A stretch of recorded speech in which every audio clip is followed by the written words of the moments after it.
This is J.N.S. Happy Friday. And I hope you guys are doing excellent. And today we're going to do a case study on plagiarism in the Black community and what that looks like and how it actually undermines the academic integrity and intellectual rigor in the Black community.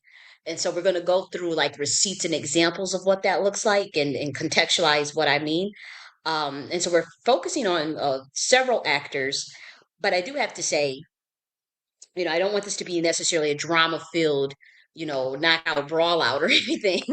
uh, but there's some things on my mind that I have to get out. Again, I want to preface this with saying that uh, the particular person that we're focusing on, they did come for me first. And so, um, a lot of what I want to pontificate on with this person does relates to things that are documented, the things that we're going to talk about today, and the dangers of plagiarism and the dangers of undermining methodology and academic rigor in general.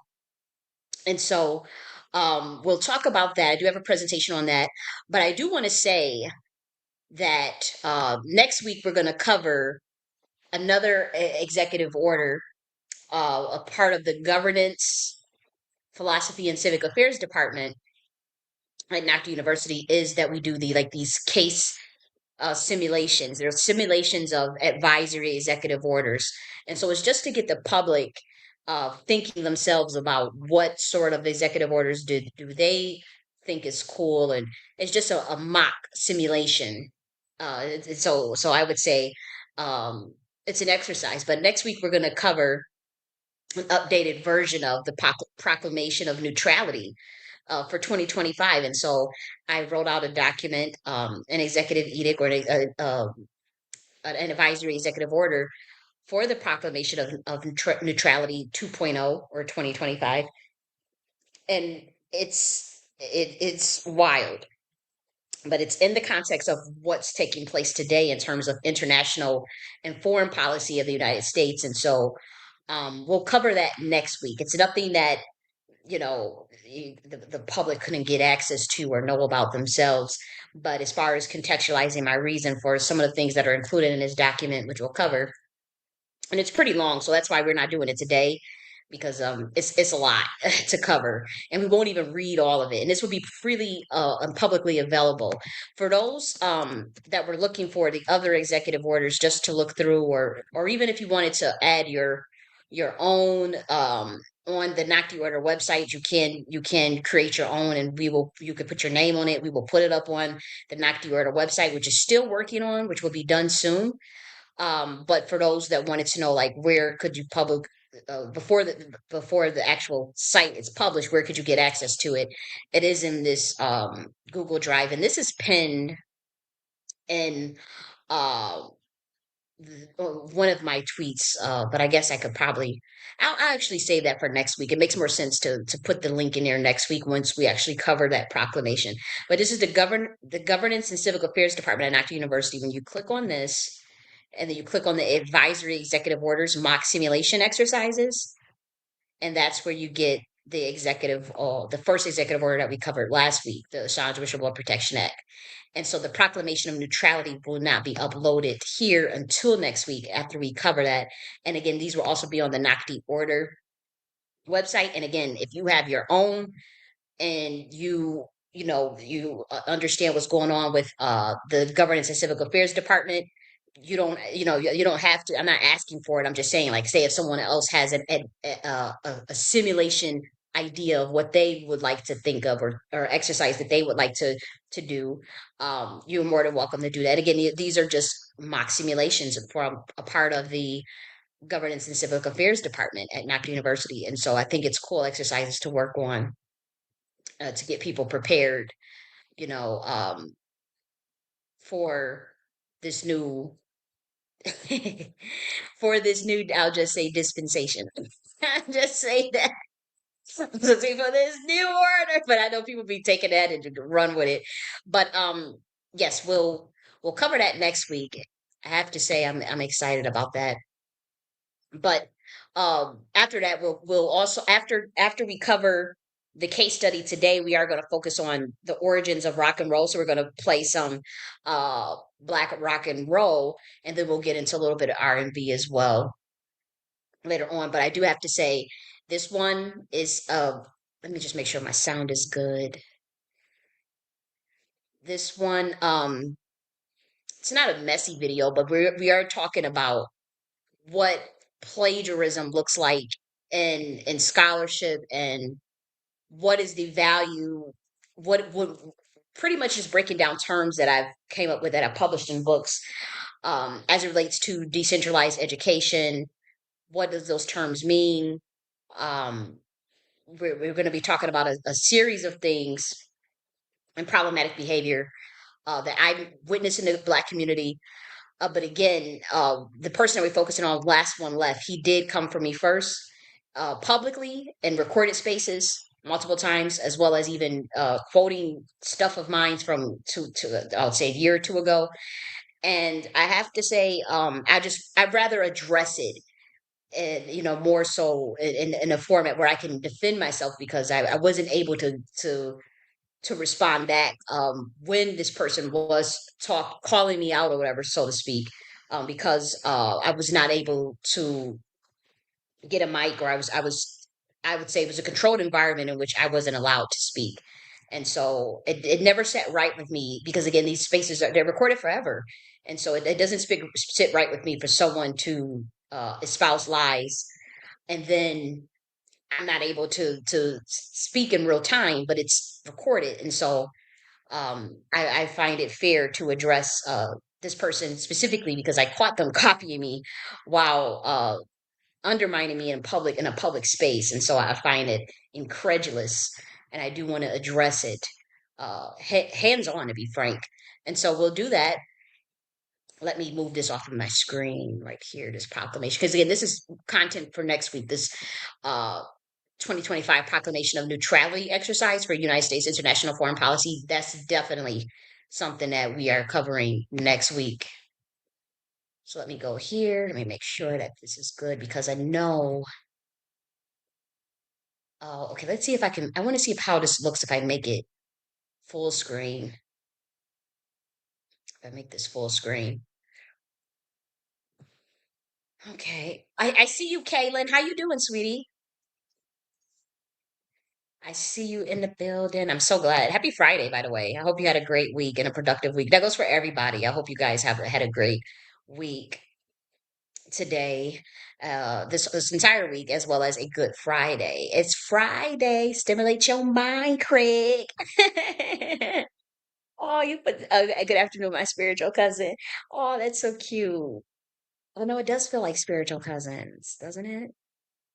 It's dope. Okay, so let's get started.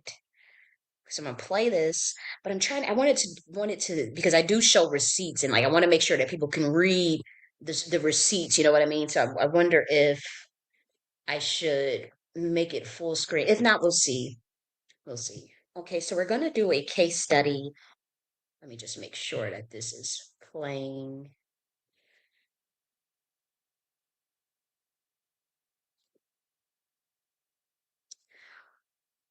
Okay, let's do that. Just 1 second, guys. I just want to make sure that the sound is good, because we're on Rumble too, and Rumble always gives me problems. Damn Rumble. On plagiarism in the Black community, as well as how intellectual standards and rigor are systematically being lowered in the Black community. And so, with this case study, we are going to show examples with receipts and evidence of specific actors and characters that I'm going to be talking about in this presentation. But what I want to first preface this with is that this person came for me first. The people that Most of the people that we're going to focus on in this video, they have publicly disrespected me or publicly came for me for no reason. And so I want to talk about the tactic of guerrilla warfare, in which you'll have someone mirror you or copy you while publicly undermining you, or publicly setting up a play where they can say something fallacious and then you're not able to respond because of a controlled environment. And so I wanted to do a case study on this particular person, Last1 University, because they came for me over 3 times in a span of 2 years, unprovoked. I didn't know this person. And then I said, well, let me, when they came for me, and by that I mean like publicly undermining. I had at least 2 incidents publicly of where this person had literally lied on me or said something that could undermine me and what I'm doing. But what I've realized, even a year ago, when I noticed that when they were trying to quote me or say try to put me on their radar or whatever, I guess, I guess I don't know what this person's ulterior motives is. To be quite frank, I got somewhat of a gist, but I started to realize I'm like, okay, this person is copying me, and so I said, you can't, you know obviously when we talk about value proposition and competitive advantage, ideas get copied all the time, right? And so really you can't really do much about that. But then you can challenge someone, like if you know that someone is literally copying a brand down to like what you tweet, to what you say in your YouTube videos, and that's what they're doing. And then obviously they copy the whole method and of me and another person that I'm gonna expound on this person's methods. Then I have the right to challenge that, especially when they have publicly came for me for no reason. And so I have to preface this with saying that this person, Last1 Left, came for me first, and will show now. I'll give you the receipts of that um, right here. So in this video, this is a YouTube video that I put up 2 weeks ago. I showed clips of a Twitter space that I was in, and a recording of a Twitter space that I was in, and around this part. And we're not going to play it in this video, but you just have to know that this is where the one of the receipts is at, where this person proceeds to um, grill me about certain things, but completely out of context. And it was in the room where I could no longer get access to the mic or the stage, so I couldn't defend myself. So it's people literally having an argument with themselves while I can't say anything back. And so obviously people are going to take glee and leisure to say whatever the hell they want to say, whether it's true or not, or whether it's in context or not. And so that's what happened. And particularly, um, uh, Last1 Left, I guess he's decided to grill me on some things that, or people that I had knew or met on the internet like they did, or whether it be on Clubhouse or on Twitter Spaces. Um, and so there were some accusations that clearly, through either a sinister motive or just a clear lack of intelligence, um, decided to grill me on things that to me could have been researched or explained away within 30 seconds. So I did that, and I gave my explanation in this particular video, the grassroots Dow coin crypto scam and Black America video. So that explanation of is in that video. But in this clip, you can hear Last1 Left grill me about the freedman status, which I had nothing to do with at all. But I did like the idea of Black Americans coming up with a status, like a protected class status or something that could give us some sort of status outside of race. I was open to hearing it, and I liked the idea that.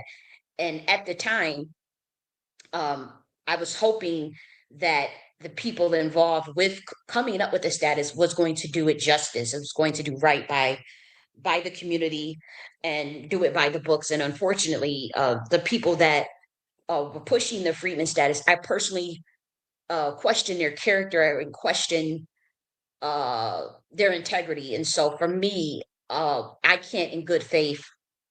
It's not that I don't like the method necessarily. I don't like the messenger or the delivery when it comes to the freedman status stuff. That's just the long and short of it. And then Last1 Left proceeded to grill me on peoplehood. And I had nothing to do with the peoplehood initiative. However, the peoplehood is a indigenous concept that is over 60 years old. Uh, Anybody with the modicum of intelligence could have pulled that up within 30 seconds just on Google Scholar alone and could have found that out. And so that's obviously the frame of mind I was working out of as a sociologist. So when we hear peoplehood, we know instantly that that is an indigenous framework. It is a scholarly theory with a body of work that is over, again, 60 years old. And other people have used that framework. Black Americans have used that framework. Jews have used that framework. Latinos have used that framework because it's a theory. And so this person, last one left, he made it seem like we were trying to reclassify Black Americans to the status peoplehood or to ethnicity peoplehood. I'm not sure. Well, we do know that they thought we were trying to reclassify them to that. Well, it had nothing to do with the Peoplehood Initiative, but as a scholar, I'm familiar with the research on it.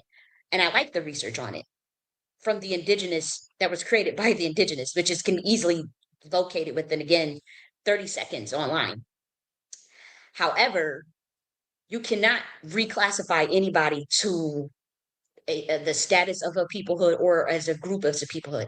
It is literally a theory. It is a construct to explain a premise or an argument. And so you use that theory and that research to back up an argument, such as Black American is a lineage or Black American is ethnicity.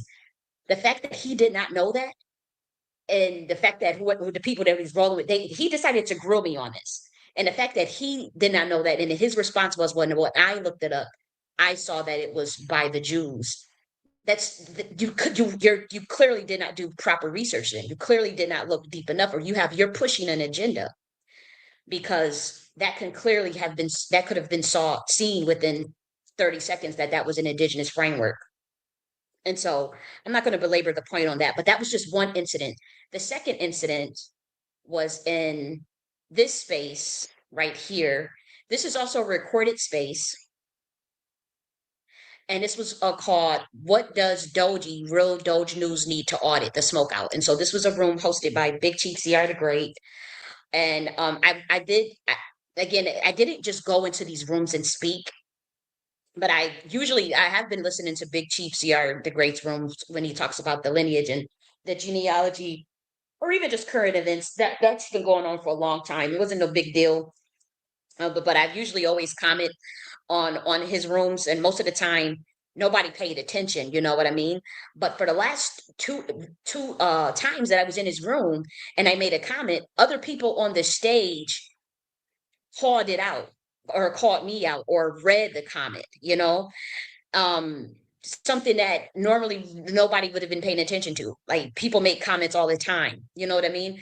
And so obviously that would make comments that were in support of certain things, in support of certain comments, and then maybe if someone sees something that they don't like, they find that an opportunity to start a literal argument or to start a disagreement. And so unfortunately that happened in the last two rooms where, again, I was not trying to get on the stage. I was just merely um just wrote a comment that was literally just for the host of the room's eyes.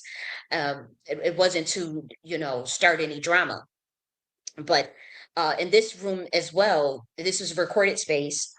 Um, I was grilled on one of my comments, which is fair because it's like, okay, you made this comment, and it was about me disagreeing with the audits of Doji. I just didn't think that Doji, the people involved in that department had any clearance or any credentials or record that's proven to me that they'd be qualified to determine what is efficient for the United States government, for the United States people.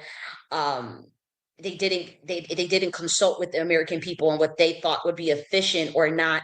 And so I didn't agree with the audits on Black American stuff, on Black American nonprofits, programs, businesses, whatever institutions, because I know that those people involved, the Vivek and the Elons, that they would target Black American stuff more than obviously the white stuff. And we see that now. Then they had a watch list that they just published called the American Watch List. That's by a conservative group that monitors DEI. And so they had this watch list This was just like 2 days ago, 3 days ago, dude. And now we all know that Black Americans benefit in DEI in certain sectors at a disadvantage, except for in the federal government, right? And but my thing is, this watch list was targeting just the Black people that they find are DEI. This conservative group that is backing Trump. And so this went viral. Everybody's ignoring it, particularly the Black RNC shields. They're ignoring it. But they, on their website, they clearly targeted, they had pictures of Black Americans, their address, where they work, their name, and they said, these are the people that are DEI in the federal government. We must go after them. They told you to your face they were slashing 75% of the government. And they were only, and then they told you in the next breath that they're going after DEI. And so when you put two and two together, you know that they are disproportionately going to go after Black Americans in the federal government who are overly represented. 20% of the federal government is Black Americans. We're only 13% of the population. So we're looking at 500,000 jobs by Black Americans. Now, people could say, where you're supposed to have a business or whatever, where as far as federal contracts, there's 135,000 Black businesses, and so there's a lot of a cover up because a lot of people know that this is some bullshit as far as like they're using their system to target Black Americans by trying to cover it up, and then the only response of the Black RNC shills is to say, well, you never benefited from it anyways. But why are they only going after the particular DEI positions where they have Black Americans in them, which is in the federal government? And so this watch list totally I mean, you can just Google this. For those who think that, okay, you're just trying to fearmonger, let's actually just look it up together, just right quick. Again, I don't have any qualms in this at all. I just know that a bait and switch took place, which I warned people about 3 weeks before the election. Let's see. Okay, so let me now again. Now I'm sure that the other side will publish things that are a little sensational, but we do know that this watch list was a real thing, and they were targeting federal staff, and it was Black people on that watch list, mostly. And again, when we put two and two together, we know that they're overly represented. So I knew this was going to happen. I knew this was going to happen. And I said that in this room that was going to happen, that they were gunning for us if you give them permission to audit you. And because in this room they were saying, hey, just let them audit you, get rid of all of the Black, the Black nonprofits, audit them. They were, and so I said, I don't agree with anything that Black Americans get should be, because I already knew the play. So everything that I said in this room, it came to pass. And this was about a month or two ago, maybe a month or two ago. And so I knew that there was going to be major regime change. I also mentioned Palantir, Peter Thiel, and how the CIA has more control over the federal government in this video. I mean, in this space that you see, it's a recorded space. And so all of this stuff came to pass. Like, next thing you know, I would say last week, Whitney Webb confirmed everything that I said in this recorded space about how there is clear uh, conflict of interest with Palantir and Peter Thiel and the CIA and the government, their plans as it relates to some of the things they want to roll out with the technocracy and Elon Musk and whatnot, and the Trump administration. And so I see these plays before I could see the machinations before the public can see them, before they go viral, before other people with way bigger platforms confirm the same thing, which has now since happened since this room. But when I went in this room, nobody, and I get it, people have different levels of awareness and whatnot, which is understandable. And again, I didn't want to go on this stage. Somebody read a comment of mine and I had to defend it, because it's as simple as that. But the person, last one left in this particular room, I made a statement that, at this point, what it's looking like is we're gonna be on our own. We're gonna have to start our own things, and I didn't get a chance to elaborate on what I meant by that. And other people presented a straw man argument and then argued a point that I never made. And when I said my my point that we're going to have to get in control of the government. Another person by the name of Yaya said, a government within a government is illegal. You're trying to do Dr. York or something. They just completely, mind you, I never said a government within a government. That was literally a straw man argument. That right there tells you instantly that someone is running some sort of interference. That lets you know, right? That's a huge red flag for someone to put a straw man in another person's mouth. For someone that's doing this type of work, that for someone that understands intelligence analysis, that understands covert reversions of someone's subconscious mind. When people do things like that, you go instantly on alert. Because I'm like, okay, I never said a government within a government, and then they kept muting me, so I couldn't talk. But what I was saying is that a governance system, you're going to have to get control of your own governance, or you're going to have to build a parallel infrastructure. That's very obvious.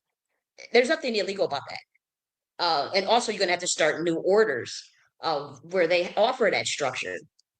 And so the last one left proceeded to get on the stage and say, what Kali is saying is wrong. She's going to get you all arrested. What she's saying is wrong. Don't pay attention to that. And then, mind you, I'm muted. I couldn't respond. And so they created this controlled environment where they let him speak, and then they hurry up and mute me so I can't respond. And then they won't ever let me respond to this person. And it's happened 3 times. So I know it's orchestrated and it's on purpose. And so that's why I have to address it publicly from my perspective on my territory, and and lay out my argument and lay out the evidence, because this person that's the second time. That's the second time that a person publicly misrepresents something or totally tells a lie to undermine me. And this is the same person that I caught copying me multiple times, even down to the tweets. Like, it's getting scary. It's getting really creepy.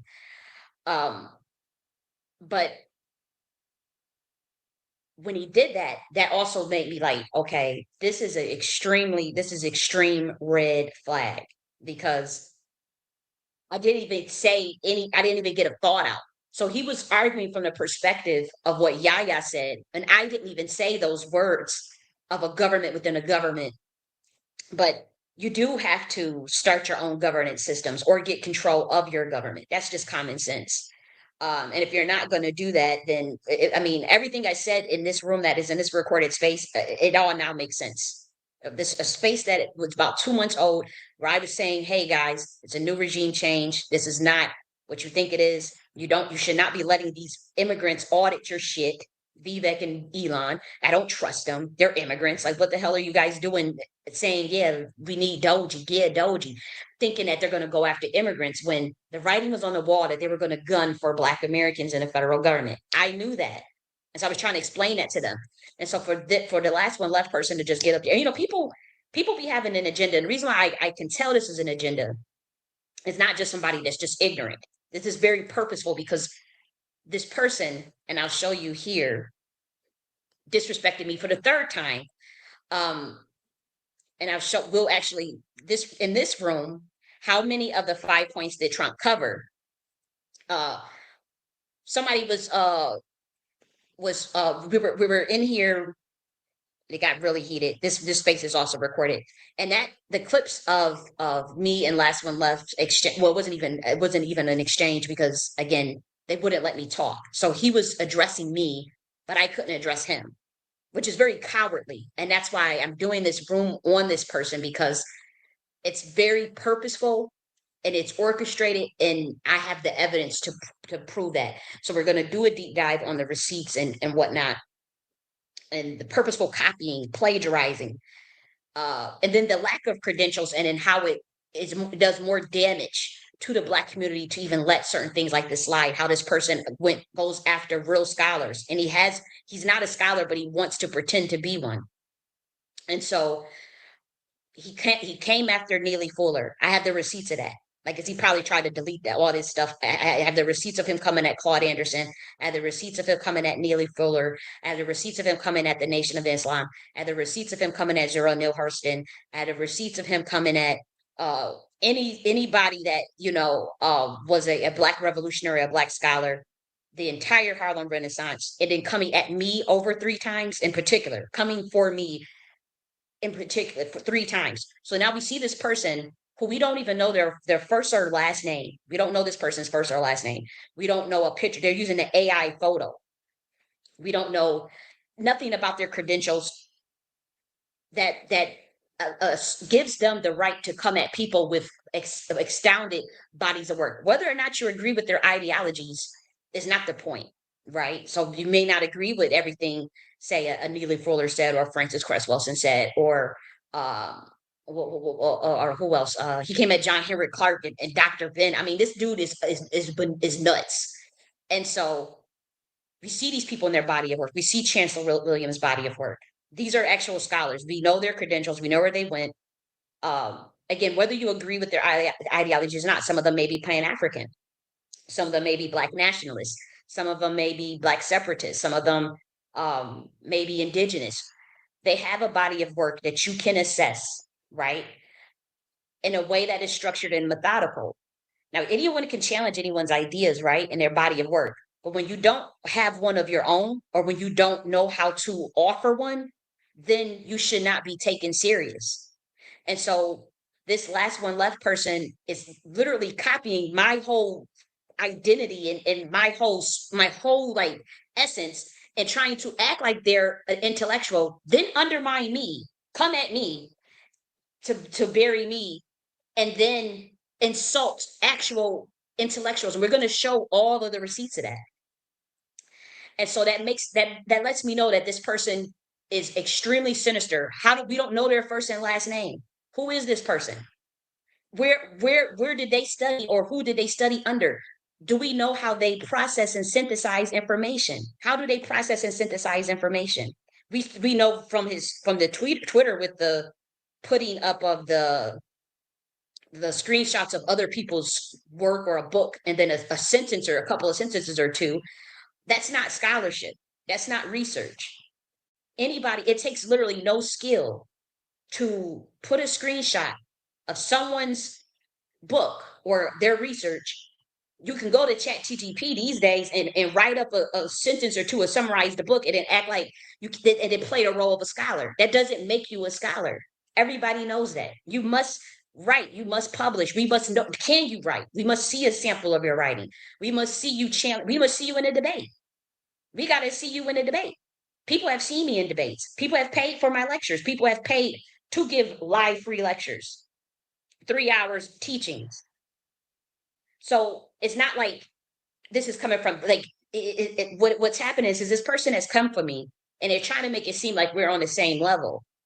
And it's incredibly offensive, because the Black community is, I don't know what kind of days y'all in, but it's like, I'm not allowing that shit. I'm not allowing somebody to copy my shit. I catch them copying me.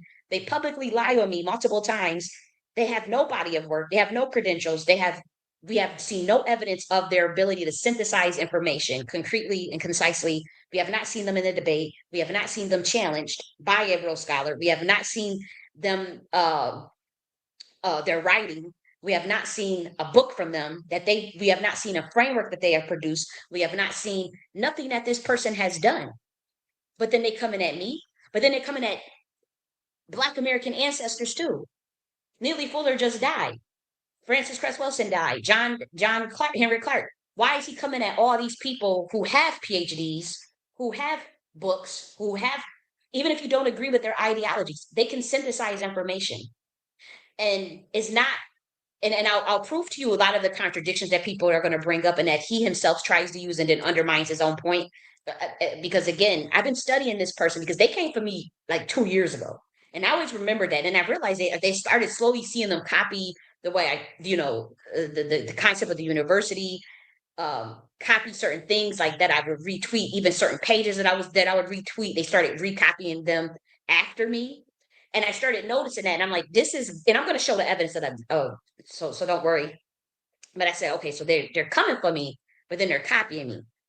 That's mirroring. I take that very serious, because it gets spiritual at that level, and it's always sinister when people do that. It's always a sinister thing. When I saw him, he went out the gate attacking Neely Fuller, attacking Claude Anderson, attacking. And I'm really getting at him because he attacked Zora Neale Hurston. and attacked it's took content from my YouTube video just from 2 weeks ago, damn near, and tweeted and tried to go viral off of something that I talked about years ago on my YouTube channel, but I also had talked about it again with the Harlem Renaissance and the founders behind it and the social engineering behind it. I talked about that like 2 weeks ago on my YouTube channel live. And I broke down how, like at Georgia State University, we met some of the older people that were involved in scouting talent, Black talent, for the creation of the Harlem Renaissance, and how there was a lot of social engineering and how certain people. So I had talked about that on my channel at length multiple times. And so it just so happens that 10 days after I talked about that on my channel, Last One Left pretends to that he comes up with that he found out that the Harlem Renaissance was backed by rich white people, and then we shouldn't. And his conclusion was that we should not support any Black person in the Harlem Renaissance because it was founded by these rich white people. Which, mind you, I had already talked about that multiple times on my channel, but that was not my conclusion. The conclusion was that for me was that Black talent gets exploited, and they have ways of social engineering things and movements that go beyond our control. And it doesn't make the actual Black person less talented, less gifted, less intellectual. They were scouted for their talent purposely through their gematria, through their bloodline, through their natural gifts and predispositions to certain talent. That's just common sense. And so he scolded other Black Americans for supporting Zora Neale Hurston just last week, and said the Harlem Renaissance was that, and this was stuff that he got clearly from my channel. And I'll prove like timelines and timestamps of all this stuff, by the way. And so we'll break down how that premise is dangerous in terms of disrespecting, Zora Neale Hurston, disrespecting or coming to the wrong conclusion about the Harlem Renaissance based on uh what on what the white power structure was able to infiltrate or able to try to control. That's it. So we'll break down the nuances between that. But I want to show you this. We'll get into that later in the video because we really have to do a deep dive, even on like some of the actual people like of the Harlem Renaissance, like the James Baldwins, like the Zora Neale Hurstons, and assess them for who they are and their character and their body of work, and then hegemony that with the white power structure who infiltrated multiple Black movements. And then we're also going to give examples today of how that happens. And if we're going to use that standard, that Last One Left presents. Hey DW, I see you in the building. You said good afternoon, Mahadev, at work, dropping in to say hello. Oh, thank you so much. And I hope you're having a great day. One day I would like to hear a breakdown of Trump's speech on the topic of girl, we gonna have to we'll have to go offline for that one. I ain't even gonna hold you. I don't think I'll be able to talk about that on the air without getting cut off. I gotta watch it first though. If you don't mind, perhaps if you can send me the email of that speech, because um I've heard other people talking about it, and so it's a lot going on. I don't like it, but mm, mm, mm, mm. But yeah, I'll definitely, we could talk about it next week because we're covering another advisory executive order simulation of dealing with uh, international policy and foreign affairs. Excuse me. So I can probably briefly talk about it, but you know how they do when you go to near certain topics. That's why I would prefer to talk about it offline for sure. Presents, then you would have to stop supporting the NFL and the NBA and all types of. I mean, come on, it gets ridiculous because white people are involved, and you have to stop supporting Kendrick Lamar. He just won 20 Grammys with the white Grammys. I mean, you guys are really if we follow Last One's Left logic, and so I'll break that down how dangerous this person is, and then we'll do a reversion intelligence analysis on their subconscious thoughts based on their thought thinking process. I assess this person's ability to synthesize information or to synthesize argument and stay consistent. They cannot do that, and I'll give you the example of that later on in this video. When we talk about the plagiarism is something that is very frowned upon But for some reason in the Black community, you guys want to lower the intellectual rigor standards. And we're not doing that just because you don't have the credentials or you feel the white power structure university system is fraudulent. The idea of the university, the idea of knowledge production transcends white people. It transcends colonialism. It transcends race. The idea of knowledge production and theory production, and as well as intellect itself in the university, the idea of learning and teaching, that is an idea that transcends the entire world, especially white people. And when we talk about structure, standards, criteria, rubric for engagement in learning, who can teach, who has the credentials, who has the competency, the skill set, the expertise, the subject matter down pat. All of those things require a structure.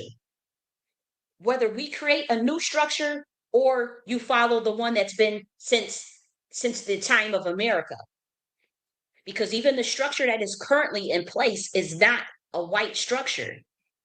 The idea of the university, I mean, it goes back to the Canon Council in Egypt. We have the idea of school and university in the Americas, indigenous, with the Mayans, Incans, Aztecs. They have their idea of teaching in university, right?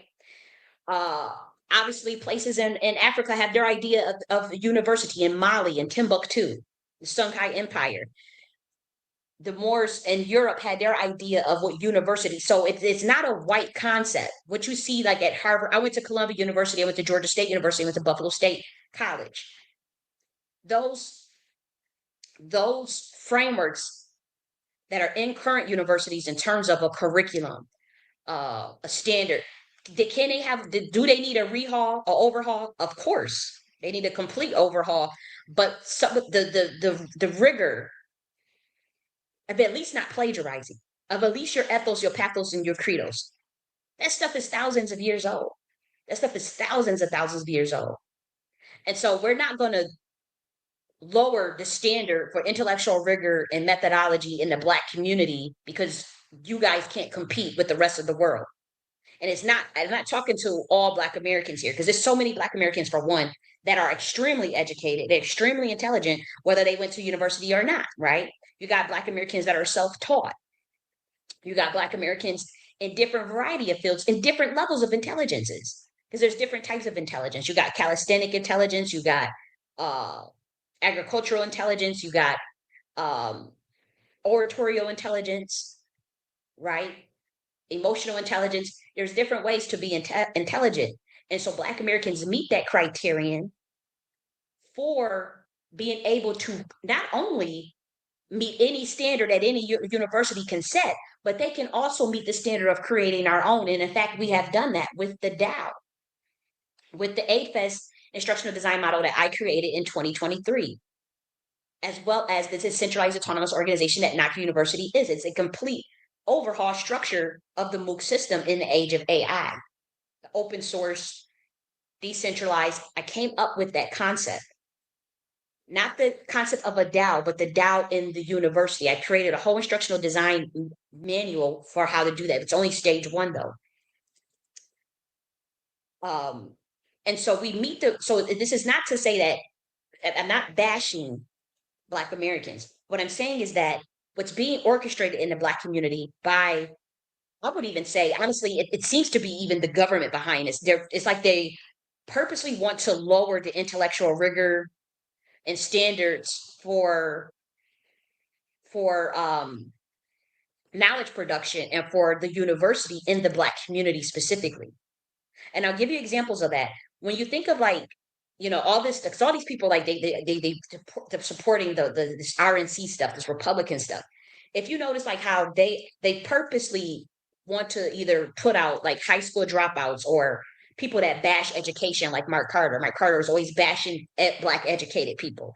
Or you have like, people like they prayed out people like Last1 Left who gets to attack Claude Anderson and attack Francis Cresswell, and we don't even know this person's first and last name. We don't even know what school they went to, if they ever went to school. We never even seen them in a debate. No one has put them on a pedestal, on a arena to be challenged. Their framework challenged. What framework have you created? You know, and so we see like this purposeful push of certain Black Americans to the forefront, and they're not promoting education. They actually degrade it. They downgrade it because either you got people that don't meet the criteria, that are just out trying to teach or calling themselves a scholar, or you have people that are high school dropouts or don't have any education at all, but they get to just they get to attack actual educated scholars that are Black. And so I think it's problematic, that someone like Last1 can attack all of these Black scholars, try to say he's one. He never wrote a book. We never even seen his writing and writing sample, but then he never attacked the white scholars. He's never attacked the white scholars. He's never attacked white pedagogy, white frameworks, but he only attacks the Black ones, Black Americans at that, not even the African ones. That's also a red flag. And for people that say, "Oh, well, Kyla, you never," I've had books going ham on white motherfuckers. My book, the epistemology behind out of Africa theory and knowledge production. Oh, y'all better go read that. We put the names of who started bullshit. Okay, the white scholars from Britain. We put their names in the books. By name. I did. Okay, and presented my argument, used resources, references, and whatnot, scholarly resources and references to back up my argument. Okay, and I've done it with multiple books where I've listed, and I said, well, this person, I don't agree with them, and they were white, and they were the top of the top, the head of the head, and challenged them and published it. You can find it for free, right? It's publicly available of me challenging white motherfuckers. Okay, and so it's suspicious. It is really suspicious to me because this person came after me first. You can't try to make him into a blackmail victim, or you're trying to go for the Black man. No, this person came for me first. And like I said, it's sinister. Like, where do we get off thinking that it's okay to plagiarize in this community? So for those who don't know what plagiarism is the act of using someone else's ideas, words, or expressions as your own without giving credit to the original source. It is considered a form of theft and a breach of academic integrity.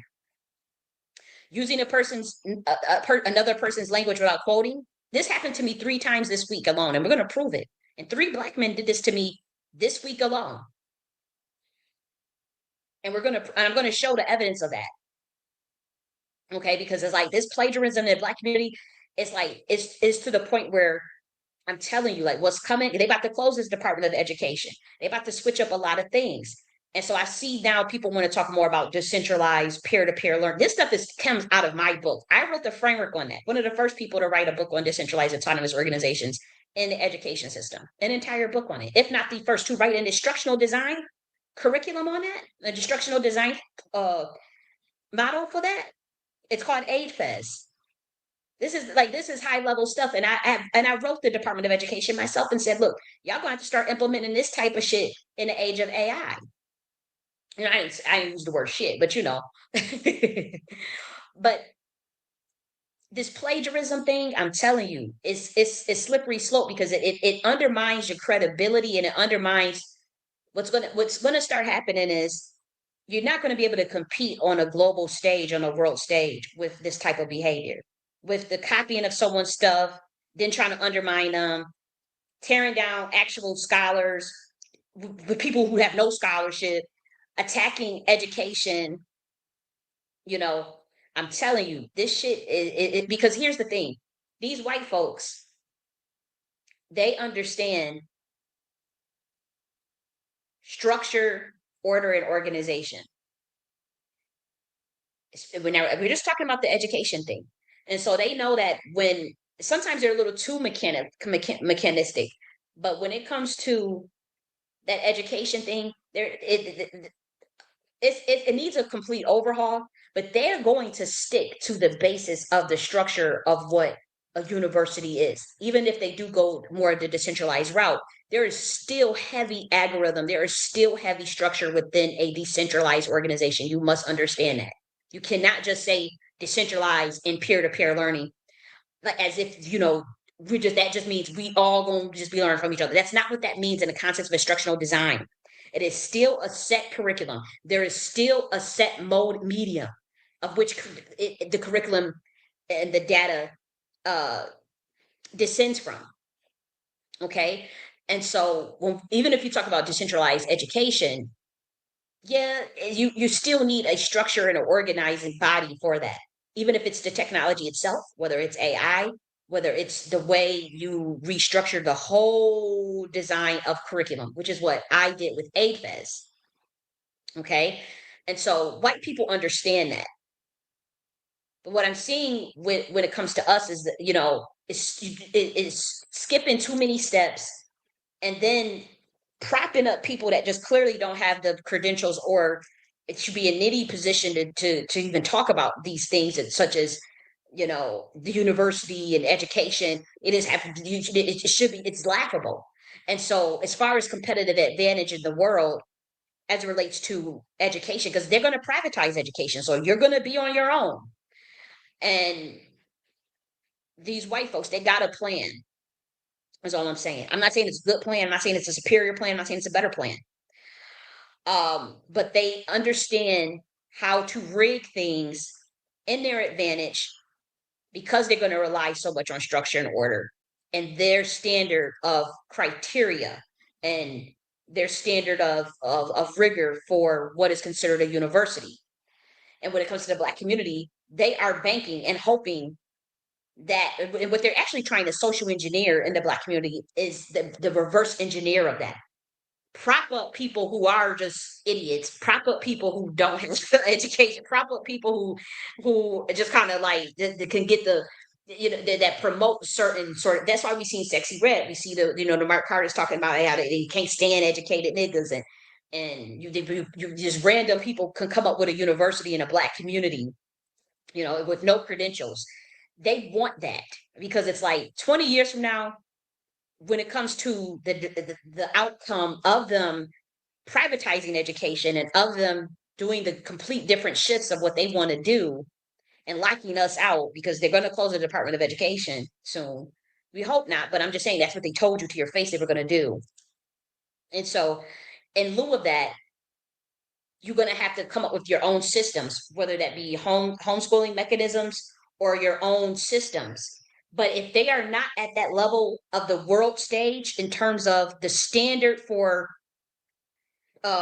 academic integrity, the standard for pathos, ethos, logos, the standard for creating a premise and backing it with evidence and an argument, the standard of debate and challenge, if it's not going to meet the rest of the world, wherever the world is at, I'm not saying it has to be Western. I'm just saying wherever the world is at, and this is what they are banking on. They are banking on this. I don't. It's not a fear mongering tactic. It's like anybody that's a war strategist, anybody that's a military scientist can see this shit from a mile away. What they are planning to do. They are hoping if we prop up dumbass niggas and bury their geniuses and get them to sell their geniuses out, get the Black community to bury their actual intelligent people and prop up people that can mimic them or to be an actor and a high school dropout, whatever. 20 years from now, 30 years from now, the product of that, they're not going to be able to compete with China or with India or with even the Western world. This is what they're, or even because again, they're going to be. It's going to get deep. That's all I can tell you. But they, as far as for Black Americans, the self in America, their hope was that you know they don't. For one, that their real geniuses get buried. People who can create frameworks, people who understand structure and systems and processes and can create frameworks, create body of knowledges. They want to discredit those people and just prop up some random people with no credentials and say, hey, they got a university. This is education. And what will happen again, 30 years from now, you try to take your ass out on the world stage, you were, and not even 30, 10 years from now, you will not be able to compete. You saw Billy Carson and Wells Huff. You saw that shit. Everybody saw Billy Carson get his ass smacked up by Wes Huff. And Wes Huff, I did a whole response video to Wes Huff of what of me responding as of what Billy Carson should have said, and it was just nothing to go comb through that stuff that Wes Huff was saying. It was nothing for me. You know, you saw Laura Jamar and Professor Dave. I did a breakdown of that review. You saw how it was nothing for that white boy just slap his ass around. This is what they're banking on. They want more of that. They are actually going to social engineer more of that. Why locking like as far as like black scholars that's on a Michelle Foucault level, they want to discredit them type of people. That's on a Max Weber level, they want to discredit them type of people. They don't want to give them any shape because for one, that's a threat to their sister. That's a threat to them. They're scared of a black person that could come up with their own frameworks and processes, whether even in stages or even do Jedi mind tricks where you think here's the whole blueprint, but that's not the whole blueprint, and they did it by design, they did it on purpose. They're gonna discredit a person like me because I could come up with my own frameworks and processes, and obviously scholarship. But there's levels to this. Being someone that can produce knowledge and create your own theories is a higher level than say the average professor, that even the average researcher, even if they got a PhD. Even if they have a PhD, there are a lot of PhDs that are dumb as fuck. They got PhD, they know the mechanistic, they know the structure of whatever field they're in, right? They know how to follow A, B, C, D, the methods, analysis, the conclusion, their thesis, get a committee, present it, create an argument, do the research, cite their sources, boom. That's all you need to get a PhD. But we're talking about somebody that can create frameworks and blueprints to structure knowledge. That is a dangerous person in their eyes, the white power structure's eyes. And so they have purposely buried me because a lot of my books focus on frameworks. A lot of my books, again, one of my books, Seven State Attorney Generals were calling about it. The book with military science and the book for entrusted melanism for melanated people globally, while also being able to still delineate. That was a high level. Like, do you know the level of thinking that you have to do to be able to say, well, how do we keep delineation in terms of preserving all melanated people's ethnicity, including Black Americans, while also being able to work together? What are the parameters to structure that? What kind of levels? Regional level, state level, and then to put that in a categorized method to where you can actually get that done, to where our governments ask, how did you about that book, the Trusted Melanism Framework book? Because the title is clickbait. It says Trusted Melanism because Pan Africanism is dead. That it's clickbait, but it is a better version of Pan Africanism, and it allows for Black Americans to preserve their ethnicity, and it allows for people, if they want to be able to work with other groups, to build alliances with other melanated people based on their interests and goals. And it's a reiterative process that starts at the local level, all the way up to the regional level, all the way up to the country level, all the way to overseas. That is high level framework building. That book damn near cost me my life. They came after me for that book, the Entrusted Melanism Framework book, because it's like, okay, that book can help just one ethnicity at a time. But imagine if, say, the Black Americans did decide to just go get an ally. What if somebody did want to say, hey, Black Americans, we would like to be your ally, another melanated tribe or something. And then if we decide to say yes and then implement that framework, it's game over. And they know that. And so I have been purposely discredited. The government has came for me multiple times. They have sent Black people to come after me multiple times since 2022, because of the fear that they have. And so they have been able to systematically get my community um, through a series of slander campaigns and discrediting campaigns, one of which Last1 left has engaged in multiple. When he told people, hey, this person, Kylie, what she's saying is going to get you arrested, you shouldn't listen to it. And I've never said anything that will get anybody arrested. We're talking about the governance, philosophy, and civic affairs department at Knox University, where we discuss constitutional studies. We discuss what it means to be good governance, what is good politics, and we discussed that from the Umbra governance. And so from a shadow aspect, a deeper aspect, that's all we're doing. And so for him to go and tell the public that, and then I can't even respond. That is dangerous behavior to me. A person that we don't even know their first and last name, that is extremely suspect to me. And so, like I said, this government is banking on Black Americans fumbling the ball on the education part because, for one, they know that there's a sensitivity and ego in this community and that you don't care for rank and that you don't care about plagiarizing. So they already know that's a recipe for disaster. If you don't have academic integrity and you just allow everybody to plagiarize everybody in the Black, this is what happens in the Black community. It doesn't happen in Black academia. It happens in the Black community for people who just want to prop up and say they're a teacher or they're a scholar. That type of shit. What Last One Left does is plagiarism.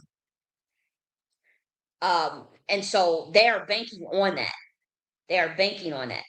And once that happens, they know for a fact that 10 years from now, 5 years from now, your institutions of learning will not produce people that can adequately compete on a global scale. When we talk about nanotechnology, when we talk about uh, deep, deep learning, deep machine learning, uh, tensor deep flow, all these different AI mechanisms, your social sciences, your hard sciences, your software engineering, your trade. They are if we don't structure that out, and you cannot just say peer like 19 Keys, he took something out of my book, plagiarized it, and didn't understand it. And we'll cover that.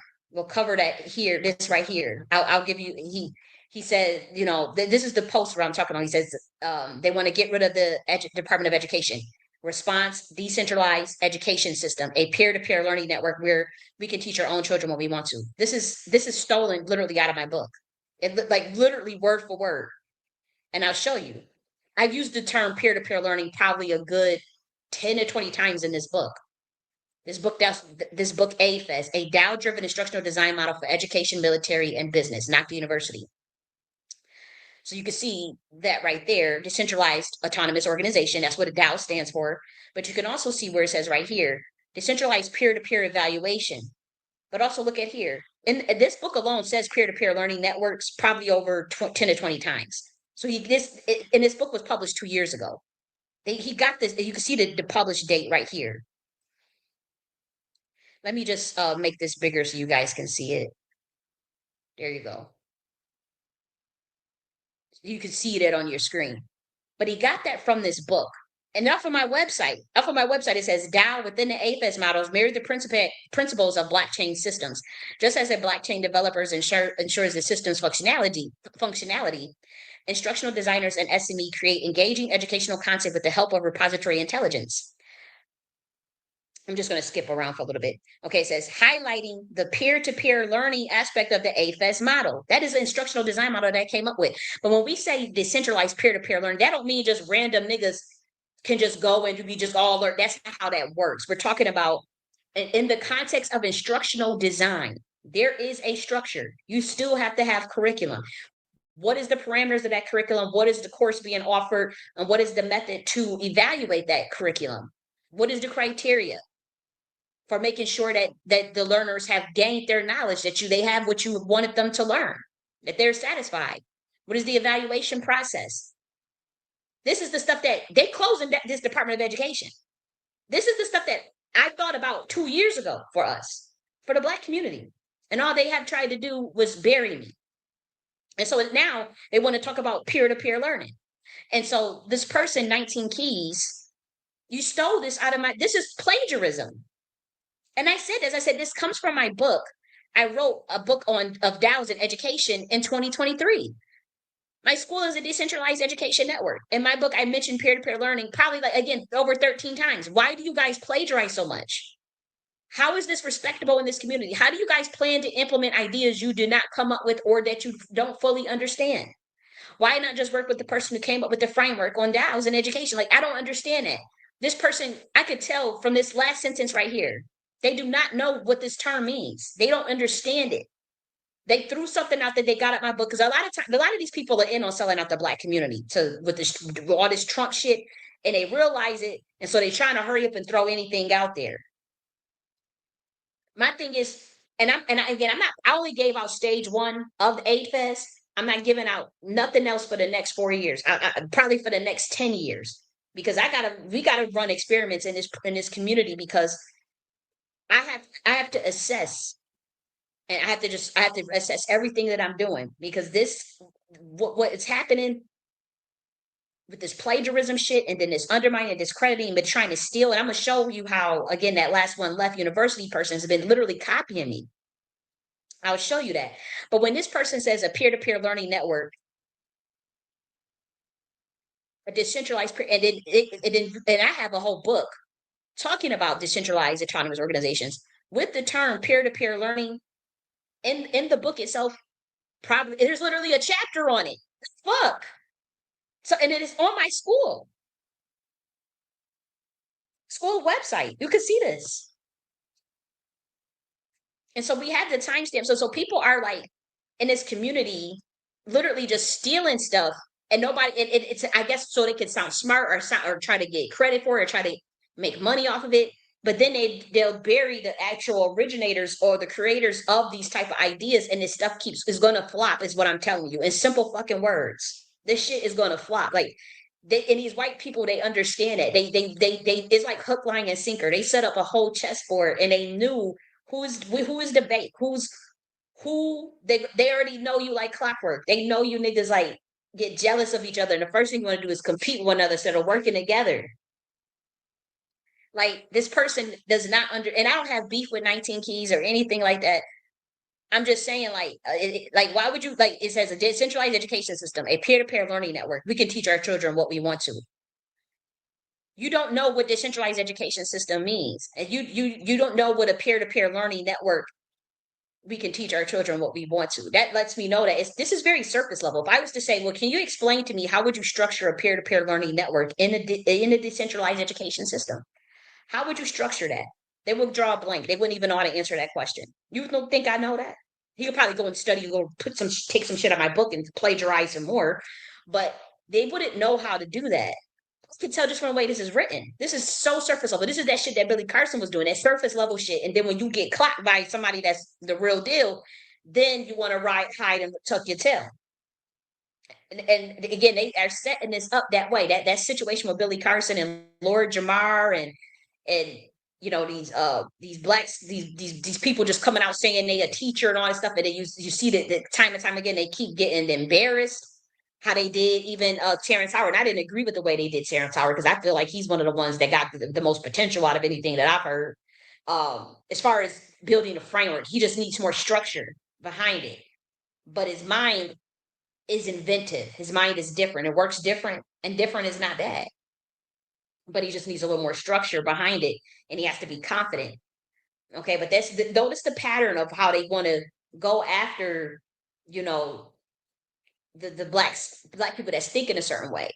But also, if you're surface level, and they know that y'all surface level, they know that you is some surface level niggas, and when it's time to clock you and put you in your place, that's exactly what they're gonna do.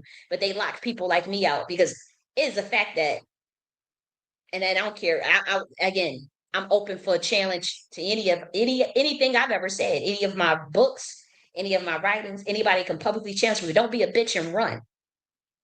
Don't duck. I don't duck from nobody. When I say I am on the level of a Michel Foucault, as far as my level of knowledge synthesis and my ability to construct knowledge and theories, I am on the level of a Michel Foucault. Michel Foucault is one of the baddest. It wouldn't even matter about no race. I mean, the guy, it didn't matter about him being educated. It didn't matter about the university. There's just some people that are naturally intelligent. Okay, there's just people that got the spirit of intelligence on them. And he was one of them people. You got Frantz Fanon, you got Friedrich Nietzsche. I am on that level.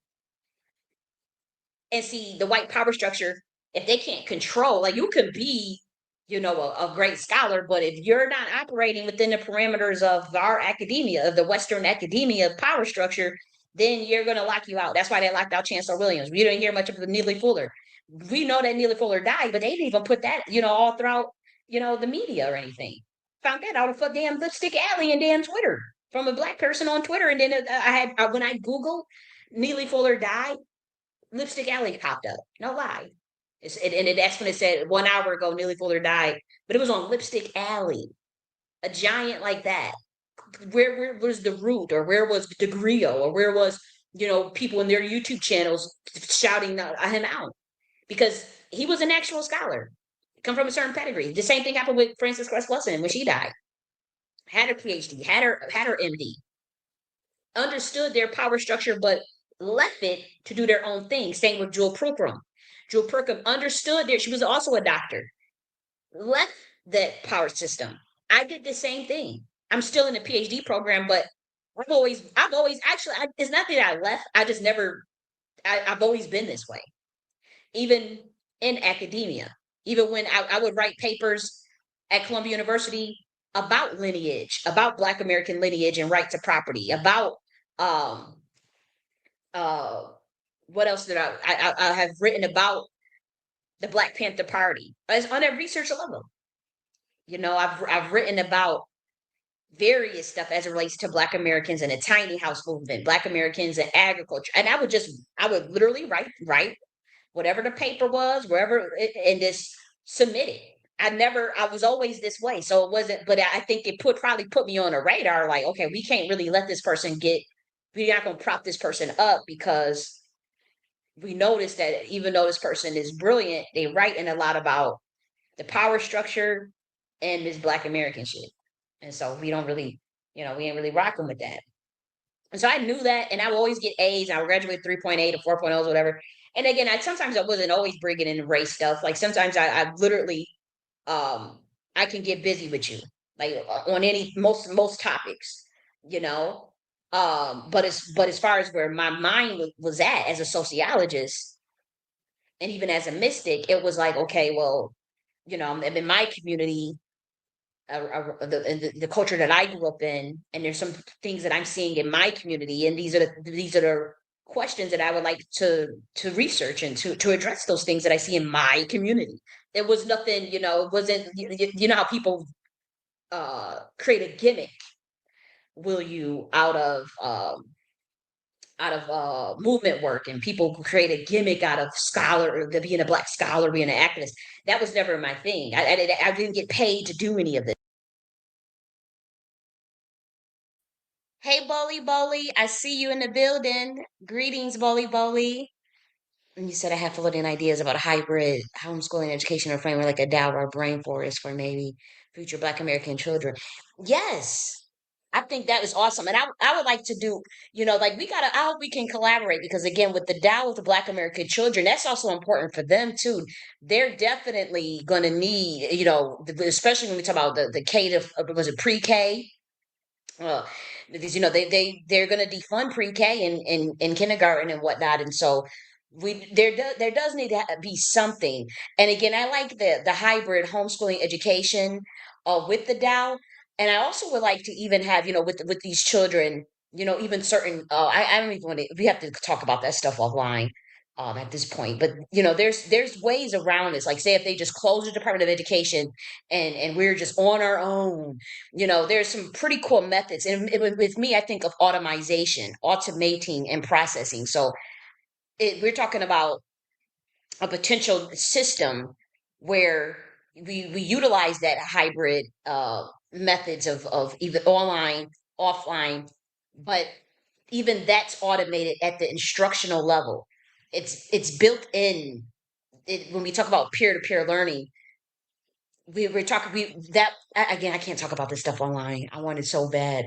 I want you so but I think it's dope. I think that there needs to be some sort of homeschooling network. But I mean, we can structure this out to where, how like Black Americans may not have time to homeschool their people, their children. They may have to work or whatever. That can be structured. I'm telling you, we can solve for that very easily, where if people don't have time to homeschool their children, I mean, we're talking about, like, not just having just to leave them at home by themselves on a computer to fend for themselves. We're talking about some really sophisticated methods that utilizes both, especially with once they turn to a certain age and can actually stay at home, and maybe just do more of um the online thing. But again, there's some really cool methods, I think, that would utilize the distance learning, as well as um again, I want to be quiet right now. because that's going more to into stage two of the AFES model. But I think it would be dope. But I would like to add that much needed direction. But I would like to add to that the much needed. You know what? Again, I talk about in the end of this, towards the end of this presentation, I talk about like how I would love to work together with people who are interested and just throw out some ideas and stuff. And so again, I'm not one of that. I don't mind building stuff or even being in the behind the scenes. I just don't like when people plagiarize or try to steal things from a person and lock a person out and then take credit for. I hate that type of spirit. But I'm not even one that like to be in the front of things because I'm not a good marketer. I'm not a good salesperson. So would it make sense for me to be the salesperson of say the AFES instructional model or anything that we do that's automated as it relates to our own education system? But as far as like, I'm not going to just give it and hand it away. It's my intellectual property. You know what I mean? I'm not referring this to UDW. I'm just saying like the issue that I've seen even with like that grassroots DAO coin thing. It's like I'm not giving a blueprint away or and being locked out of shit. That's not how that works. And so I do give things out in stages, but the reason why I'm kind of like not fully articulating or the ideas about the stage two is for that exact reason. Because I've given out way too much and people, instead of just hey, you still need to have a structure. People are taking bits and pieces and trying to run with something that they don't understand so that they can sound, I guess, smart or whatever. I don't know what that's or make money off the content. And it's creepy. But yeah, I think that, I'm definitely interested, and again, towards the end of the presentation, I definitely talk about like, you know, how about we set up these things, where the instructors can benefit.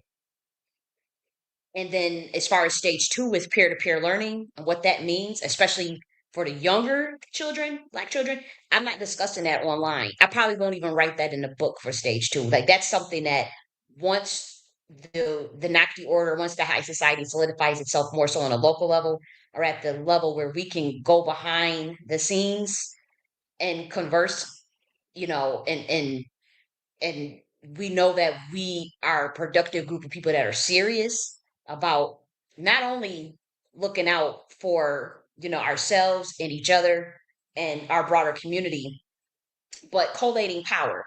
And I'm very honest and open about that.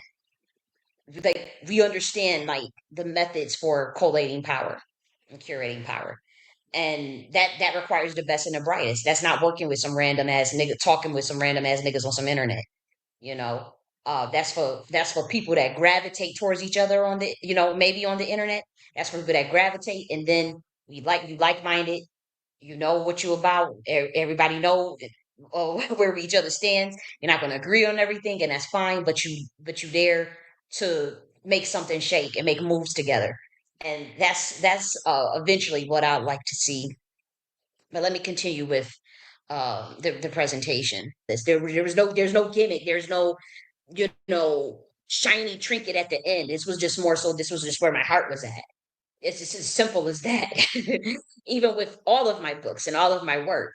But and I would look this white power structure in its eyes, and I could you see how them white boys did Billy Carson and West and Lord Jamar. They would never be able to do that shit to me. They could never catch me off guard like that. When I say I'm on a level of a Michel Foucault, of a Friedrich Nietzsche in terms of knowledge synthesis and theory creation and knowledge production, yes, I can create frameworks and blueprints from scratch very, very quickly on a variety of topics, whether it be sociology, military science, governance, protocol, political science, religious studies. We're talking about the academic form of that. There's a difference between that and theology.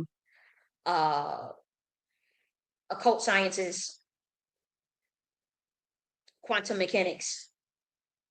Like that's just what it is. That's not a brag.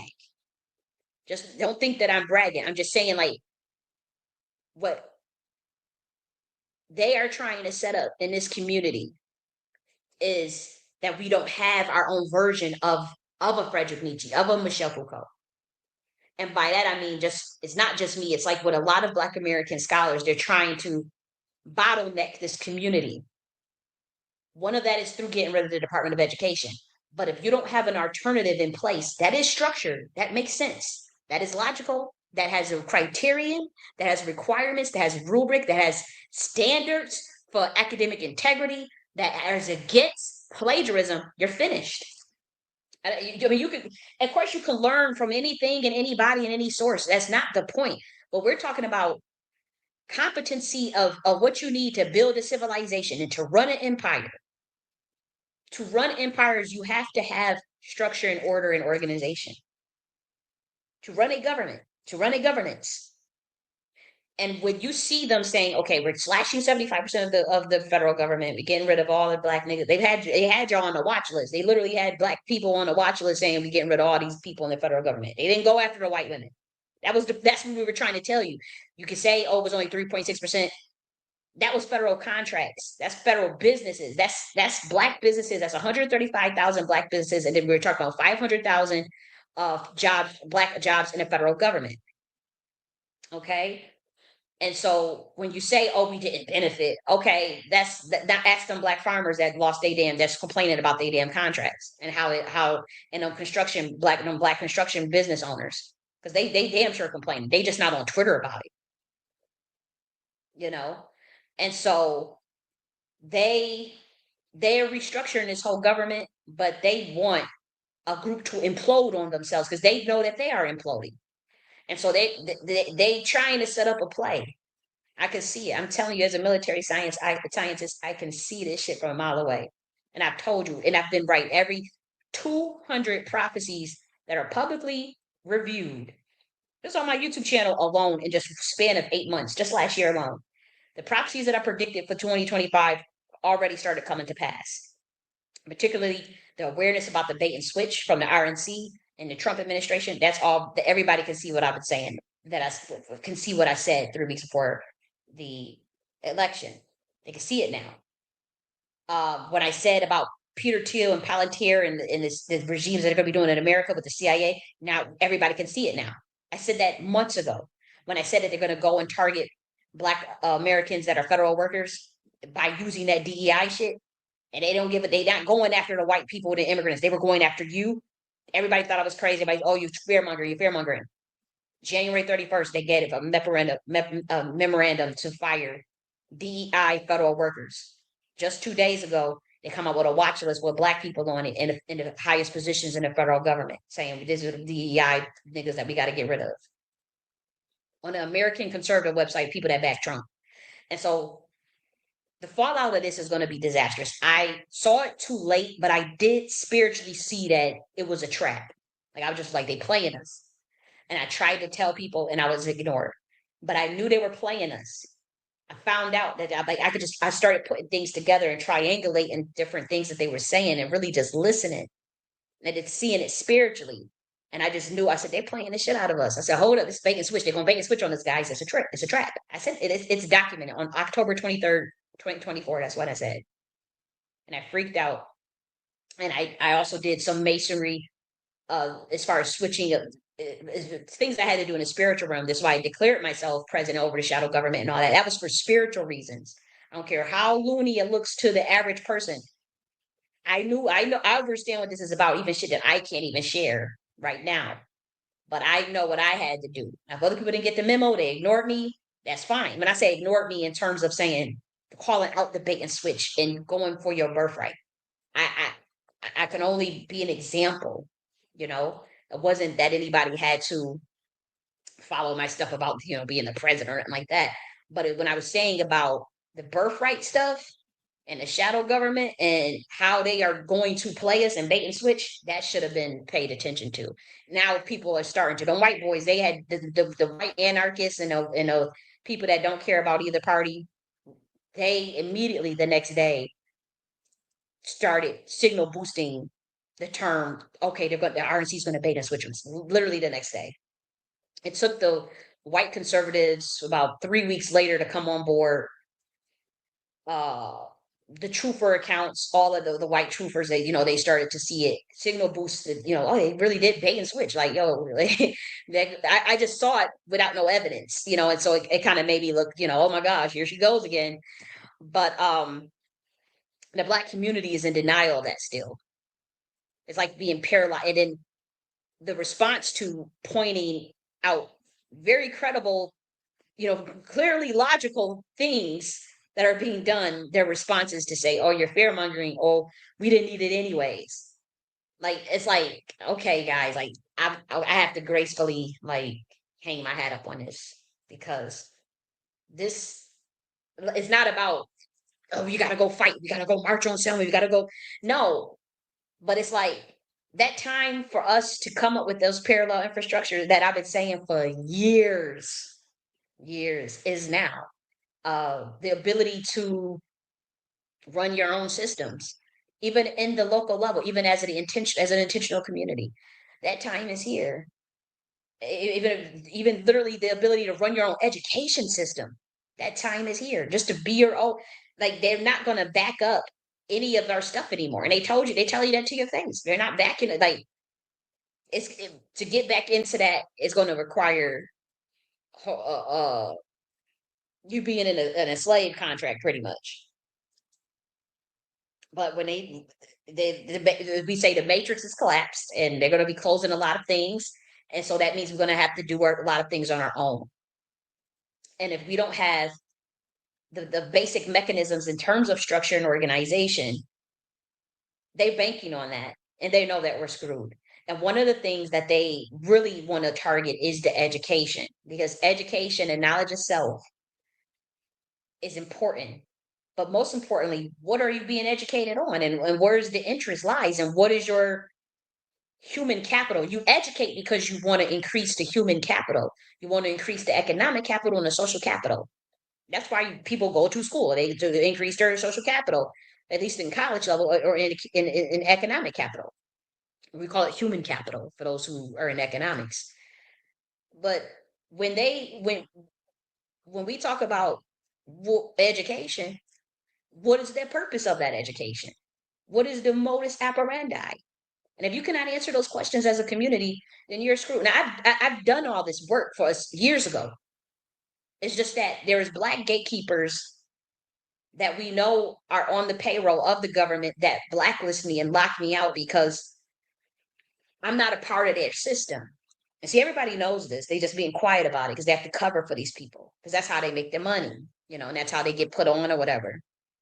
And so they know that I've done all this work already. They've tried to copy it and steal it. They try to implement ideas out of it. It keeps flopping because, again, you can't, that's not how the universe works. The originator, the creator of that knows what the fuck they're doing. The person that came up with the framework, especially like me, when it comes to AFES, I was very strategic in that. You don't think I know that this government has been copying shit out of my books, or signal boosting things, giving stuff to other people that's in their network that they can pay, that are in their controlled opposition? You don't think I knew that? Of course I knew that. So I didn't give out everything. And so when we see someone like 19 Keys, talk about the centralized education system, a peer-to-peer learning network, this is a surface level nigga. If I was to say, explain to me what you mean by peer-to-peer learning network, give me an example of that in the context of decentralization and in the context of education. Give me, not go and regurgitate, because if you're going to go and give somebody else's idea, you got to credit them. So if you know you took this from somebody else's book, why are you acting like you came up with that and you didn't? And I could tell that there's a surface level. In the context of instructional design, peer-to-peer learning network, you still, and again, I'm not going to be giving out too much of my information anymore, but you still have to have a structure of what the hell they're going to be learning. What is the motive what is the objectives?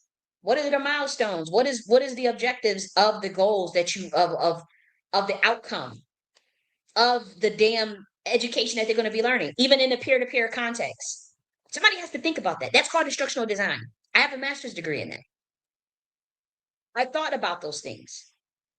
And so when I say peer-to-peer learning network in a decentralized manner, we're still talking about the AFES model within the context of a DAO, within the context of your instructional designers, your teachers, the curriculum itself, and the peer-to-peer learning, and then the tokenization of that and putting that on ledger technology. That's a very specific method for doing it. I did not give out all of the structure for how to do that. Even the money aspect, the economic part, that would be really dope to utilize. And I thought about those things, but I did not release that in that book on purpose. But I know exactly. Again, I was hoping that the Department of Education would want to work with me. I was hoping that, you know, maybe one of the military branches would want to do some experimentations with the model to refine it. And once I realized, okay, they're purposely locking me out because I wrote the Department of Education in the Department of Education in the Department of Education of Georgia. So I said, okay, they're purposely locking me out, but they're trying to finagle a way to kind of implement the AFES model without giving me credit for it, because then it's like the threat, the discrediting that they have done and everything this government has put me through as a targeted individual and as a person that got on the radar for being a scholar and for being in the activist space, for being a credible spirit, a credible clairvoyant. It's too much for them. It's like, okay, they wanted to just, the whole thing was, for one, I was supposed to be dead, to be honest. But the whole thing is like everybody's supposed to just think she's crazy, but this person is a literal genius, and so it's like they don't. It's at a fucking standstill because I'm not letting them take my fucking blueprints, my frameworks, and leave me out of it. I'm not letting weirdos like Last One Left copy me and then undermine me publicly and me not say nothing about it. I'm coming for you. I'm challenging you on your intellectual process because I know you don't have it, and I know that it's bullshit. And I know that someone sent you because you attack only Black scholars. You never attacked on white people. You never attacked on white frameworks. You only attacking other Black Americans. And then want to prop yourself up. And we don't know your first and last name. And we never saw your writing sample. We never saw you write a book. And again, putting up someone's research, screenshots from someone's book, or even just collating a bunch of other people's research. That does not make you a scholar. That does not make you even a researcher. That makes you a librarian. It takes no skill to do that. It takes it. I can take a 10-year-old right now and give them literally a PhD level book, right? And say, take some screenshots, take some pictures of this book, and then write 3 sentences and go on Twitter and put that up there. A 10-year-old can do that. And that is what Last One Left does. And then he goes around saying he's a scholar, and then he attacks me. He attacked me first. These people came for me first. Last One Left came for me first. That's what you must understand. He's not the victim. He was able to say shit, and I was not able to respond. So I showed you one example right there of this is the one example of another person plagiarizing, 19 Keys plagiarizing. But let me show you another example of Last One Left coming from me. And that's in this video, I'm sorry, in this recorded space, Big Chief space, how many of the 5 points did Trump cover? He came for me verbally. Well, I'm not even able to respond, but he also came for me right here in this text right on your screen where you can see it. Let me make sure. Maybe let me see maybe if I can make it bigger so you guys can see it better. Let's just make sure. Okay. You should be able to see that. I think you should be able to see that. And so my homegirl, she was saying, if you watch your videos a year ago, she did say y'all being infiltrated. Just watch your video last night. She literally just watched the video, all that y'all talking about. She literally talked about it in multiple videos in the last 2 years. Because Kaylin, she did go and watch all of my videos for the last 2 years. She caught up on everything and what's going on, and shadow banned. And so I say a lot of things. Like my teachings, my research is on a whole nother level, but it is shadow banned. But when it comes to the reparation space in particular, there's hours of research on it. I literally gave 11 hour in two videos, 11 hours worth of how to structure out reparations in a legal manner, but also in a three-tiered approach, how you would do it at the local level and at the as an executive order. Shadow ban, you know, when that was when they were going through all these things with Secure the Tribe and the pull-ups and all that stuff, I would speak on things briefly throughout the years. One of that is which I talked about the infiltration, you know, that I know that there were people being sent over to kind of, and I mentioned that in one of the videos. And so they were talking about that in this particular room. And so Kaylin, she just was telling, you know, she was just saying, hey, she said pretty much everything that y'all saying, but they don't want, and I don't promote my videos to these group of people. I don't promote my videos. I don't sit and say, hey, go guys, go watch this. I do things from my heart. Like I just wanted to do shit my way and teach and talk shit. Like, you know, so I wasn't looking at to recruit people going, oh hey, come listen to this. I didn't give a fuck. Whoever listened to it, they listened. If you didn't, you didn't. But as you can see, she says this, and then last one left. He knows that they were talking about me in this space. So he says, I would have never watched that a year ago. I despise content creators and YouTube personalities. He's talking about me. And again, this room was live at this time. So you can hear me respond after. Then he's literally talking from in this recorded video, saying my name, addressing me. So he was definitely talking about me. It's not just like, oh, you're being delusional. We don't have any proof. This is a recorded space. I have the clips of that recorded space. I have the clips of him addressing me, and that can be found in this video. But not all of the times he addressed me is even in this clip, but it's there. So there's proof for those who need to see proof. You know, once you start seeing this, you see this recording, and you'll hear parts and pieces of him addressing me. And that was in this same space that you see right here, the same exact space. And so he insulted me. I am not a content creator. You are. You stole my content as less than 2 weeks ago. A YouTube personality, like that is an insult because this is a person that's copying me, but then insulting me and then trying to run interference, you know, on multiple occasions. He's been doing this for 3 years straight. I don't think I caught on to it. We don't know this person's first and last name. This person has no body of work. They have 0 books, and he was able to attack Neely Fuller, Claude Anderson, the Nation of Islam, uh, the entire people of the Harlem Renaissance, Zora Neale Hurston. He's able to attack Black scholars. You never go after any of the white scholars of their power structure. You don't have any credentials, and you're going to sit and tell an author of 20 books, after which the government came. There got to be something in them books that's powerful for 7 state attorney generals to want to ask about my military science, bitch. So how dare you just sit up there and say, "Oh, I'm some content creator," when you stole my content, and we're gonna prove that you stole it too. I'm gonna show y'all the clips. I'm gonna show y'all. I'm gonna show. We about to walk this shit way down. So this is a person that is following and copying my shit, trying to degrade me publicly and undermine me. But nobody can challenge this person. Where's this? Why are y'all not challenging this person?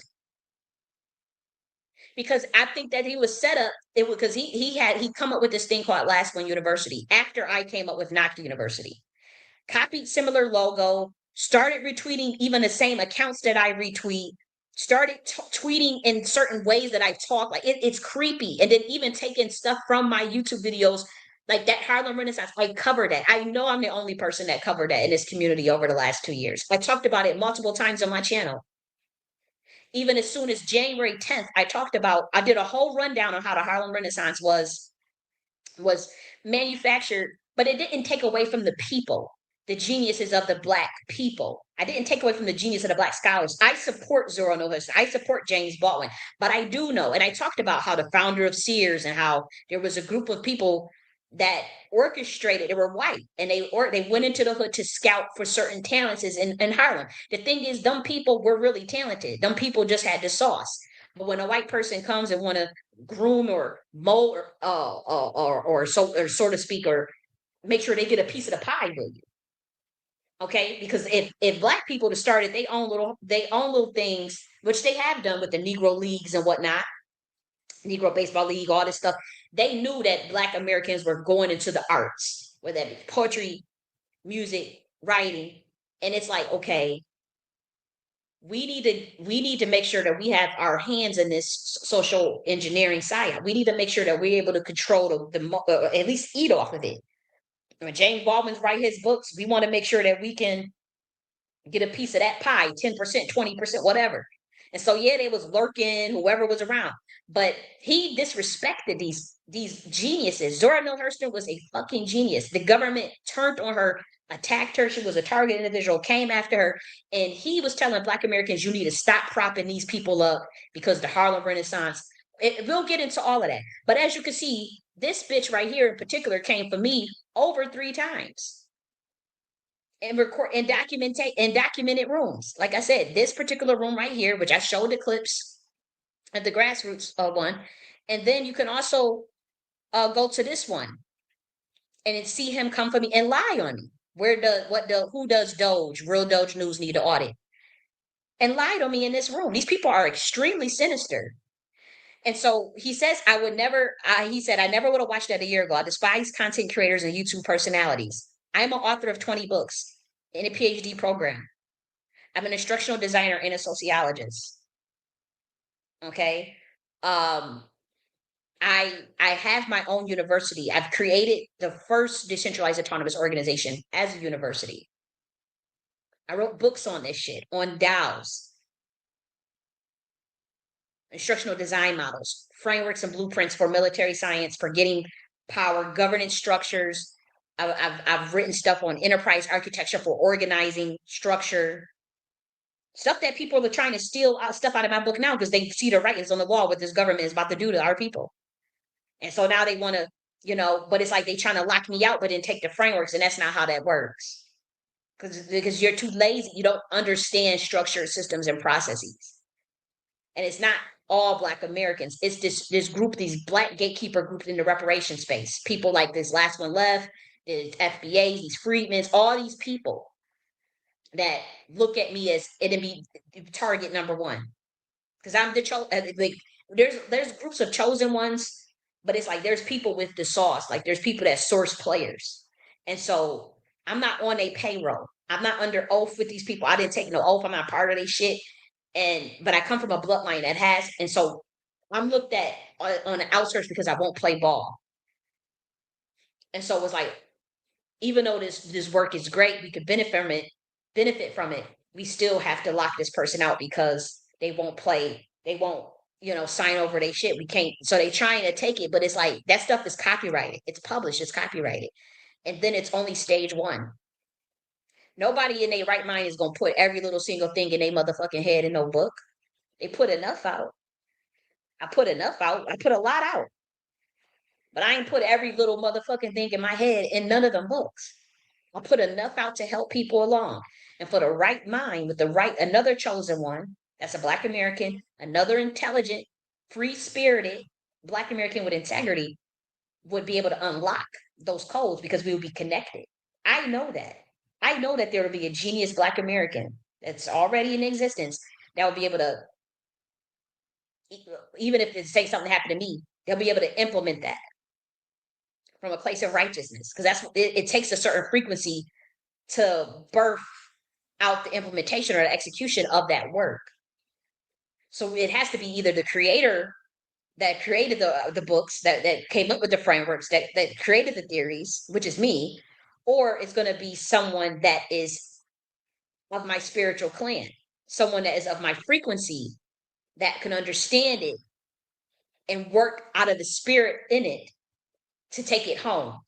And it is none of these people in the reparation space. Nobody that's under oath, nobody that's in no secret society, no Mason, no Freeman, nobody that take money to sell out their people. It is none of these niggas. It's not no hating ass nigga that don't got no body of work that's attacking scholars, but then, don't have nothing to offer or bring to the table. So he says, I despise content creators and YouTube personalities. Where's your books? Where's your debates at? Last one left. Where's your lectures? I'm not no damn. I mean, I use YouTube as a means to an end. My YouTube channel is not even monetized, bitch. So what are you talking about? And so what's interesting here is this is January 21st, right? He says this about me. But what's sinister is in that same breath, gotta go, on January 30th, he posts this. He says the Harlem Renaissance was funded and controlled by a rich white woman, and we're still stuck in a paradigm they put us in those books. Her name was Charlotte Mason, and don't even get me started. Her husband was a researcher of parapsychology. This was January 20th. I'm sorry, January 30th. January 10th, I did a video talking about this, and I'm going to show you the video. And mind you, I talked about this topic of the Harlem Renaissance and the founders of it, as far as the social engineering of it, multiple times on my channel. Multiple times on my channel. Whew, I mean, so long, but I mean, I would say right here when I talked about the new economic systems and discussion on New Orleans, I talked about social engineering and psyops and psychology and how movements are molded. But I've talked about this the Harlem Renaissance stuff on my channel. I'm telling you, and so I know that he got that talking point from my video. But here's the thing: there is no paradigm to be stuck in. These white people merely wanted to capitalize off of black genius. It doesn't take away from the black genius itself. So say for Zora Neale Hurston, for instance, just because the government tried to control and mold black Americans to be a certain way or to think a certain way doesn't mean it worked. When you read James Baldwin The Fire next time, you got to be at high level, master level to even to decode the shit that he's saying in there. You people just think it's a regular book. They couldn't stand James Baldwin. They couldn't stand Josephine Baker. They had Josephine Baker. Again, they white dollars is behind these. That white people would try to get involved, right?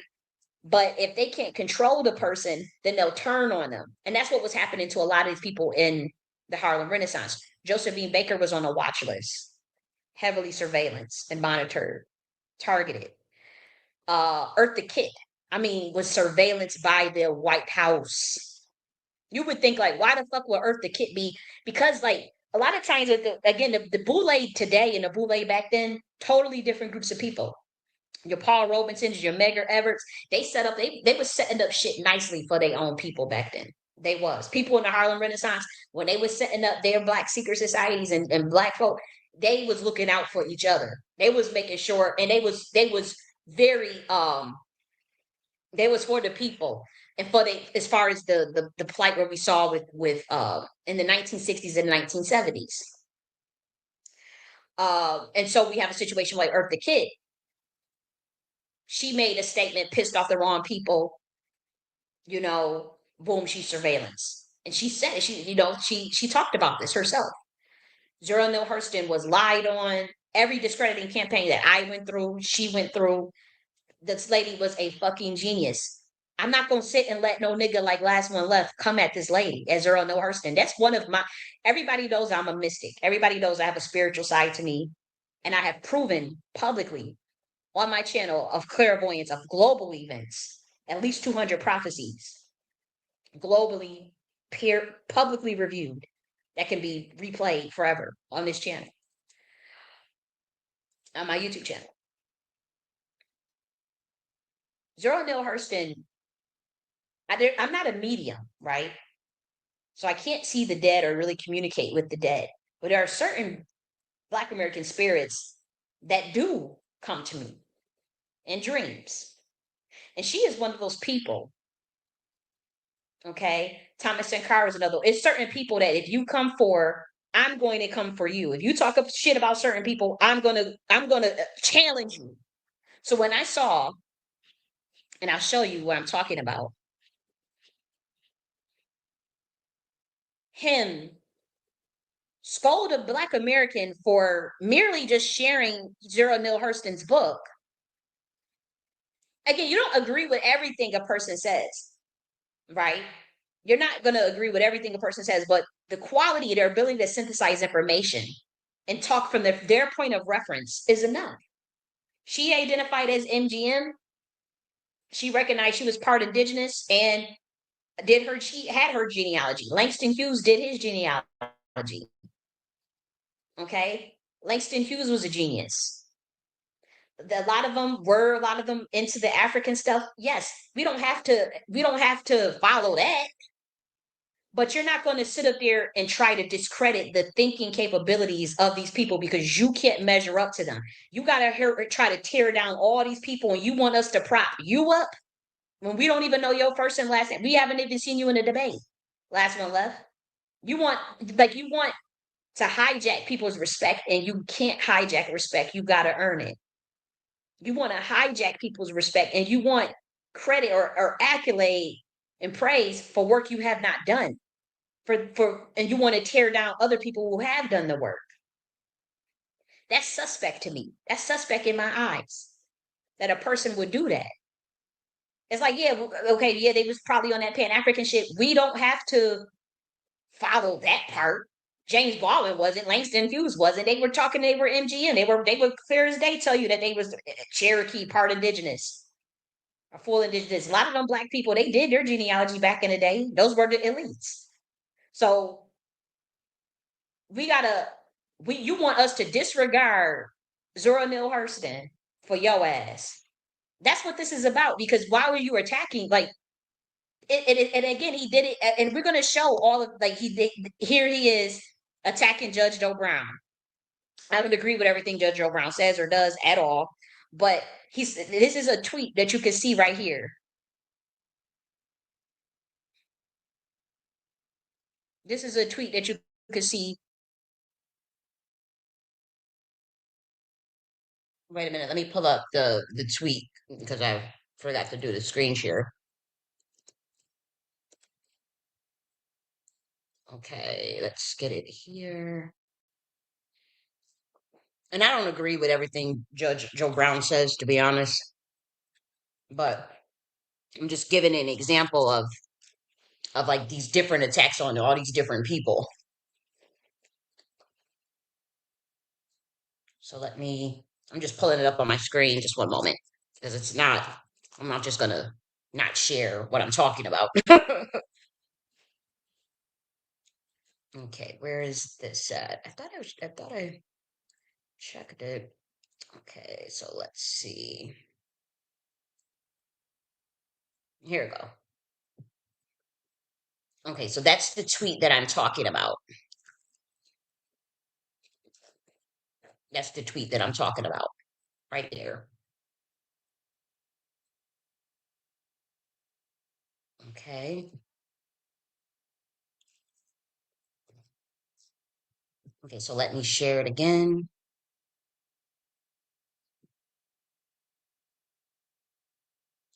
The other one, here we go.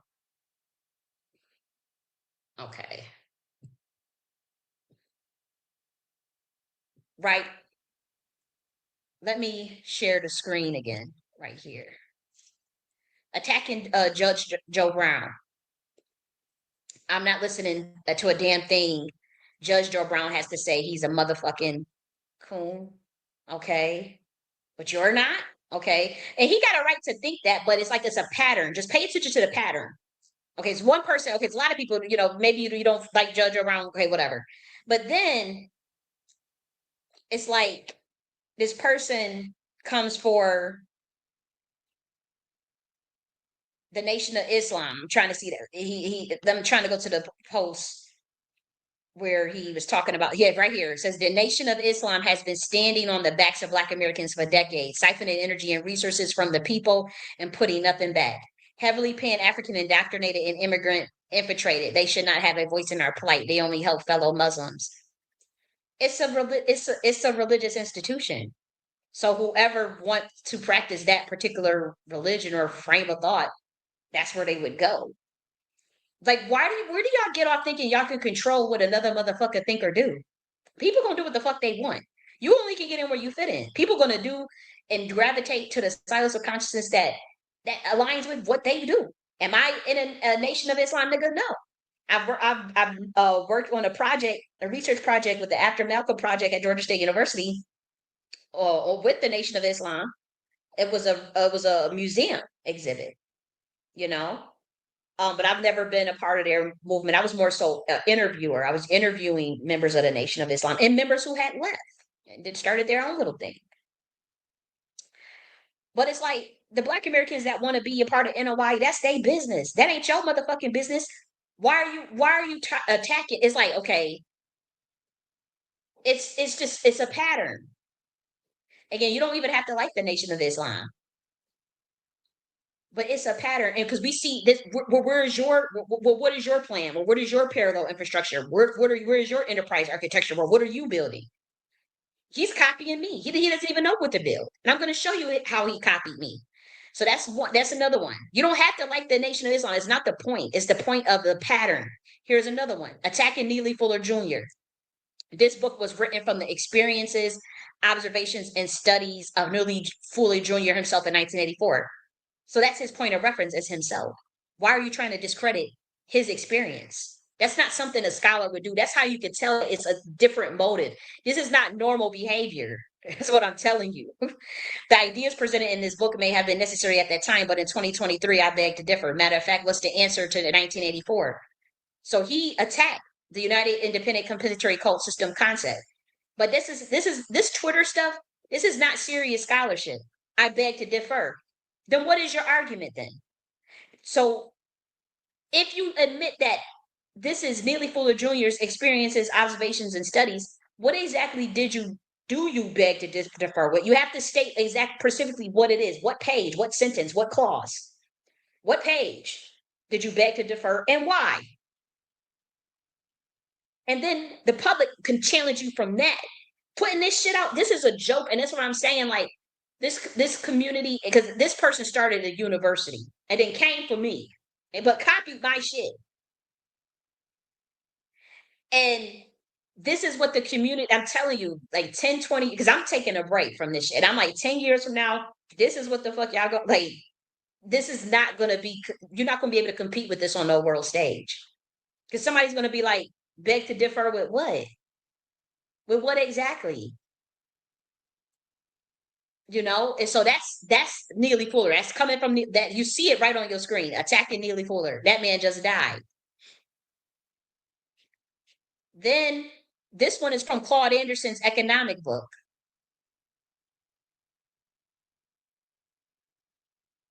And see, this is the part that's dangerous because they saying this information is decentralized in 2023. They don't understand what this term means. They don't understand that you still operate in a parameter of a structure in an organized body of work. That you still have to present your pathos, ethos, logos. That you still have to present an argument with supporting documents, and you has to be clear and concise, and it has to be coherent. It is not going to be no Twitter shit. And if it is, don't say nobody didn't warn you 10, 20 years from now, because white people's definition of decentralized and your black ass definition of it is not the same. And see, my definition of decentralized is coming from the lens of structured processes, a framework. In the context of instructional design, motherfucker. So it's not hierarchical, but it's still structured. What is the objective of the outcome of the education? Is it for the workforce? Is it for innovation, research and development, for the military? Like, what is the plan? Like, my thing is like a person like this is incredibly is this so disturbing. So he's coming at Claude Anderson for Claude Anderson's 9 areas of activity of or whatever the the economic stuff. This could still probably be Neely Fuller, but he has definitely came at Claude Anderson. And it's like, for one, this decentralized term came from my book. None of you niggas knew what this term was. And I could tell you don't because of the way you're using it in the context that you're using it in. We no longer have to rely on racist institutions to educate our youth. If you're not relying on yours, I'm telling you, y'all go and rely on that shit if y'all want. 10 years from now, don't say nobody warn you. That's all I'm gonna say. I'm gonna sit back. I ain't saying nothing.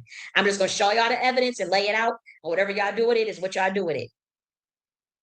And let the cards fall where they may. But I'm telling you, that decentralized peer-to-peer learning network still occurs within a DAO. It is still a organization. The term DAO has the term organization in it. Decentralized autonomous organization. You have to build the automated processes. That means you need structure. That means you need a framework. That means you need theory. Last1 Left cannot do that. He is not capable of that. The fact that he goes out and just attacks everybody else for their body of work, but never presents his own and never accepts a challenge. This person only addressed me in a controlled environment, gets up and lies, knowing that I can't get on a stage or muted and can't talk. And see, they were protecting because this was something they were orchestrating because he was copying me and they knew what he was doing. So they always they wanted to kind of make sure that we never crossed paths, but I caught it because he kept coming for me. He had quoted several of my tweets before. I didn't even know who this person was and was trying to do some discrediting shit in 2023. And another thing, he says Black Americans are owed a debt and fighting for lineage-based reparations, which is a legal matter. If it is a legal matter, okay, fair enough. Where is your framework to show that? You said it's a legal matter. The onus is on you is to present that case, to build that case, and to show exactly how it is a legal matter. You can't just say it. It probably is. I don't have any doubt. But what framework are you using? You're not going to use the United Nations, most likely not. Are you going to come up with your own? Fine. Then why haven't we seen it? It's been 2 years. You said this in 2023. It's 2025 now. Y'all better start looking to see, like, I mean, y'all better start looking under the paint at people. This is ridiculous. And so we see that. We saw him coming at Neely Fuller. We saw him coming at the NOI. Let's see what this one is. We saw him coming at randomly at Judge O'Brien. He says fake philosophical babbling is why the older generation is disconnected from the younger generation. Instead, providing practical advice and solutions, they give us nothing burgers. The days of us blindly following people because of their age is gone. Okay, could be true. But where is your practical advice? Where is your solutions? It's been 2 years. Again, this is him coming at other people. Talent and La Negro. I don't really care for Talent, but I do like La Negro Farmer. He says are using the term Negro. So I guess again, people are gonna have their ideologies. Y'all niggas want to fight so much over stupid small shit. You can't control what somebody else think or what somebody gonna do. You can only control yourself. You can't change people. You can only change yourself. The moment y'all know that, y'all got a narcissistic tendency to want to control what another person think and do. That's narcissism. Remain open-minded. That don't mean you got to buy into their shit or listen to it.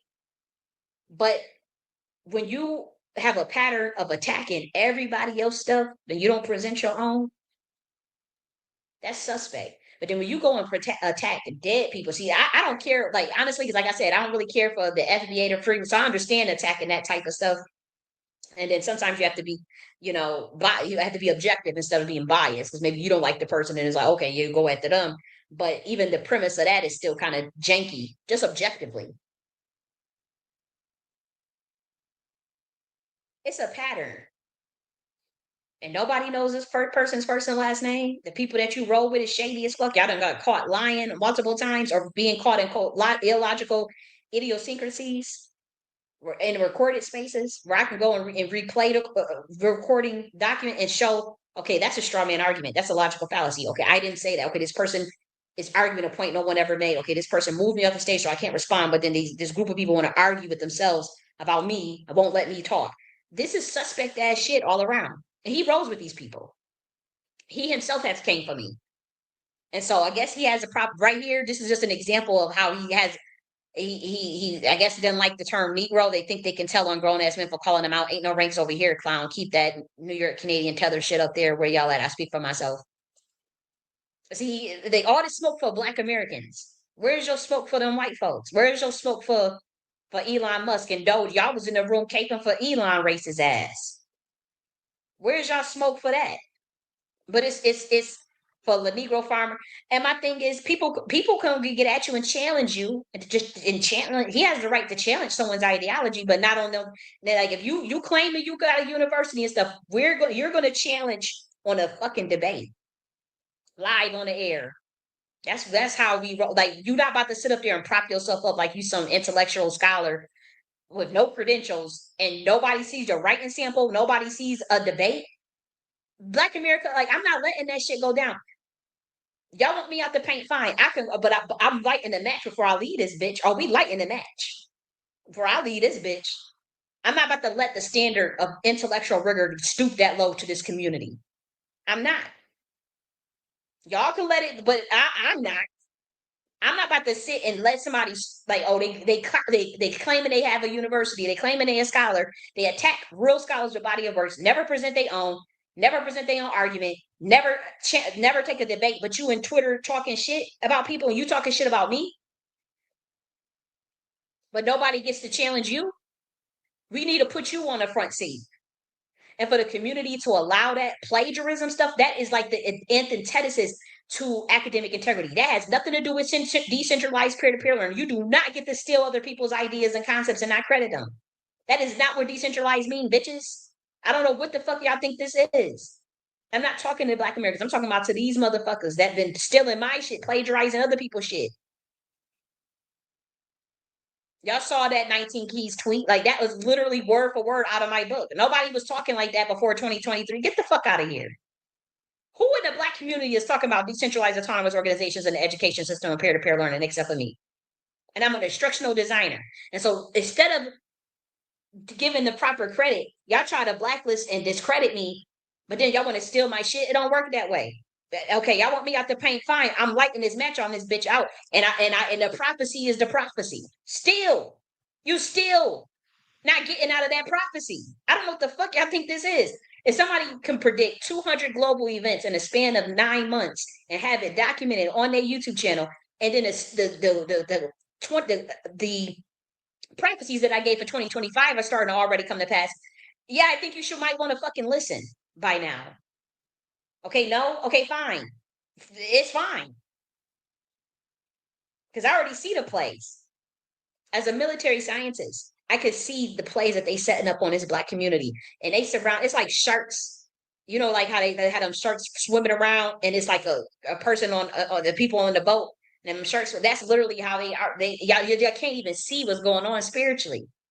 And I want to. A lot of these people took money to promote Trump and Trump and Trump. That's just as worse as taking money to promote the Democrats in my eyes. I don't see nothing different between none of y'all. I ain't supporting none of that shit.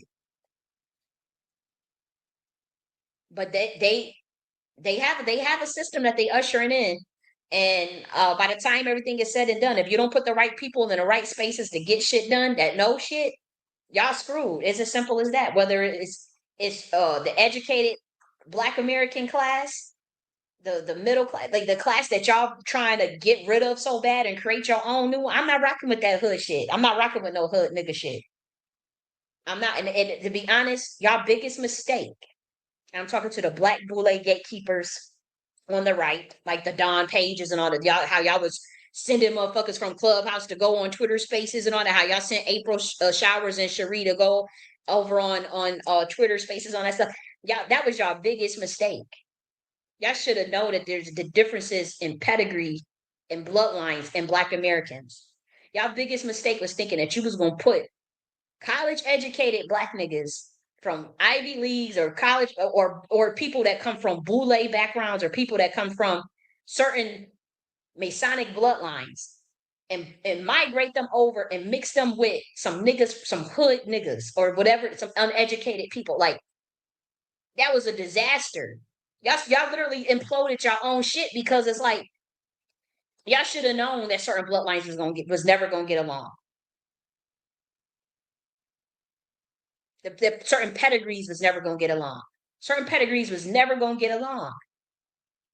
Never. And even if you agree ideologically on a lot of things, the pedigree alone is still too far. It's still too much. It's you still gonna clash. Ideologically, when it comes to like the indigenous, even the black indigenous, we pretty much are on the same page. But you still see them attack me. You still see the fallout. You still see that we don't get along. I never did anything to them. They literally came for me and we proved it multiple times. They're lying on me, all that. So either that's COINTELPRO shit or it's a pedigree thing. It's a bloodline thing. Or both.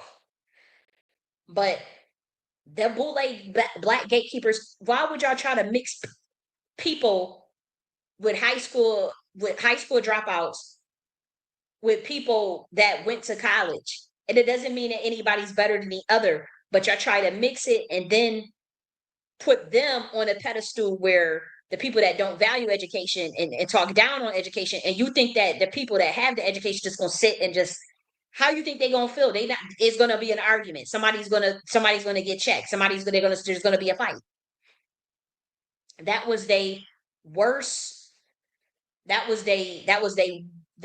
weren't even thinking straight, because I think they was focused more so on quantity over quality, focused on numbers over quality.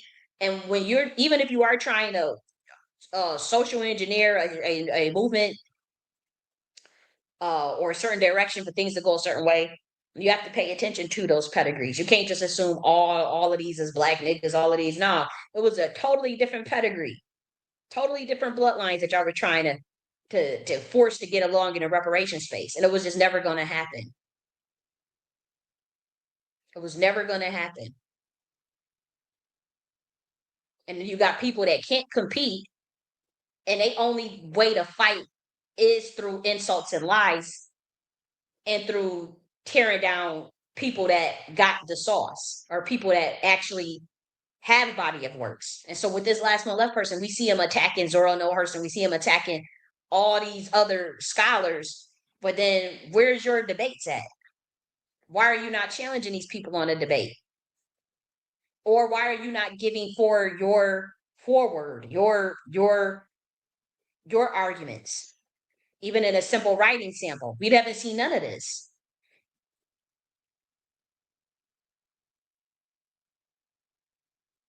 So I guess this is him with an argument with another person, just in case this clown pretends we never crossed paths. This is somebody from the Nation of Islam. And so obviously, there was beef with everybody, with the reparation space when it came to the name banking in relation to um the FBA, and what was it, FBA and Freedmen's and all that stuff. So I understood why Last One Left didn't quite vibe with FBA and Freedman. I got a feeling that he'll try to get back over with them FBA. It's something, I see a play, I see things on multi dimensions. I would not be shocked if he start retweeting FBA stuff or trying to. I don't know. I hope I'm wrong on that, but I just seen something that that kind of was a little suspicious, but whatever. Um, but he was saying FBA is full of weirdos and vibes, a fan club, if you will, and they are afraid of the freedmen intellectually. That's why they won't call out any of their bullshit.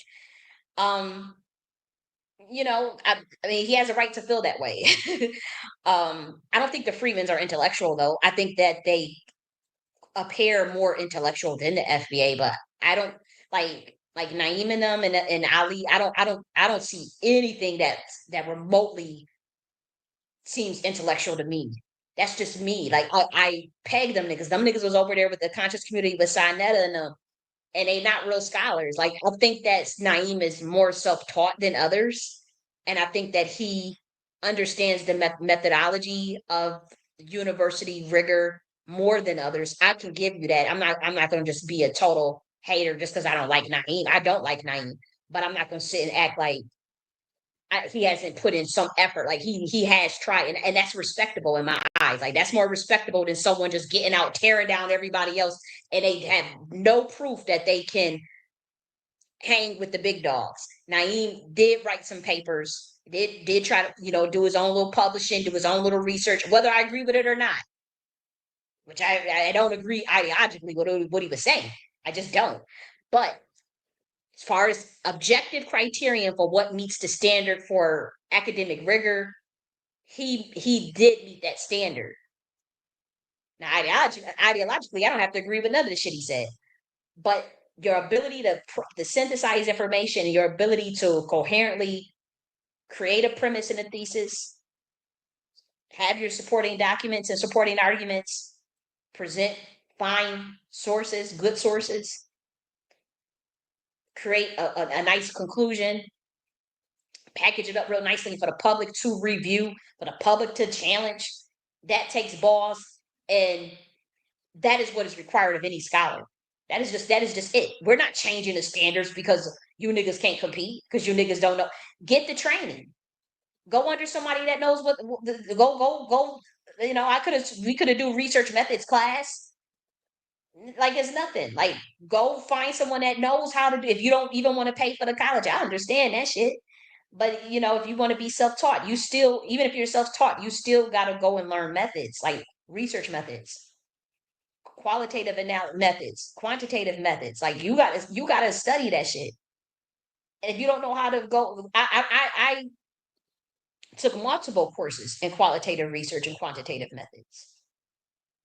I could totally teach, a person like Last 1 Left, like how to structure all of whatever you're trying to say, or how to do, like, instead of hating on me and copying me and try to compete with me, when you know good and hell well you are nowhere near that level, you should have been trying to find a way how you can learn in a systematic method so that you can go and take it and run with it, and then develop your own body of knowledge, your own ideology. Other people will challenge. Maybe other people don't even like it, or maybe people are going to gravitate towards it. But that's just the way the world works. The world is filled with information and ideas. You're not going to always agree with other people's information and ideas. You have to put your big boy pants on and do your own thing. You can't try to change what another motherfucker is thinking or doing. You can only focus on yourself. And so if you don't like Pan Africanism, fine. You don't like whatever somebody else is talking, fine. You don't like the NOI, fine. Come up with your shit and focus on your shit. You don't like what I'm talking about, fine. But when you start to people operate out of their point of reference, from their frame of reference, on they walk of life. You don't have a right to try to discredit or disregard what Neely Fuller or whoever else, and you don't present nothing of your own. I'm not allowing that in this community. Y'all can do that shit, and I'm telling you, it ain't gonna get you nowhere, because you cannot compete on a global stage like that. That is not the universe is expansive. Expansive. Information comes and goes. Information ebbs and flows. Things change. You got to upgrade your information when you come into new knowledge. You got to explore knowledge. You got to explore different ways of thinking. That's why I don't really care for that white boy, Professor Dave. He insults too much, and I can tell he's not secure in his. He's To me, that's suspect when somebody got to insult so much, especially when he insulted Weinstein's theory of everything. I'm like, that dude is actually incredibly smart. And you said you got to actually sit down and try to crack it out and say it's all bullshit, but you don't even have the intelligence to sit down and, just because you don't understand something don't mean it's bullshit. Just say you don't understand it. But it's not bullshit just because you don't understand it. You're just not caught up. You have to explore the universe. What you gonna think, a 60-year-old paradigm is gonna stay the same? 20-year-old paradigm gonna stay the same? No, that's not how the world works. And so it's suspect when uh we'll go back to the Renaissance thing. It's suspect when somebody wants you to throw away everybody from the Harlem Renaissance because of the social engineering behind it. I already told y'all about the Harlem Renaissance, and white people have funded it. Okay, they fund everything. So you gonna give up the NFL? If we got to throw away the scholars from the Harlem Renaissance, the artists, the poets, the songwriters from the Harlem Renaissance, bitch, do you not watch the NBA? Do you not watch the NFL? Was y'all not just watching the Grammys with Kendrick Lamar? It's all white funded. You got to get rid of all of that then. By Last 1's Left standards, by his logic. That's what I'm saying. It's a stupid logic, because you got to understand the power structure that you're in and the hegemony of the white power structure. Yeah, if niggas got talent in the hood and they know you can sing, you a Duke Ellington person, they already studied your bloodline, they already had your genealogy, access to your records before you did. And so yeah, they able to see, okay, this is Duke Ellington, his family, they all do gospel, they all do piano playing. Go to that nigga's house and put him in one of them damn programs, them damn lesson programs, and we gonna watch and monitor his ass. And if you get a deal, we put him in a contract, get 10%. He's a good, talented motherfucker. Oh, there go James Baldwin right there. Oh, he come from a family of writers. We know that they got, his father used to do poetry. His father was a preacher and all that. They got the oratory gifts. That means they got writing gifts. Go in there and put him in that one of them writing programs. Go, they send the CEO to Sears or this white bitch Charlotte Basin. Go to his house and get him in the program. And now it wasn't just these two people involved that he pointed out. Last one left pointed out as far as the Harlem Renaissance. And they were saying she funded Zora and Langston and many others. That doesn't mean anything. Are you going to okay? If that's the case, you got to get rid of Kendrick Lamar. You got to get rid of every black person that is famous. It is a known thing that every black person has a Jewish handler or some white person trying to eat off of them into some contract, some fucked up contract. By that logic, last one left. And Zora Neale Hurston was a natural genius. She didn't. She just had. She didn't need the funding. They don't fund none of you mother. Not they don't fund the geniuses no more. But back then they were because they were trying to look better on the world stage. America was trying to look better on the world stage, particularly with the jazz movement when it came to jazz and the Harlem Renaissance. So they said, well, we get the best and brightest, the talented 10 out of Black America and prop them up, give them the fame and fortune, but they already had the gifts. They ain't just give no random ass. You can't like what they did with Sexy Red. That's CIA shit. That's a whole nother level. It's the same type of social engineering, but it's a whole nother level of it because it's to degrade the community. Back in those days, when they were doing the WPA, the Writers Project Administration, and when they were doing uh, the artist aspect of the New Deal and all that, and sending the CEO of Sears into the hood, and not the CEO, but this team, like how Last One Left was again. He stole this content from my channel. I talked about this on January 10th, and in the I'll show you in the new economic systems. This video right here, I talked about social engineering and psyops and stuff. And the Harlem Renaissance. And if it's not this one, then it is the either the one before it or after it. But we talked about this like really recently, but also years ago. Like for years, like I talked about the Harlem Renaissance because I met some of the people at Georgia State University that have funded these people. So I know what I'm talking about. He got this from me. But here's the kicker. If y'all niggas not gonna get rid of the niggas in the NFL and the NBA because they funded by white folk, is you gonna get rid of your little pro-black controlled opposition niggas? They funded by white folks. Y'all woke it up that all these reparations space was funded. They was Liberation Ventures and MacArthur. What do you think this is about? What do you think this is about? It's all psyop. I've been telling y'all that for years. For years. I woke up, I was telling you, I'm like, this some psyop shit, but in 2022. When we talk about he mentioned parapsychology. Everybody knows I always talk about mind control and social engineering and psychological warfare and psyops, psychological operations, and how they are molded through social engineering and through the occult, as well as through sociology and just the general ebb and flow of politics. So I've been talking about that for years. But here's the thing. Notice how white people don't throw now George Washington was a slave owner. Thomas Jefferson was a slave owner. You got J. Alexander and James Madison. These people weren't shit. They were brilliant, but I'm talking about as far as the ethics and morality, they didn't they were doing janky shit, you know. But in other regards, when it comes to craftsmanship, oh, they cold. They were some of the coldest as far as the craftsmanship of the structure of America. They didn't they were trained on it, but they understood craftsmanship. But George Washington was a slave owner. Do you see them white people disregarding and throwing them away because they were wrong? Now they were immoral. See, the people of the Harlem Renaissance weren't even immoral. They were just funded by white people. Last one left wants you to throw away black Americans who were funded by white people in a time of obviously Jim Crow and just getting out of damn near slavery. The Harlem Renaissance. He wants you to throw away people, and the government turned on Zora Neale Hurston.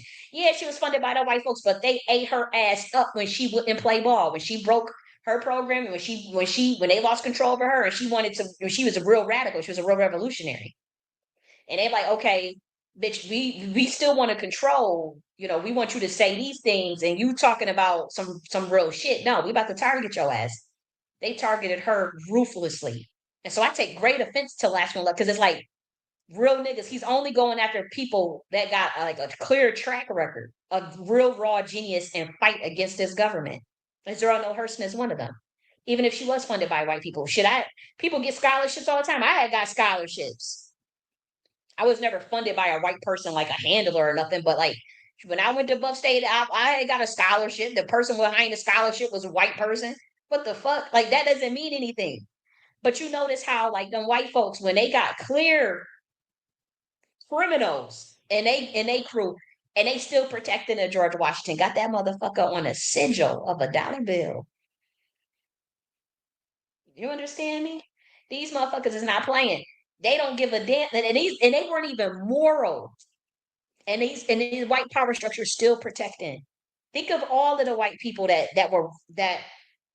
say 200 years ago they might have been racist. They might have been that was the time that they were in. Did they tell you that? Oh, that was the time that they were in. Well, things change. Well, now we know better. This is what the white folks will tell you when it comes to their ancestors that were slave owners, that would come to white people that were corrupt even back then, even if they had some good qualities. Like it might have actually been smart. They actually might have been intelligent when it comes to their self preservation, not to yours, but to theirs, right? They don't throw them people away. But this dumb nigga, Last One Left, want us to throw away Zero Neale Hurston because she was funded by a white person in a time of Jim Crow. But if you fast forward to today, if that's the case, by your very logic, by this ridiculous dumbass logic, we got to get rid of Kendrick Lamar. We got to get rid of everything pretty much. The NFL, you niggas support the NFL. You niggas support the NBA. That's funded by white people. Is you gonna boycott that? No. You niggas go shop at Walmart. You niggas go shop at Target. Is you gonna stop doing that? No. So this is what I'm saying is suspect. This pattern is not logically coherent. This is somebody with ulterior motive. So he quotes another person and then tells them, you know, you gotta get rid of she funded Zora Hurston. That it doesn't mean anything. It doesn't take away from these people genius.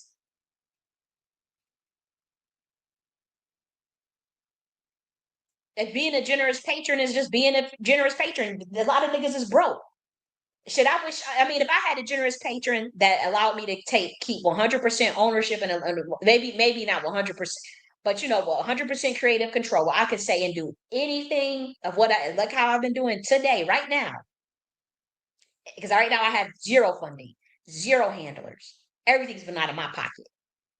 But if I had someone that was a generous patron, I could say and do exactly what I'm doing right now, and they disseminate and distribute. Which I don't even see the point in getting into that. Like that would come with a whole nother deal that I probably would never even entertain.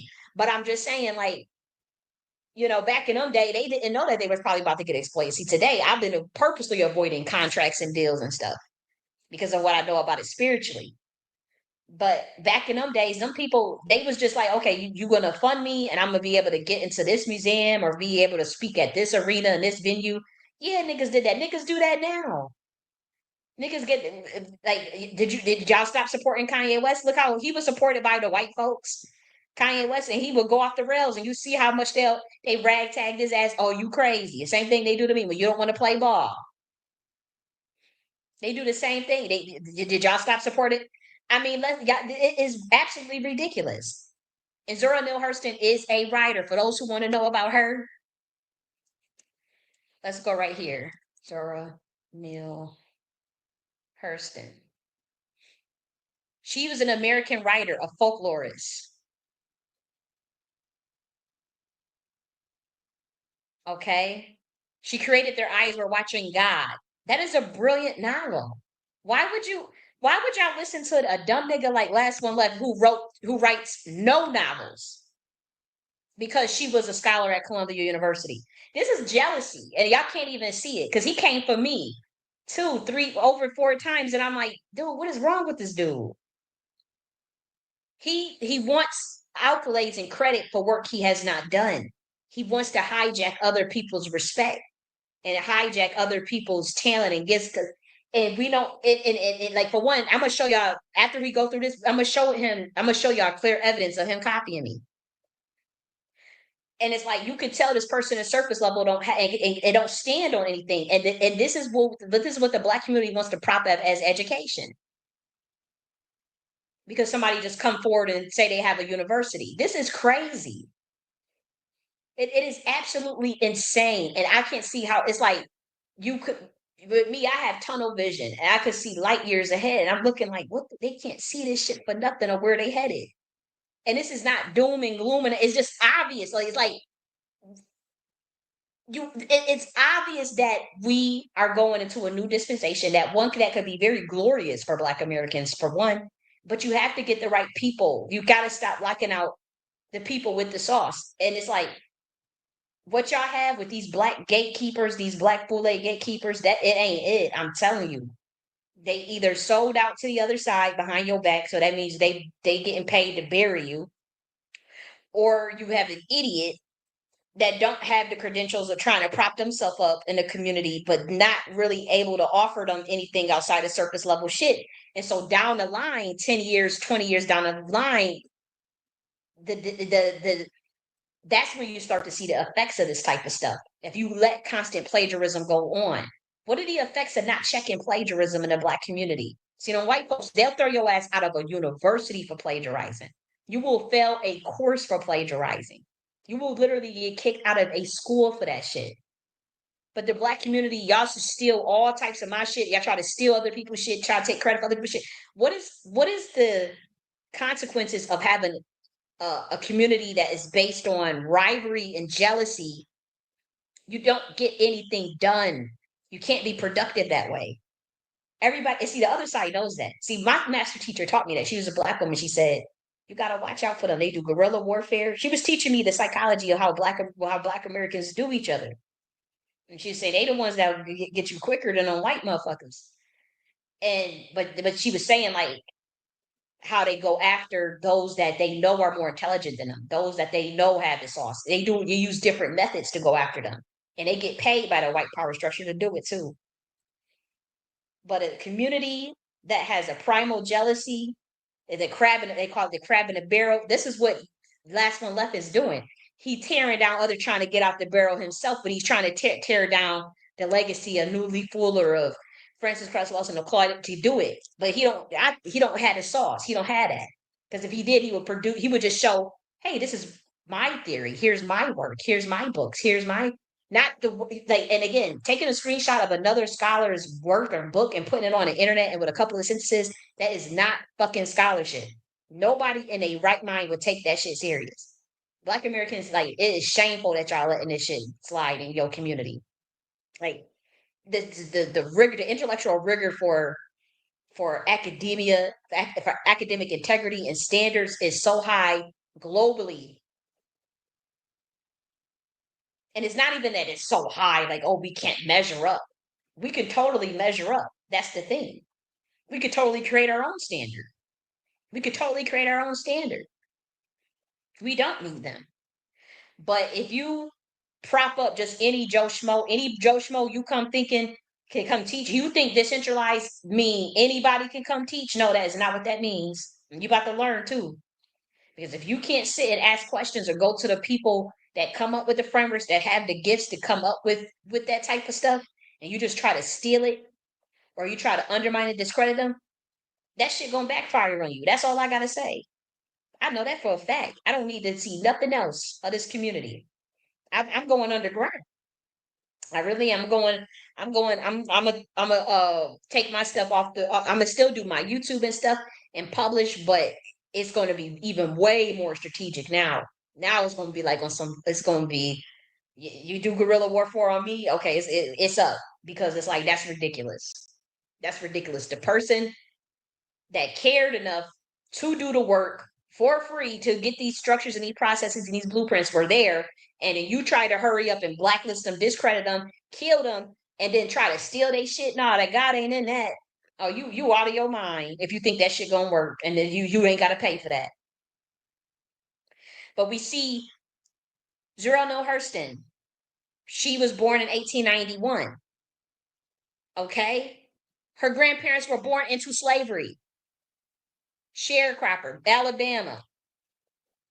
They had a first she was a part of an all black town, Eatonville. She went to college. She went to Morgan State University, historically black college. But they had scouted her at some point. Somebody realized that she had fucking talent and decided to. Oh, she was friends with France Boas. Boaz, Black Souls, okay, Ruth Benedict, all these Margaret Mead. These are brilliant people, by the way. Margaret Mead, all of these people. All of these people are considered Harlem Renaissance. You want us to get rid of the France Boas is white, never not him. I think all these people might. I thought Franz Boas was an artist, so it's not him. Thought he. You want us to get rid of Langston Hughes? Really? This is jazz. This is a nigga that just do jazz poetry and literary work. Why you ain't asking on white folks to throw down uh George Washington? You see the juxtaposition. They telling Black Americans to get rid of their greatness because he despises the like the true intellects, those that got actual talent. Like I'm not against the talented temp. I'm not against like my thing is y'all are gonna have to have some structure. Y'all gonna have to leave people behind. Y'all gonna have to start your own silos of consciousness as Black Americans. And when you see people ain't moving or they ain't got the sauce or they ain't moving the way you want to in a way that's productive, that's structured, and that's organized, and they full of bullshit, you gotta just leave them where they at. I'm at this time. And honestly, some of y'all are gonna have to start to create orders. Like I have the Naki order, which is a high society. It's not a secret society. We are going underground though in about a month, but um, it's not a secret society. There is no for no weird rituals you got to do. It's just there is a criteria. It's a very elitist. I don't hold no qualms about that. I don't give a damn. You don't have to have a degree either. It's about your mindset and your character. But it is a very elitist order.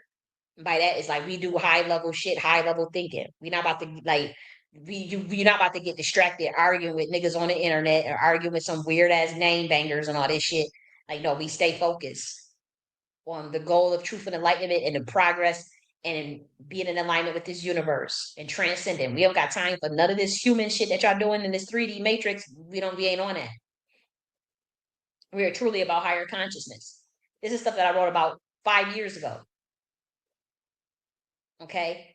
And so y'all gonna have to start your own orders and start your own high societies, even amongst Black Americans, because you thinking that you're just going to delineate and it's just Black America. You're gonna have to after that. You're gonna have a bunch of time wasters and stupid fucking niggas, and you have to separate from them too. And then you gonna have the sellouts. You gotta separate from them too. And that's the day that we coming in. Y'all better find each other quickly, and not that internet shit, and not no corrupt niggas where you got to sign weird ass NDAs and weird contracts and shit. Stay away from that type of stuff too. It should be able to be public. You should be able to know what you're getting into. You should be able to walk away within 24 to 48 hours if need be, if not instantaneously, if you need to. You should be able to speak on illegal and corrupt shit if you need to.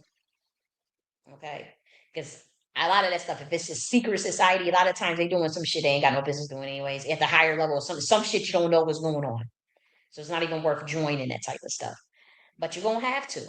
Don't knock elitism or institutions and classism. That's why, to be honest, because you're not gonna get along with everybody. You could see that you could see just the fallout in the reparation space. They literally, I know the certain pedigrees of certain people that was in that space and how they tried to force certain pedigrees around broke nigga pedigree, uneducated niggas pedigrees. They was trying to put us all together so people were getting jealous of them, trying to steal people's sauce, copy other people, not give you all this plagiarism shit.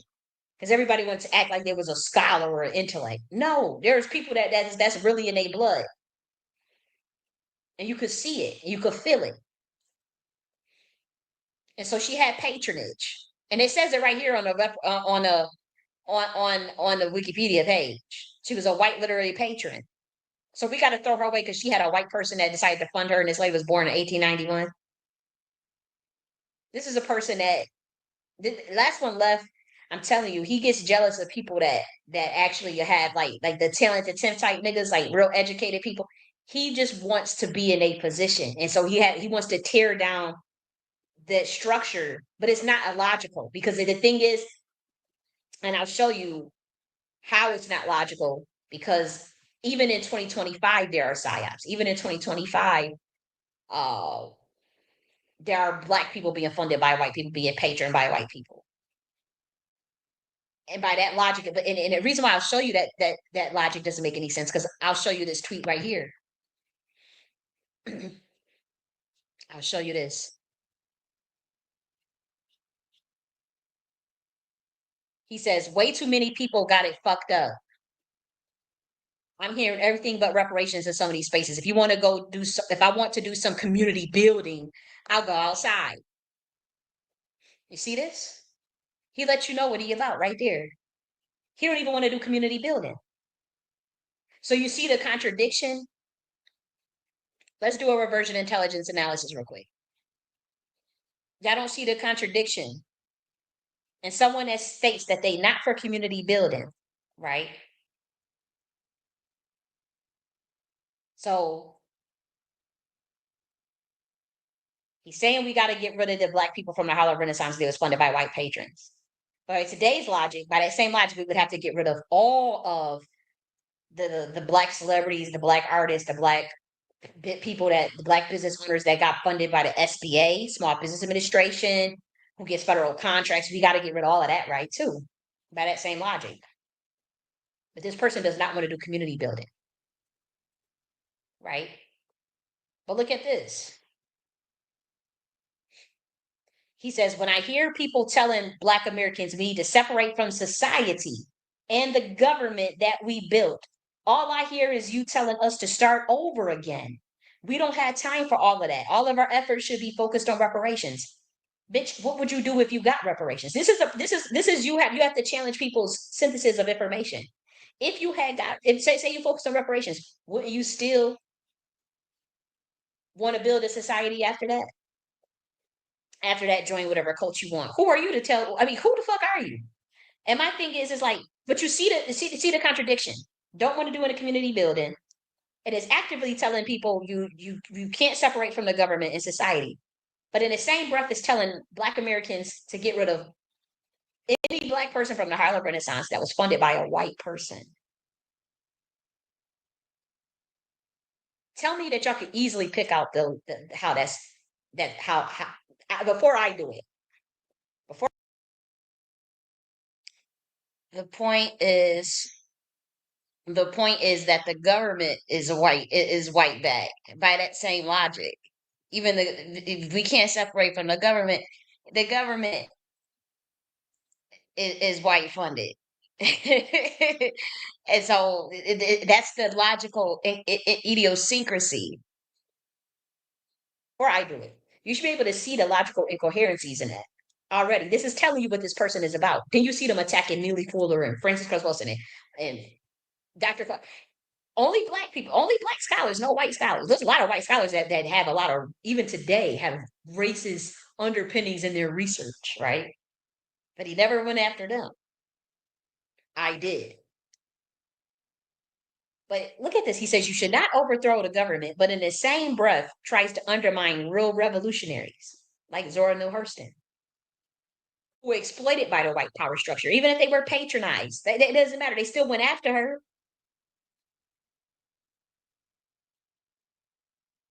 Want us to get rid of Zora Neale Hurston was white power for because she was exploited for her talents. Hence his statement about the Harlem Renaissance.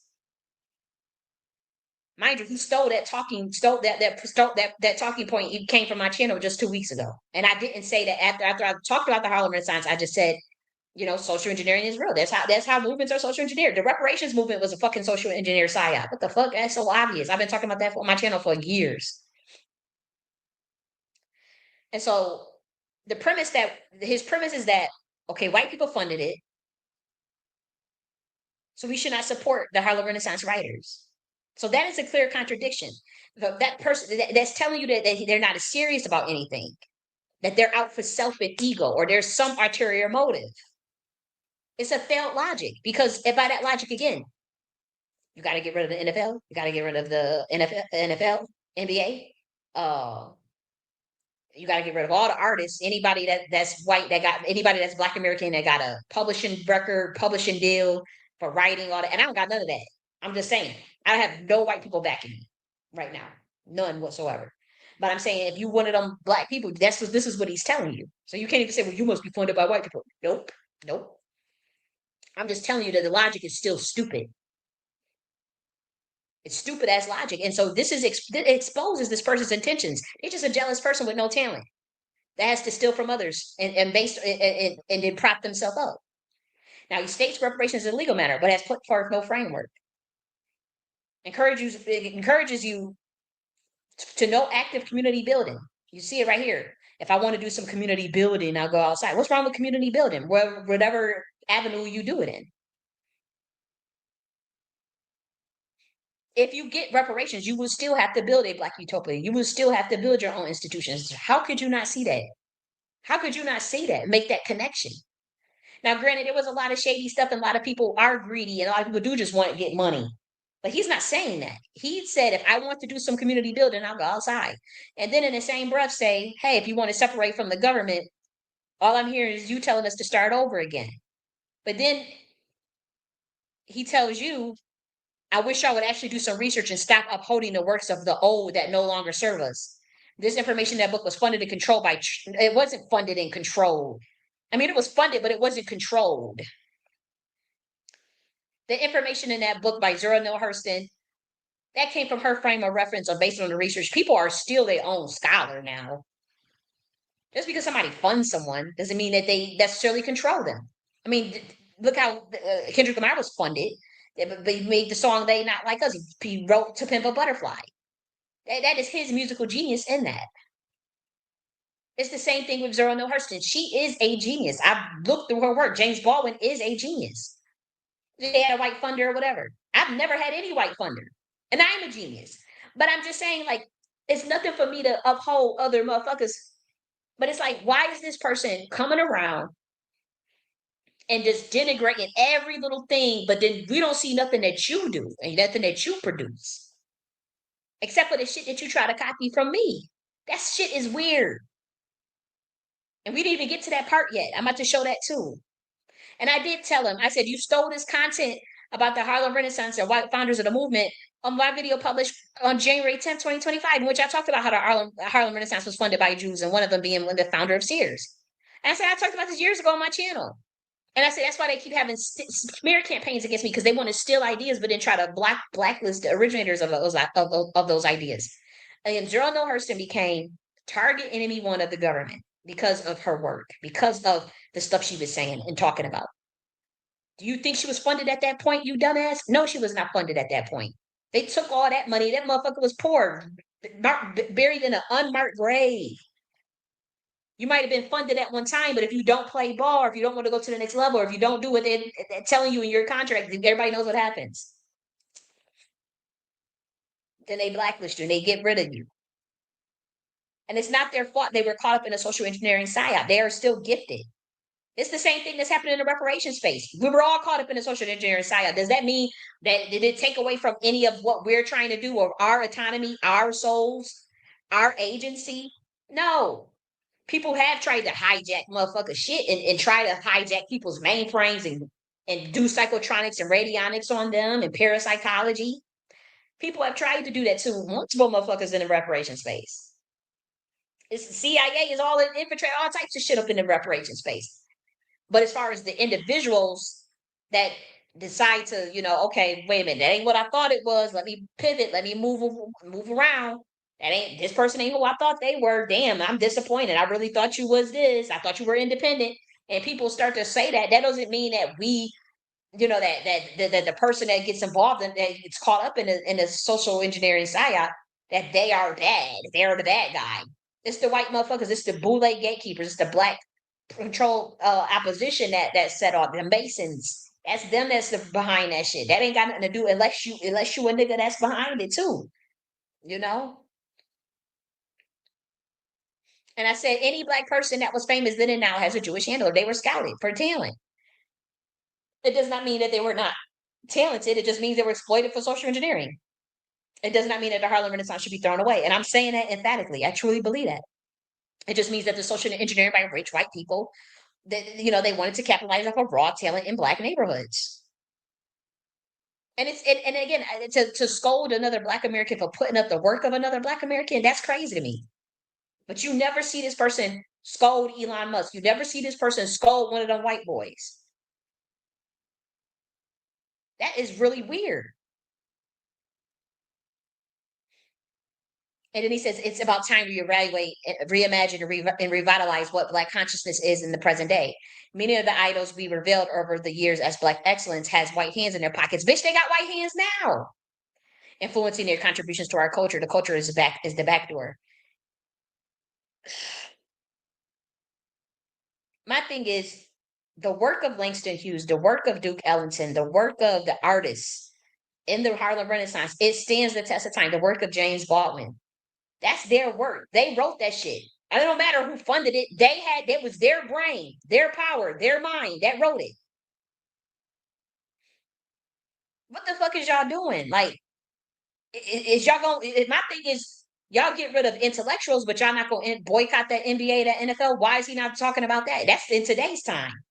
That's in 2025. That'd be more relevant today than the bullshit he talking about, stealing stuff from my YouTube channel that I talked about 2 weeks ago, which was in the context of today's time, of course. It was a context. It was a argument that I was making while I even brought the Harlem Renaissance up. But it wasn't to say to slam it, to say no, we should never support it. That's crazy as hell.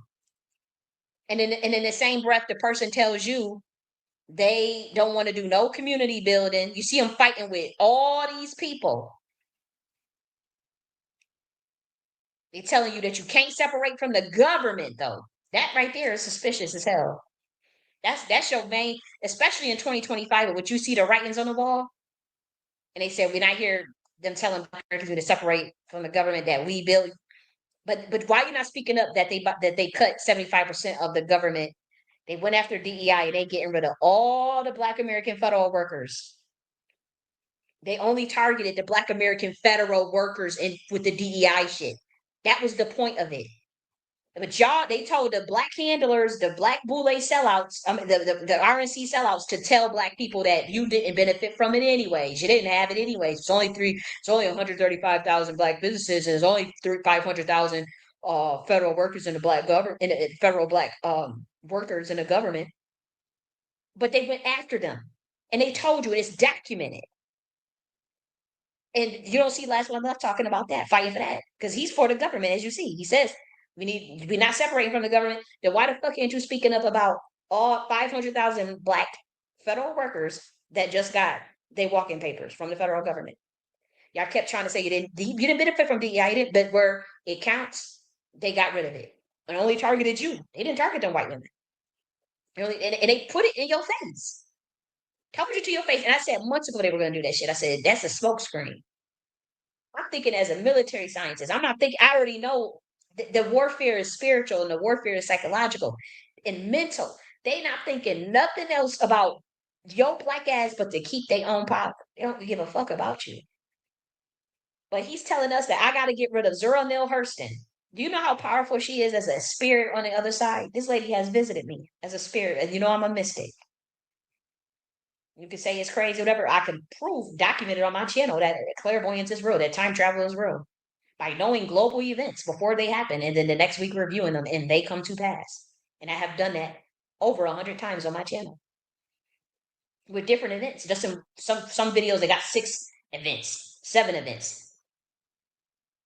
And I did it live. It wasn't like, oh, I'm going to research or somebody's going to send me some information. It was fucking live.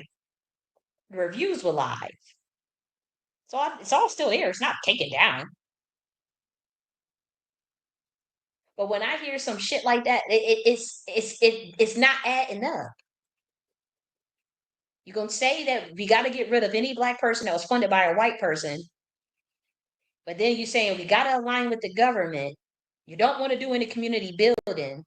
You attack all of these black revolutionary scholars that did not have the backing of the, like Millie Fuller did not have the backing of the government. Neither did Claude Anderson. Neither did Francis Cresswell. So they were a part of it and they walked away. But you got to attack them. Yeah, again, you don't have to agree with everything they say. You don't. But it's like This person attacks them, insults them, and then nobody gets to challenge them. Like, where the fuck is your debates at, nigga? Where's your debates against any heavy hitter? Where's your debate against any heavy hitter? Where's your debate against them white boys since you such a scholar? They don't work that way. Like y'all sit up, I'm not allowing it to get that damn low. No, I can't allow the intellectual rigor and academic integrity to get that low in the black community. And if I gotta go, that's fine. But it's like, don't say y'all were not warned because this shit is bad. I'm like, I see how y'all letting people get away with this shit. And it's because like somebody that can't compete or put in the work, too lazy to do the work, to get things the proper way. They attack people that actually have done the work to get credentials or to build up they knowledge base in a respectable manner where they have been able to produce a framework on their own, a blueprint on their own, a methodology on their own, a manuscript on their own. He has not done that. And it's been 2 years. So that should tell you, and they tell you to your face that he not for no community building. It's right in front of your screen. But then tell you to get rid of black figures in the Harlem Renaissance, black Americans that are brilliant, just because they had a white patron. Everybody got a white patron, except for my motherfucking ass. Let's wake it up. That's why I'm target number one, because I won't play law. That's why he came after me multiple times. Last1 has came after me multiple times. Unprovoked. Unprovoked. That's why it's all suspicious. Like Zora Neale Hurston, her really? Do you know what they did to that lady? That's really Neely Fuller, really? Like you going after people that have that literally went off the deep end against the power structure. And then you tell in that same breath that you don't want community building and that should not separate from the government. Mighty suspicious if you ask me. But we about to review how he literally takes content, how he stole content, how he steals ideas, how he's trying to steal someone else's essence. We're going to talk about that as well.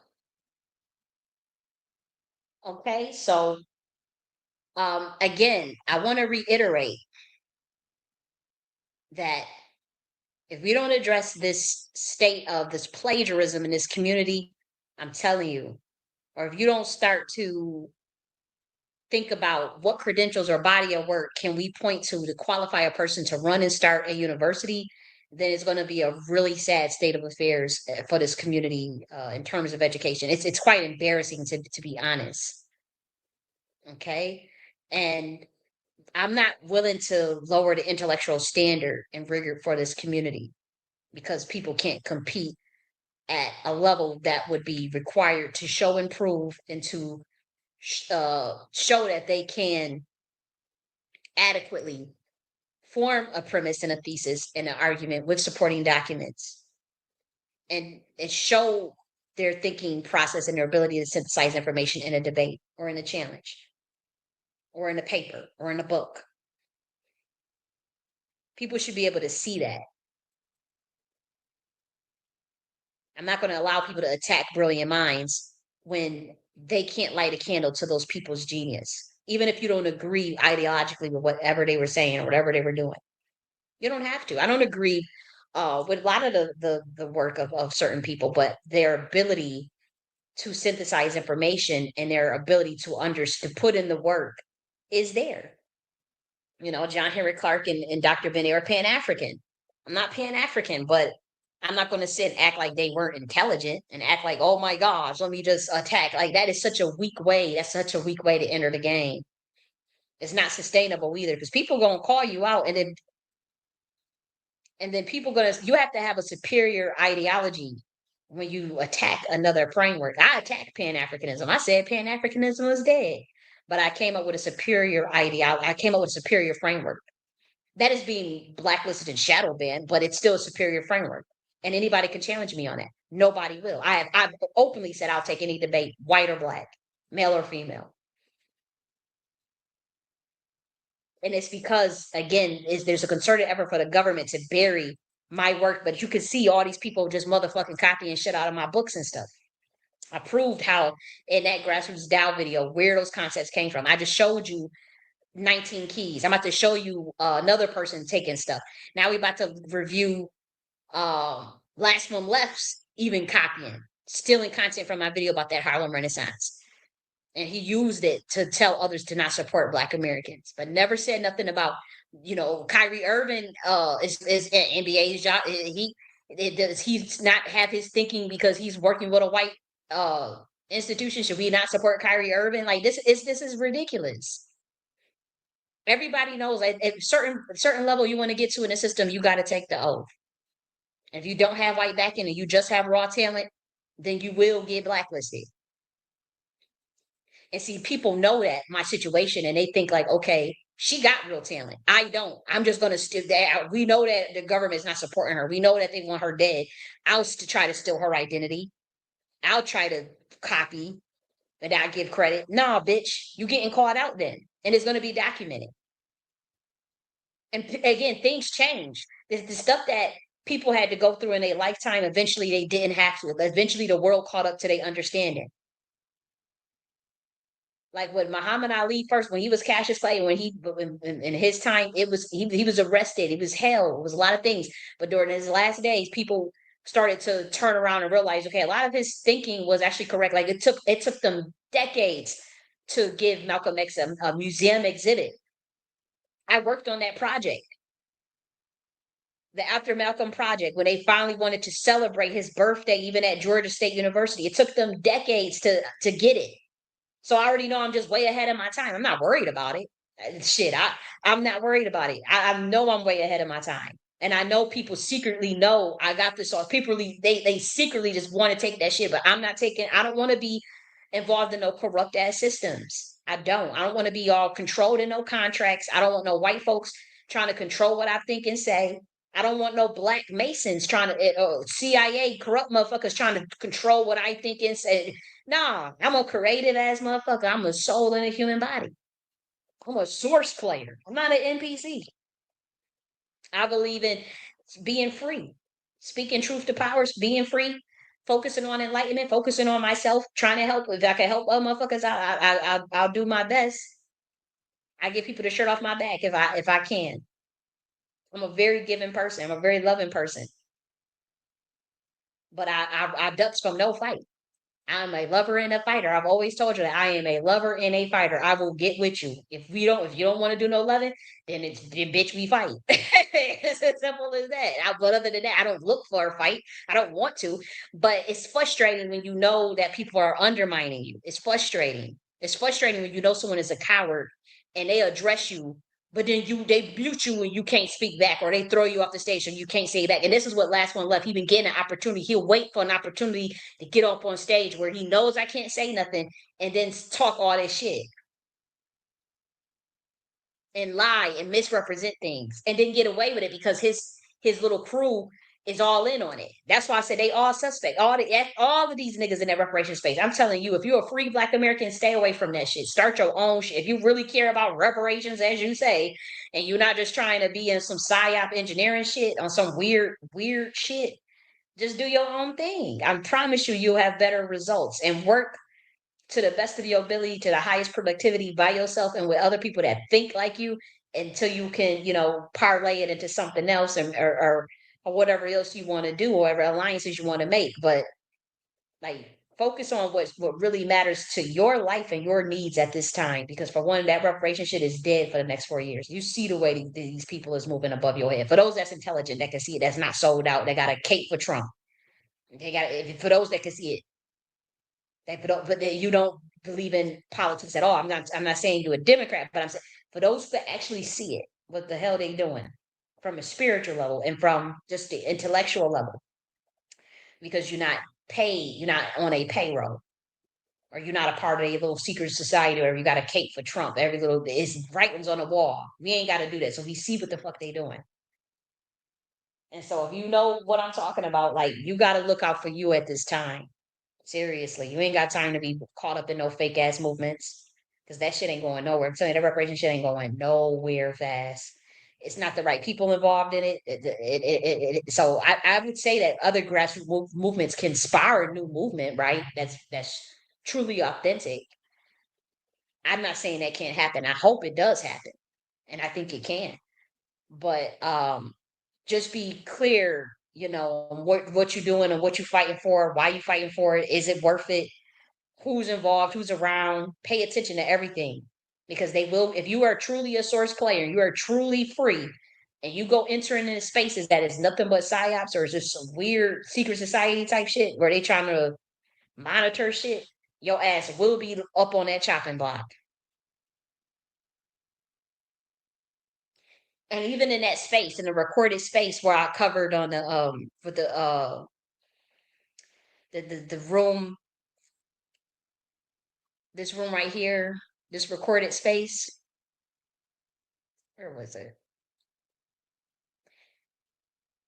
No, it wasn't this one. It was the other space. The space where we got into the argument in this room, the grassroots Dow coin, this little snippet of that recording, he even came at me for writing books. You can hear it in the recording when he says the books that you pander. I've never marketed my books, and most of my books are on academia.edu, the redacted versions. So this is how you know this person got an ulterior agenda, because they just lie. Like, this is what real scholars do. They write books in order to, like, I don't understand how could anybody allow someone to so don't quote unquote create a university and you don't see they writing. That is crazy. What flies in the black community is not going to fly in the the real world, in terms of competitive advantage. That spirit of undermining people but copying that's not sustainable. That crab in the barrel mentality, that jealousy shit, that plagiarism shit, that's not gonna work. You want praise for work he has not done, and then attack a real intelligent people. You can't attack the greatness of others to prop yourself up. And anytime you have to do that, that's when I mean, it may work short term, but it's not going to work long term. And eventually people will see the dangers of it. They may not see it now, but I'm telling you, 5 years ago, 10 years ago, it becomes obvious that that is not a person that's qualified to, that you'll see it, you'll feel it, you'll see the community, you'll feel the stagnation, you'll see the conspiracy, you'll see the drama, you'll see the lack of productivity, you'll see all that. I don't have to do nothing. I'm telling you, I'm going underground, and I already know what's happening. I already know what's going to happen, because you got people that copy other people that don't have real sauce. They don't have the talent, or they sold out their influence. They sold out their talent. They sold out. They give so they got to push an agenda that's not even real. They got to push an agenda that's not even theirs, that they don't even believe in. So that also undermines the light. That undermines the brilliance, the light. Anytime you do shit like that, that's why I won't fold, because I already know what comes with that. If I gotta sit up there and read from a script or say some shit I don't believe, that shit will. I can't. That ain't me. I'm not judging other people that got to do it, because people got to make the decisions to survive or whatever. You don't know the other people's predicament, so I'm not here to just judge another motherfucker. But for my soul, for me, that's not the direction that I want to go. And a lot of people, they do things for work, and that's why I'm saying, like, I'm not here to to tear down people. I don't understand it, but I don't understand it. By that I mean, like, if all Black Americans just said no, we're just going to do our own thing. We're not going to support our exploitation. We're going to start our own basketball league. We're going to start our own football league. We're going to do our own thing. Fuck you. We're going to even we'll make the sacrifices. That's the type of mindset I have. So I don't understand. Like, I just know if, like, all 50 million of us would say, look, we're not doing it. And I know the changes we would get. I know the things we would see. If all of us said we're not participating in the political system until we have a Black American president, I know the changes we would see. And so it's like I can't understand the mindset of folding individually when all of us collectively could just say no. That's my thing. And that goes just for the American people at large, but there's consequences when it comes with that. And you got to be willing to take that, even if it means death. And see, with me, it's not about being a martyr. It's just like, to me, I don't understand that fear. I don't understand. I can't, just how people can't understand the way I am. People don't understand the way I am. I can't understand it. Like, what is you guys being fearful about? Like, if we all said no, like all 310 million Americans or all 50 million Americans stood up for themselves, 50 million Black Americans stood up for themselves. Like, I already know. That's where your power is lies in the collective consciousness and what you believe. I'm not here to be on the soapbox. Like I said, I understand the decisions people make, but in the new age that we going into, it's not sustainable. Like that sellout shit and that controlled opposition and stage theater and actors. Like they got this last one left nigga coming up. I'm like, man, this shit is a joke. Like this is just not sustainable. And I just don't see how people can't see that. I don't see how people can't see how posting a screenshot of a pic and a sentence, a couple of sentences from a book, and then people will say that that's actually scholarship. I don't see how you can insult and then undermine somebody, but then copy them, and people not see that that's jealousy. Like that's weird. Like back in the day, you had talented pedigree bloodlines. You had you had people with intelligence, and they will get scouted. This Black Americans today that has been scouted.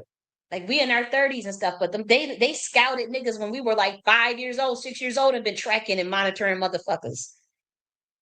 When they see that IQ, when they see that Torrance test, that intelligence test, and they see them SRI tests and all that stuff, that all them tests that we would say, they was paying attention to that shit.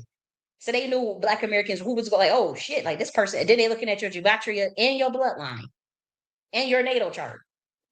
If you think for a second they didn't know who was coming in, you are out of your ever loving mind. So a lot of people have been targeted and tracked, even when they was damn little kids. That don't mean that they don't take away from their soul or from if they come into the realization of what's going on. They don't like how Zero Neil Hurston did. It doesn't take away from their genius.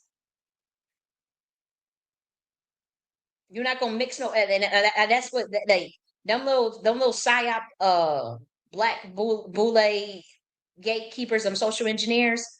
Like Don, that was y'all worst mistake of mixing up. I can't believe y'all try to mix college educated niggas with certain pedigrees and bloodlines with some hood niggas, and then wonder where all this beef come from. Like we were never going to get along with certain people. Are you kidding me? Like, and it's not about, again, I understand not being. I know people don't like to be elitist and all that stuff. That's bullshit. I'm telling you, it ain't got nothing to do with your money or your education. That's a mindset. It's a mindset to not be a hating ass nigga. It's a mindset to not want to plagiarize or take from get jealous of another motherfucker and try to bury it. That's a mindset to not want to do that, and that transcends your race and class and socioeconomic status. But when it comes with Black America, that's what's gonna fuck y'all up. If y'all can't get them people out the mix, y'all can forget it. Y'all gonna have to get rid of them sellouts, because I'm telling you, these people, anytime somebody drop $1, it make a nigga want to holler. And they will start hollering and snitching on everybody. They'll fuck up the whole play for money. You got a person that literally told it to your face, I don't want to do no community building. Oh, we can't separate from the government. Oh, but we need to get rid of all the Black Americans who were supported by a white patron, who were actually intelligent. Oh, it just happens to be the most revolutionary scholars of the Harlem Renaissance, Zero Neil Hurston. Oh, we got to get rid of Neely Fuller. Oh, we got to get rid of. What the fuck is wrong with this dude? And y'all niggas think I'm about to follow y'all niggas with the work that I produce? See, I am a programmer. I'm not just a person that gets programmed. If y'all can't see, it ain't no way in the world I will sit and follow no shit like this. Nothing that I've seen in this community has been. It's like at its lowest. That's why you see Wes Huth, who is not even the best. I did my breakdown showing what Billy Carson should have said. Like it off the dome live. It was live, with resources, sources, and all of that. But it's like what, like, y'all see Wes Huth and Billy Carson. Y'all see how he just threw Billy Carson around like a rag doll, and that shit was weak. Even what Wes Huff was pushing was weak to me. Y'all see Professor Day make a utter fool out of Lord Jamar. He crashed out talking about niggas drugged him, and they set him up, and they are the excursion, and Dante and Godfrey set him up to get his ass clapped on it. I mean, he just went all left because he just looked it like a damn fool. And they know that they about to take glee in it. You think that y'all got some entertainment off that now? These white boys is about to have a field day because they know the intellectual standard in the black community is so low, and that they willing to bury their own geniuses. They willing to they got such a crab in a barrel mentality that the people that could actually teach them research methods, can actually mold them, help them, get them to the next level, want to do it. They lock them out for money because the government willing to pay them money. And see, these white folks know that. They say, okay, long as we pay them to lock Collie J.N.S out, we'll and they them niggas know that. So they're like, okay, we could just steal this stuff. We'll just take this research. We'll just act like I came up with it. And then they put them on a front screen against the white boys, and they get them white boys eat them, tear them to shreds because they already know you a surface level nigga. They knew that about Billy Carson. They had been studying him, set him up hook, line, sinker because you like attention and you want validation from white folk. They already knew that about you niggas. Same with Laura Jamar. You see him, he was on with white boys talking, and then white boys making jokes about fried chicken. But Laura Jamar is supposed to be Nubian consciousness, a brand Nubian consciousness, rolling with the FBAs and the black hip hop and all that shit. But you on down with white boys, and they making clear jokes to your face about fried chicken and flat earth and shit about Kentucky fried chicken box. And you ain't say shit. You ain't say shit, Lord Jamar. But you got beef for Godfrey, your friend. You should have just chopped that up with your friend, or if you knew you was in over your head in the beginning of the damn interview, you should have just cut it short. Be like, you know what? I don't like Professor Dave. He called me out my name. Goodbye. Soon as within the 2 minutes, you walked into that trap, all this cursing and stuff. And yeah, Godfrey took a little too long to take it off the air, but at the same time, he did remove it off his channel, lost income. But Professor Day, as you know, these white motherfuckers do. They got a backup plan. They scheming and plotting.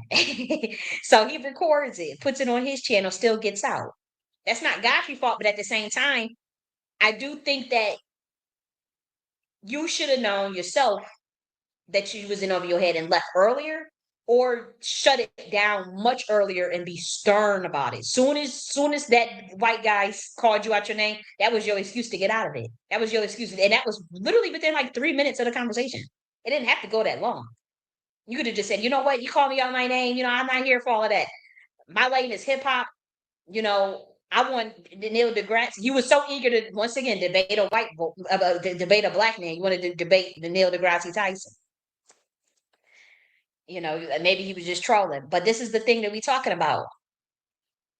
I can't believe y'all expected high school dropouts to get along with Ivy League educated black people, put us in a reparation space together all like that. Yeah, granted, again, by that we went on Clubhouse, we went on Twitter Spaces, we went on them social media apps, but I'm talking about the algorithms, the people, but also there were people literally sending people into certain spaces. Yes, that is true. And every time I would speak, I noticed certain people come around. I'm like, damn, they follow me from platform to platform. God damn. Shit got really fucking creepy. It freaked me out. But at the same time, I'm like, maybe some people like what you, at first I just thought people just liked what the fuck I was saying. I just thought people wanted to be my friend. It's fucking naive. I was like, oh, you want to be friends? Cool, let's be friends. that's literally the long and short of it. I don't have that. I don't have a lot of the street smarts experience. I've learned how to discern now. I ain't got no choice. I had no choice. But in 2021, no, I had none of that scamming and scheming on somebody. No, I don't think I know. There's some nigga in the hood, on the internet, just trying to talk about some reparations and finish my damn degree. That's I ain't know what the fuck is going on. I know though none of this bullshit going on. People putting you in back channels and you thinking that it's for to get to know people. That's all. But no, these people is setting up plays and plotting on motherfuckers with they jealous fucking nigga asses. Oh, I can't stand these type of niggas. I can't stand them type of jealous assholes. I don't seek to tear people down, but people seek to tear me down. And I ducks from no one. If you got smoke for me, I got smoke for you. I don't care who it is. Like I said, I duck from no white, black scholar. I am open for a challenge. I am open for a debate. But you're gonna do it on an equal. I can't even trust certain platforms because y'all try to paint narratives, and so it has to be on a very neutral platform. You can't have no connections to the order. What's it called? The moderator. if I find out there's a connection with a sorority between the moderators, I can't even. No, and it has to be a moderator that's neutral, and it has to be on still on my channel where they could mute both of us, and we get a set time, you get a set time. Any scholar, when I say I am on the level of Michel Foucault, I can promise you that. We're talking about in theory creation, research, development of frameworks and blueprints. That's what I'm talking about. The development of theories. That's what we talking about, but that are sound. Pointing out ideological secrecies in other people's research, which I did with a couple of my books. Pointing out phenomenon, shedding light to phenomenon, and a lot of esoteric. Because I like to do my mystic shit. But people seek to tear me down, and I'm not. Like I said, I'm not ducking from nobody. I don't know what the fuck y'all think this. Y'all gotta mute motherfuckers and throw because I'm gonna stand on the truth. I ain't gotta lie on you. I'm gonna stand on this motherfucking truth. I see you for what your ways are. I see you for your works. I see you. I see through you. You got these niggas, you get to say what they want to hear because they emotional and they'll go for that shit instead of going for what, okay, it may be painful. You may not like what they're saying, but they gonna get your ass in power and make sure you get out on top. Make sure you come out on top because they truly love your ass. They truly care. I can't sit and just be emotional with you and trauma bound with you and tell you everything you want to hear and we don't get shit done. I'm not that type of nigga. I'm not gonna sit with you and gossip about another motherfucker for too long. Yeah, maybe a little juicy, but after a while, that shit's gonna get annoying and boring. I ain't gonna sit and just listen to no damn gossip and be talking about some. No, let's talk about. We got to get productive. That's all I ever wanted. But I also know that certain people that's claiming they do it, like I also see corruption too, and so that's why I decided to stay to myself when it comes to a lot of things. And like I said, when it comes to me, I think the Black community wants to find a way to blame me for what happened in 2022 so they could feel, and again, it's not all of the Black community. I think it's the people in that reparation space in particular. So again, it's out of 50 million of maybe talking about, I don't know how many we're talking about. I know in a phone call, it was told to me that there were a lot of people involved with what happened to me in 2022 and in 2023. There were a lot of people involved. That's what I was told. And that, I know things. We all know. We all know. But I think that they want to find a way for that to be my fault. Like it's like we have to find a way to blame this person for what y'all tried to do to me. Yes, niggas try to sacrifice people. Yes, niggas try to destiny's fight motherfuckers through the occult and through this Mason shit. And they work in secret societies and put niggas on you. And that's what happened to me in 2022. I had to fight that shit. Like that's the worst spiritual warfare you would ever have to fight. I wouldn't wish that on nobody, as I already know none of you guys would survive. That type of shit, man.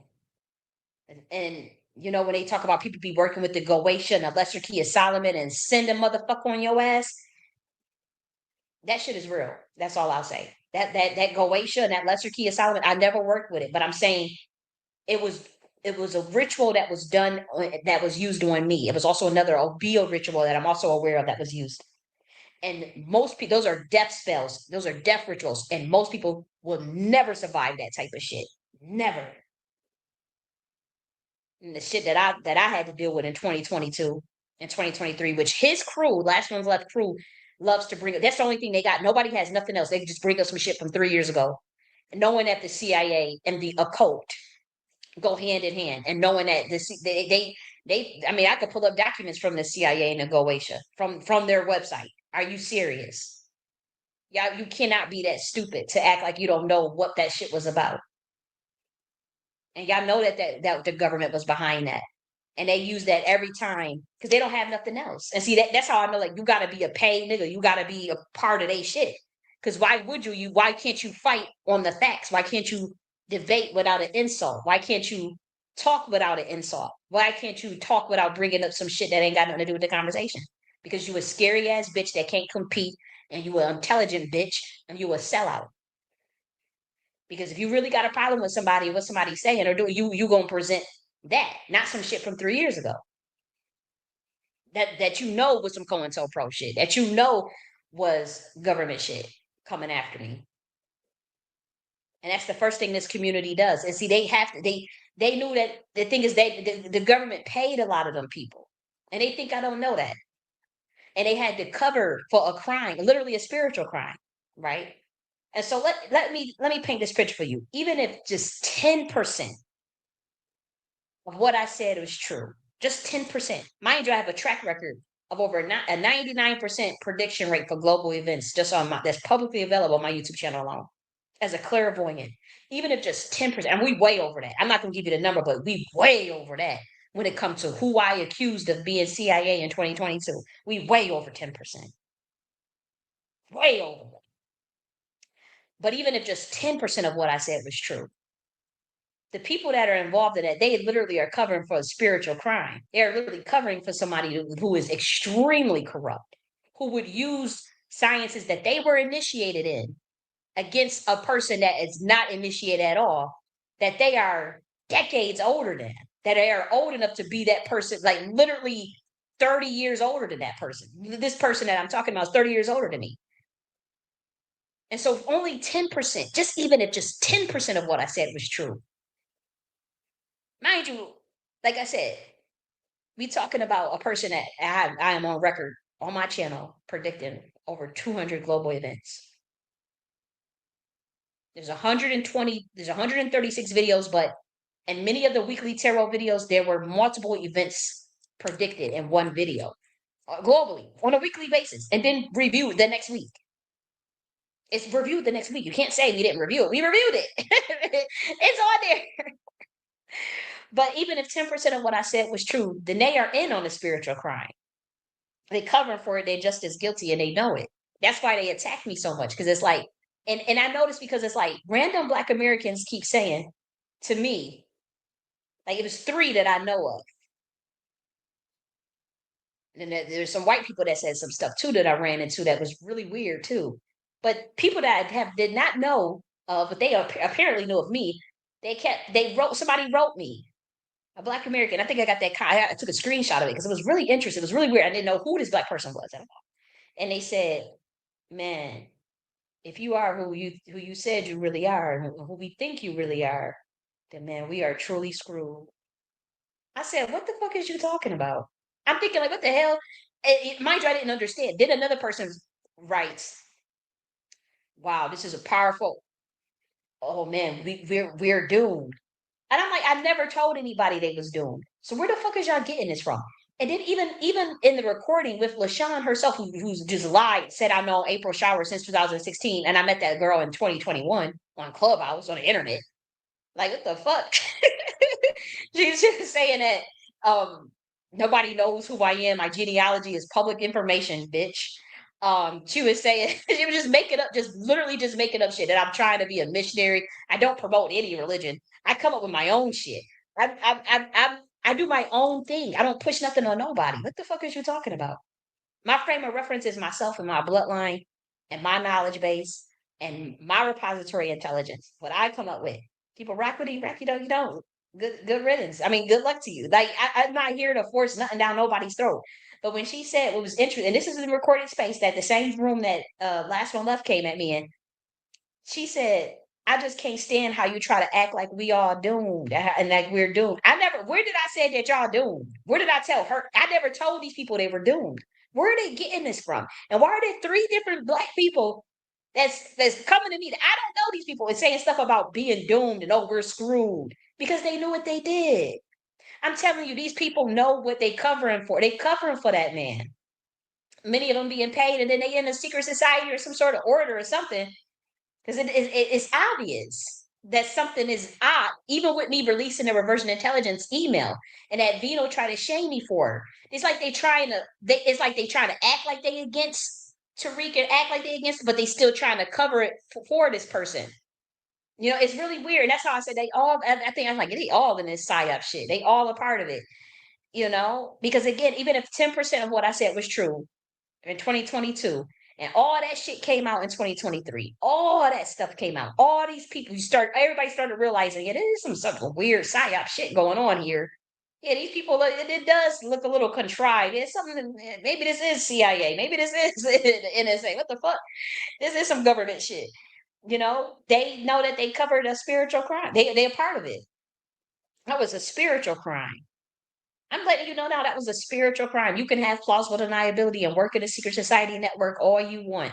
That was a spiritual crime of what was done. And people know about it. And they keep a secret now. Got to live with that guilt. I've talked with my family members. I knew the guilt I heard in their voice. Like I know what y'all was involved in. We can all play. Everybody can play dumb, and everybody can say, "Oh, somebody crazy," and all that because you got to cover for your ass. That's a textbook Satan. That's a test. That's the textbook of the secret society, guys. When they want to cover, everybody would get on page and discredit the one person that's speaking the truth and just say that they crazy. Black Americans, y'all gotta wake up to that and see what's happening.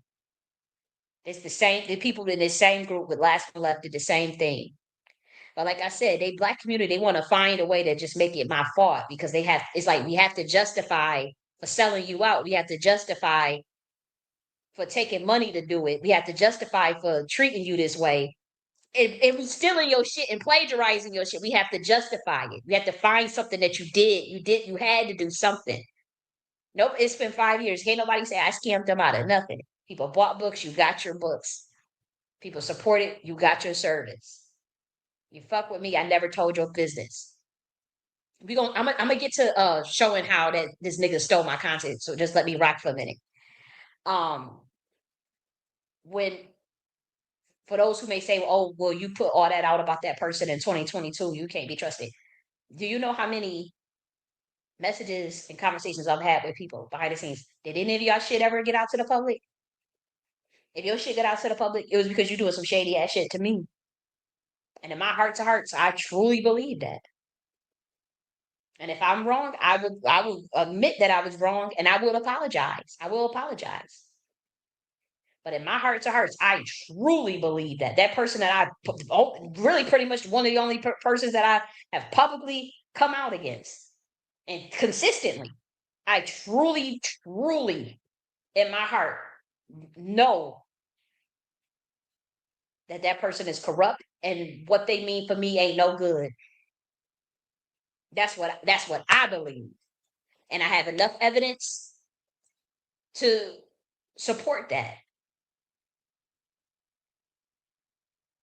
Especially when you keep it in totality. So they were moving in guerrilla warfare, plausible deniability technique. They guerrilla warfare. And I was able to triangulate that. That's why I came up with the triangulation discernment method, because I had to prove how these different seemingly uncorrelated events all related, or the ideological idiosyncrasies show that they were covering up something. And so I had to prove that. But for those who, there's people that send me pictures of their kids. When we be talking, you meet people on the internet. It's people that I've had conversations 5 hours, 6 hours, daily conversations with. They stuff never leaked to the public. And we don't fell out. It's people that I fell out with. They don't send me pictures of their children, all types of stuff, and gave me their sketch, showed me where they work at. Did any of that ever make it out to the public? There's people that you have talked to me for 5 hours, 6 hours at 5 o'clock in the morning. We really thought we was really having life. I was really building lifelong relationships on these little social media shit. That's how, I mean, I was so happy to find Black Americans who I'm just like, man, these some niggas that want reparations, these people that care about their people just like me. That was the most happiest moment I ever had in my life. Thinking that. Got a bubble burst. But it was still a beautiful thing to think at that time, because like I said, we were really, I was really with the shits, and you got to figure out the little social media stuff. People was really meeting with people in real life off of that shit. People was really meeting up with each other, really going out, planning trips and shit. Now I wasn't doing all of that, but I'm just saying, like, it was motherfuckers I was talking with daily, daily on these fucking apps, texting, hundreds of texts, hundreds of messages. There is people, uh, even with the Twitter spaces, y'all know we got messages behind the scenes, whole ass books damn near, write a whole damn book, back and forth, back and forth, back and forth. Did any of your shit leak? Did any of your shit get to the public? Did any of your stuff get to the masses? No. Any of the conversations with people get to the masses? Emails, messages, text messages. Y'all niggas gossiping about motherfuckers, talking about shit, smiling in person's face. I ain't never say nothing about nothing. So they gonna paint Just because I consistently go at certain people in the reparation space, and I called out person in 2022. That it is what it is. But you not you can't they can't find nothing on me. Like I don't even have a parking ticket. What is it? Speeding ticket. Never been arrested. I don't drink and smoke no more. I don't do like I don't I, like they don't have nothing on me. They try to say that oh you hate black men. They can't find, and it's like it's frustrating because it's like now you going after someone, you racking up a bunch of spiritual debt because this government attacked a person that literally was doing nothing to them, and this government knows that. You can't get mad because somebody see through a matrix of God and see somebody through their system. Your system is bullshit. It's based on lies and deception. Why are you trying to cover up? What are you so afraid of the truth for? This system is so afraid of the truth. It's clear as day that they don't serve God because it's like there's no light in it. There's no source. You don't feel no creativity in it. Man, I'll be looking at that stuff. I'll just be like, damn. I'll be shaking my head like, damn. I can't wait till we get to the real world. They ushering all types of stage theater and stuff. Yeah, but like I said, if even just 10% of what I said was true, then this black community know things. Now, like I said, it's many black Americans ain't got shit to do what I'm talking about. They on a whole nother playing field. They free and clear charge. But a lot of these niggas in that reparation space, they know what happened. And they got a cover for it. And they cover for somebody that is a true righteous soul. I ain't never take no money from these people. Ain't nobody ever bought and paid me. Ain't nobody give me no script, tell me what to say. Ain't nobody come and graze my pockets to go after someone and take a ransom against the innocent. None of that. And see, these niggas know that. They know that. They got access to all types of database. My phones and shit is all tapped and stuff. They probably listening right now. They got access to all of that. They know that shit. It's a wickedness. That's why I can't even take what this person, last one left, is doing lightly. Let's go back here and actually show how they copy. So in 2020, I created, let me just make sure that we good. In 2022, sorry, in 2020, actually, I created my logo and started to develop Nocta University. So that obviously means I have a record of me purchasing the fucking domain in 2020, Nocta University, and coming up with this logo. I created this logo. I designed it. I came with the colors. I came up with the symbols. It has very special symbols to me, you know. And so I created the Nocta University with the logo. Now anybody could come up with a logo and copy the idea of creating a university, right? You can't really say anything about that. So I did it. But I came up with this stuff in 2020.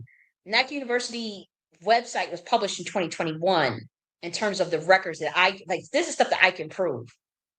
And then you have to register this stuff. So it is like some of this stuff is even public information as far as registration of certain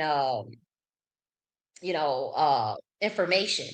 You're like your domain or like your EIN or whatever. I don't know if EINs are public information. I'm not sure. But there's records of this. This stuff is going like it's old. It's 5 years old now. In 2020, in 2021, in 2022, this person last one left did not have a university. But at the same time, anybody could just copy an idea. So that's not really anything to get, up in arms about. But I noticed it, but I didn't say anything. Again, this person started coming for me first. And that's when I started to research and like, okay, this person is oddly familiar. So you see my logo. This is my logo. I'll make it bigger. So he decides to come up with a logo in 2022. And this is Last One Left University's logo. Similar reef, the four, it's like, okay, whatever, it's not a big, that's not a big deal. People are going to copy shit. It is what it is. But then he comes up with a Last One Left University. If you don't know this person's first name or last name, mind you, he came for me first. He came for me first. He was quoting, even if you go back and probably look further back, you'll probably see where he quoted me to try to like undermine or to throw a subliminal dig, years ago. I didn't even know who this person was, like in 2023. He did it twice. And I did, and I responded. I ducked from no one, so I responded, and kept it moving. But it was that accusatory energy, you know, not doing, not that same stuff that he does. The coming at the other scholars like Neela Fuller and all. He was coming at them, like he was doing that to me sort of years ago. But then he got into recorded public spaces within the last 2 months and started lying. And so that's why I'm addressing him, because that's suspicious, because now it's like you guys create strong arguments or argue against your own self. You won't let the person speak, but then you trying to argue. You did copy this idea from me. What qualifies you to run some damn university? What qualifies you as a scholar? Like, these people are a joke, and it's this type of stuff is not, it's not good for the community long term. I'm not saying nothing else about it. After today, you will never hear. I'm going underground. I'm telling you, I gotta let this shit rip. I gotta let people learn. Like, it's like I can't. I'm not saying anymore anything after this, because it's like you have to let time tells all. You have to. You can't. I gotta stop running my mouth and just let shit just play out. Seriously. And so I call myself the master teacher. And master teacher is a master over their damn self. A master teacher is whoever. But if you can see, he put the master student, right?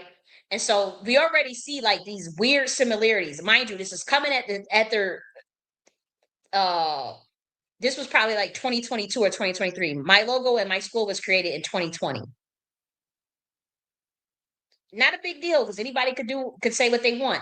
But look, he says he insults me on January 21st and says, I would have never watched that a year ago. I despise content creators and YouTube personalities. I'm not a YouTube personality.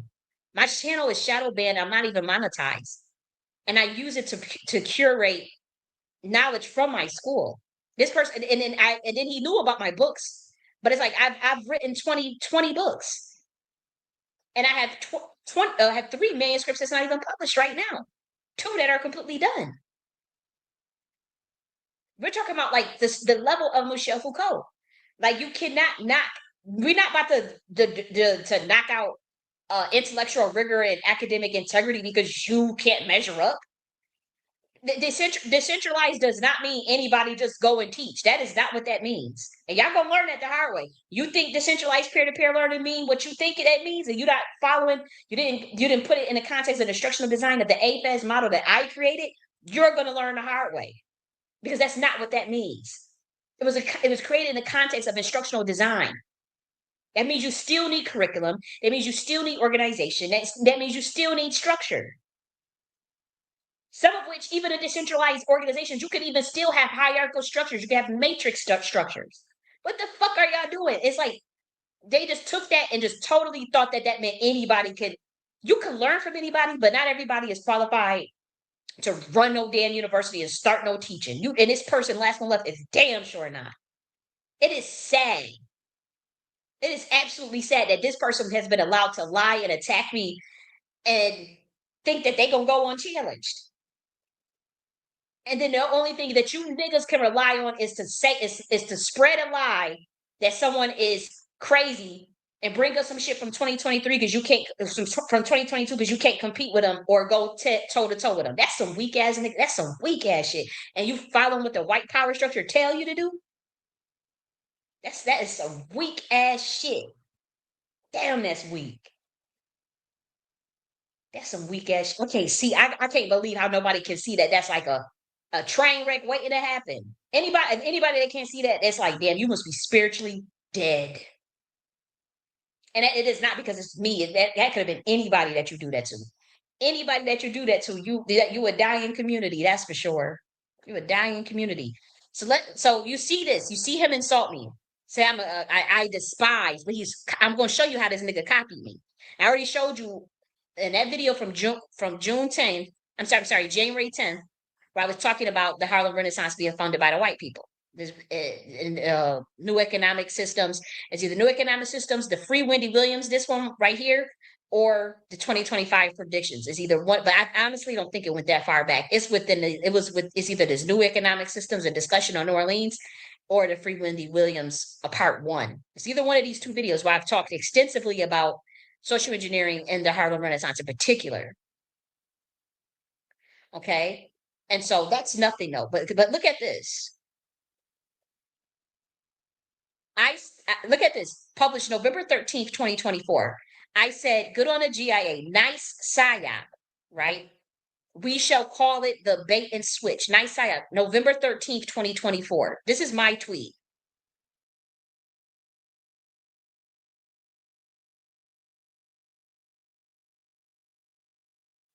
I gotta pull it up. I thought I was screen sharing there. So let me pull that up so you guys can see it. It might be a lag or something, but just in case it's not, it's still good to pull it up.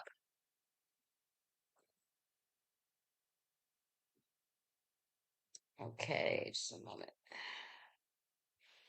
Okay.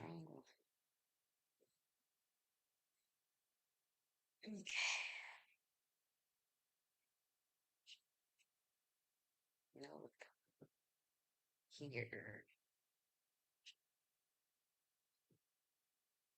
It could be a lag, and I'm pretty sure it is a lag, but just in case it's not,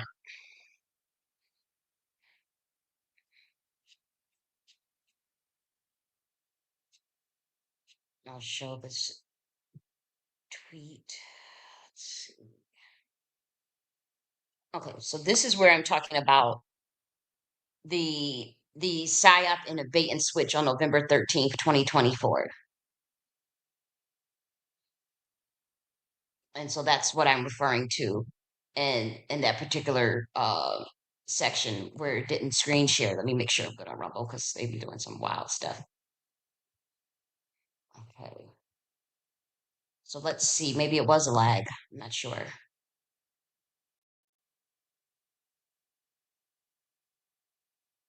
Let me actually go back here. You guys can't see it. Let me just make sure it's on the screen. Okay, so it was a lag. You can see it right there. Let me just make sure that is full screen. You see the word sign up, you see the word bait and switch, right? This is November 13th, 2024. Look at this last one left person. This is 2 days ago. Nobody is using that. It says the whole 1900s was a psyop, a complete bait and switch. This is February 5th, 2025. This is he's copying, like, y'all can't this is twice. Now we talk about the whole the knocked university. He make his university, and but then like you starting to copy. I mean, but it gets worse, guys. A complete bait and switch. And again, saying that this is not even. You could tell the process of this person. This is not making sense in the context of which it is used. If the whole 1900s was a psyop, okay, something could be a psychological operation. It doesn't mean it's a bait and switch. So how was it a bait and switch? Do you know what a bait and switch is? This is a person that's not even explaining, that's using the terms and not even using them correctly. Bait and switch. That means you're offering something, but then you offer a different product or service at the end. So you offered something, but then it was something that was inferior, defective, or unwanted. That's what a bait and switch is. It's illegal. Bait and switch is actually illegal. So that means you offer something and make it seem like it was this or make it seem like it was that. Yeah, but then it was inferior, defective, or unwarranted. That's what that bait and switch means, just so you guys know. So when this person says bait and switch, the whole 1900s was a psyop. So it was a psychological operation from your opinion, from your perspective. Okay. But then you say bait and switch. So you're saying it's inferior, defective. There's a lot of people that will not agree with that. A lot of people do not think no 1900s was inferior or defective because that's what a bait and switch is compared to what you originally offered. You got the Harlem Renaissance. I don't consider that a bait and switch. I just see that it was some niggas that was really fucking talented that got scouted by the damn government and paid for their services to learn piano and poetry and whatever else. Nothing new. All these white people be trying to get in on black people's talents and stuff. It's the same thing that happened today. What the fuck you think is happening in Hollywood? All the black artists. What the fuck is white people behind that? What do you think? Jerry Heller and they exploited ass was all around Ice Cube and shit. Like it's this. Like what are y'all doing? The Black Power movement, the Black Panther, the '80s. I don't think people would call like the work that the Black Panthers were doing in the 1900s a fucking bait and switch. It doesn't make any sense in the context. You got to research the definition of a bait and switch. Dude, that's how you can tell that this person just is copying stuff from my shit. Now you heard me say it's a nice psyop to wake the American people up. We should call it the bait and switch. It is. They got what they wanted, but they lost what they had. It is. You is in a psyop right now. You in a psyop right there. Somebody even said it, and it's about to happen again in 2025, and people are not paying attention. Yeah, you're surrounded by nothing but fucking weirdo ass charlatans that's peddling. Like it's ridiculous. But he's one of them. The whole 1900s was a psyop, really. The 19 when niggas was sharecropping, when niggas was getting beat with it sprayed and water hose. Everything was a bait and switch. All of that doesn't even make any sense. Do you know the because again you hear these white boys saying in order to repeal in order to bring back the 50s we got to repeal the 60s, and they told you they're going after the Civil Rights Act. They told you that. They told you they was going after 13th, 14th, 15th Amendment. And so when you see a person like Last1 Left say the whole 1900s was, it's like it set up the stage to get rid of the Civil Rights Act in 1965. You get rid, you're done. If you do, I mean, they literally, these white people is literally telling, these Trumpers are literally telling you to your face, they baited and switched on us. They the ones that told, that acted like, they was gonna make America great again, drain the swamp, get rid of all these people that's touching the little ones, and drain all this corruption, and none of that shit is happening. They baited and switched. All of it is they about to set up 2.0. But he ain't calling that out. He talking about some shit from the 1900s. We passed the 1900s. We in 2025. The fuck? And you telling us to get rid of Black American artists from the Harlem Renaissance, Zora Neale Hurston? What's in her books that you don't want us to look at? Yeah, niggas, y'all might want to go look at that shit because she was definitely talking about Black-owned towns. Oh yeah, you might want to go and look at James Baldwin's codes and the fire next time. You may want to look at what Paul Robeson and what Eartha Kitt the fuck they was talking about when they were talking about surveillance and being on targeted lists and shit. These people went through hell. You might want to research what Josephine Baker was saying. No, I'm not getting rid of these. None of my niggas. No, none of them. They always say I ain't throwing nothing away, but you gonna let a bitch like this go up there and tell you the 1900s was a psyop, a complete bait and switch, and they don't even know the definition of a bait and switch. But you letting a nigga like this run the university, and you can clearly see that it's copied from the way I talk. Now that it gets worse. I have been posting like certain accounts on my Twitter since 2022. I know for a fact that since 2022, this occult bot account I have been just retweeting. Just since I got on Twitter, because they were some of the first people that I had found on Twitter. My Twitter page was created in 2022, I want to say. So soon as I got on Twitter, I found a cult bot and I started tweeting them. This person, Last1 Left, was not doing that. All of a sudden, he started retweeting this particular account, the same tweets that I would retweet. Now, if you could go back in 2022 and prove before 2022 that Last1 Left was doing that with these particular accounts, then you will have my apology. But I know you can't. I know you can't. I know you can't.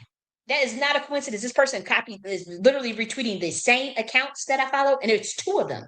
Because I only mainly retweet two accounts going all the way back to 2022. And it was a cult bot was one of them. So he started retweeting similar tweets that I was from this same account.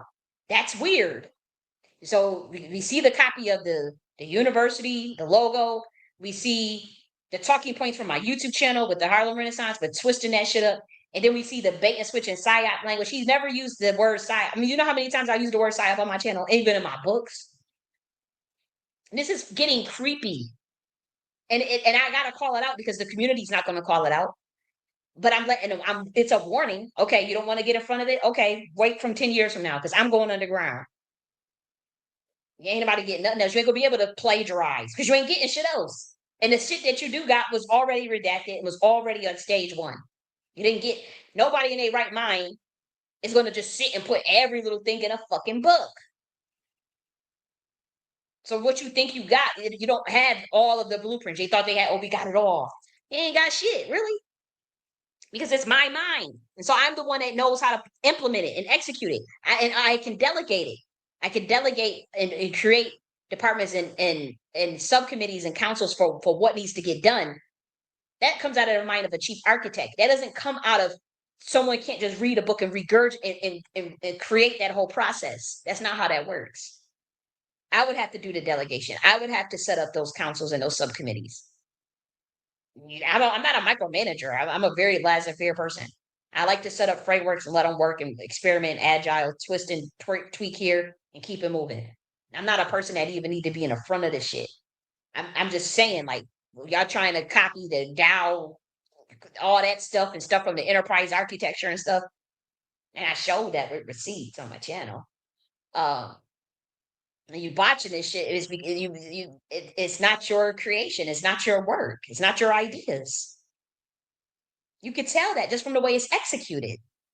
So I was tweeting the occult bot, but look at here. All of a sudden, if you could find last one left, tweet these same accounts before 2022 or before I did, prove it. But I know you can't because I already checked. Because I remember I was monitoring this a long. I said, why is he tweeting the same tweet as me with the occult bot, like retweeting it? And I noticed it a year ago, and I just was like, okay, whatever, whatever. And so here you can see something. I always retweet the occult bot. I always like their stuff. But here's last one left copying. Now everybody knows this was in February when he recop. I have literally retweeted this months ago. This same exact. So you could see where it says last and left reposted occult bot. You can see it. You see, I mean, you should be able to see that name. And this was like 13 hours ago. But it was, but you can't find before I started retweeting these accounts. You can't find that. It's creepy. But here's another account. I always repost Illuminati bot. I've been posting them since 2022 too. And to be honest, I can stop. I mean, the stuff that they post in is still very surface level. It ain't nothing that. But I'm just saying, like, I ain't gotta post these people because I don't like to be copied like that. That shit feel weird. Like it's creepy. And you can feel your energy being pulled. That's why I'm coming at it so hard and just blasting this bitch. I'm openly challenging this nigga. Like he's not getting out of this. Like you need, if you don't want to debate me, you need to debate the scholars that you're going after, or a scholar, another male scholar. We need to see your synthesis of knowledge. We need to see your writing. We need to see you talking about you want a university. You copy all of my shit, and we don't see nothing that you have done. And then you attack me publicly and live in rooms on me, and it's recorded and documented. Nah, bitch, you being called to the forefront. You could thank your little friend, your little hating ass friend LaShawn. Y'all should have checked y'all people. You don't got no integrity. You should have checked y'all people. Y'all knew that these motherfuckers was hating and doing weird shit. Check your people. That person was coming for me unprovoked. You did too. So it's like, oh, it's up for both. That's why I just didn't really, I didn't even know who was who as far as separating all these niggas in the reparation space. I thought that they would have been on, decent. But I also knew that they were doing this. I knew he was doing this shit. I just felt like, I'm very, I have a bleeding heart. I'm nice, but I just also was like, you can't really, people gonna do what people gonna start their own little thing, whatever. But when I started seeing them come for me, and then I started seeing a pattern of you coming for other, and then I'm like, this person has no credentials. We don't know nothing about, like, this shit is weird. Like, why is nobody in the Black community saying anything about this? And then when I'm seeing like you want to sit up there in a closed and controlled environment and attack me and think you're gonna get your shit off and know I can't say nothing back. Oh, you crazy as hell. And I know you a fraud. And I can see through you. These niggas can't see through you because you say whatever they like to hear, or y'all like to beef and fight and trauma bond and shit. So people ain't got time to really sift through your shit. They see you going at Neela Fuller, they like it. They see you going at somebody they don't like. Shit, I like to see them bragging, tagging the FBA ass and Freeman's ass too. Everybody got a price. You can't trust it. You can't trust a nigga like this. I know that for sure. Y'all gonna learn that. Y'all gonna learn that the hard way. I'ma sit. I'm telling you, it's a group of us. We sitting back. We like we tried. We gave them. We let them know what's up. We gave them warning, and they ain't got nothing to do with no politics. We was talking about spiritual. Like we let them know. Okay, we out. Let it rip. But you see where I posted this Illuminati bot. Been going back since 2022. He has not reposted this before I have. You cannot prove that. You can go all the way back and monitor or everything, go all the way back to 2022 when I got on the scene on Twitter Spaces. I've been around since 2020, but I'm saying go all the way back. And you wouldn't see, like, damn, you did start posting it after that girl started reposting this. You started your university after she did her. You started your local. You did do your. You did start talking about the Harlem Renaissance right after she started talking about the Harlem Renaissance. Like this is getting weird. So let's look at this. January 30th, he posted an Illuminati bot with Alex Jones. Everybody know I always be posting an Illuminati bot with some shit about Alex Jones or some shit. January 30th, he does the same thing. It's creepy. This is what I was pointing out when Tariq was starting to do shit like this. Like it is not normal. You are not gonna gaslight me. You niggas are not gonna gaslight me and make it seem like I'm just tripping. I showed y'all the peer-to-peer learning network. I can show you that probably like 100 times in that. You're not about to sit and tell me that 19 Keys just came up with that shit on his own with decentralized. And I got a whole book on decentralization and education. Y'all not about to, and I'm telling you, you think okay, plausible deniability, oh, she just delusional. We will see. Because time tells all. Like I said, we all know what this is. We all know what y'all covering up. Keep covering it up. But look, the people that took a bag and gambled and bartered on y'all souls, they gonna win. I'm free. I ain't got no bag. I ain't got no dog in this fight. This is not my world. This is not my dimension. This is not my system. I don't negotiate with wickedness. I don't sit and go join or corrupt that system, knowing that y'all playing and lying to these people and fucking around over on humanity. This corrupt government. No, they gotta sit up there and Jedi mind trick you. These good God, good luck. But you can see he started copying the Illuminati by as far as retweeting them. Just weird. But on January 10th, I was talking about the Harlem Renaissance being funded by white people. So on January 30th, he decides to talk. And it's like, it didn't tell you to get rid of the people of the Harlem Renaissance because a white person funded them. Well, you got to get rid of the NFL, the NBA. You got to get rid of all this shit. You got to get rid of everybody. But then you telling people that you're not for community building. You attacked Judge Joe Brown. You said you're not for community building. You said that you don't want to separate from the government. You see the tweets right there. This is someone I'm telling you. People cloak themselves really well. This see a person like they can't hide from me. We see them attacking other just random people. Always got to fight. You don't like the Negro. You don't like the this. You don't like the whatever somebody else is doing. But we don't never see what the fuck you're doing. You attack the NOI. You see it right on your screen. That's a pattern. That is a clear pattern of something that is mighty suspicious. He attacked newly Philip Fuller Jr. himself. Where's your book? Why you didn't write nothing like this? Why you didn't write nothing like the compensatory counter racist code? United Independent Compensatory Code System concept. Do you know that this man was surveillance all his motherfucking life? Why are you coming at Claude Anderson? Where's your economic plan? Why are you coming at me? Where's your books? Where's your content? Why are you stealing my content from my YouTube channel?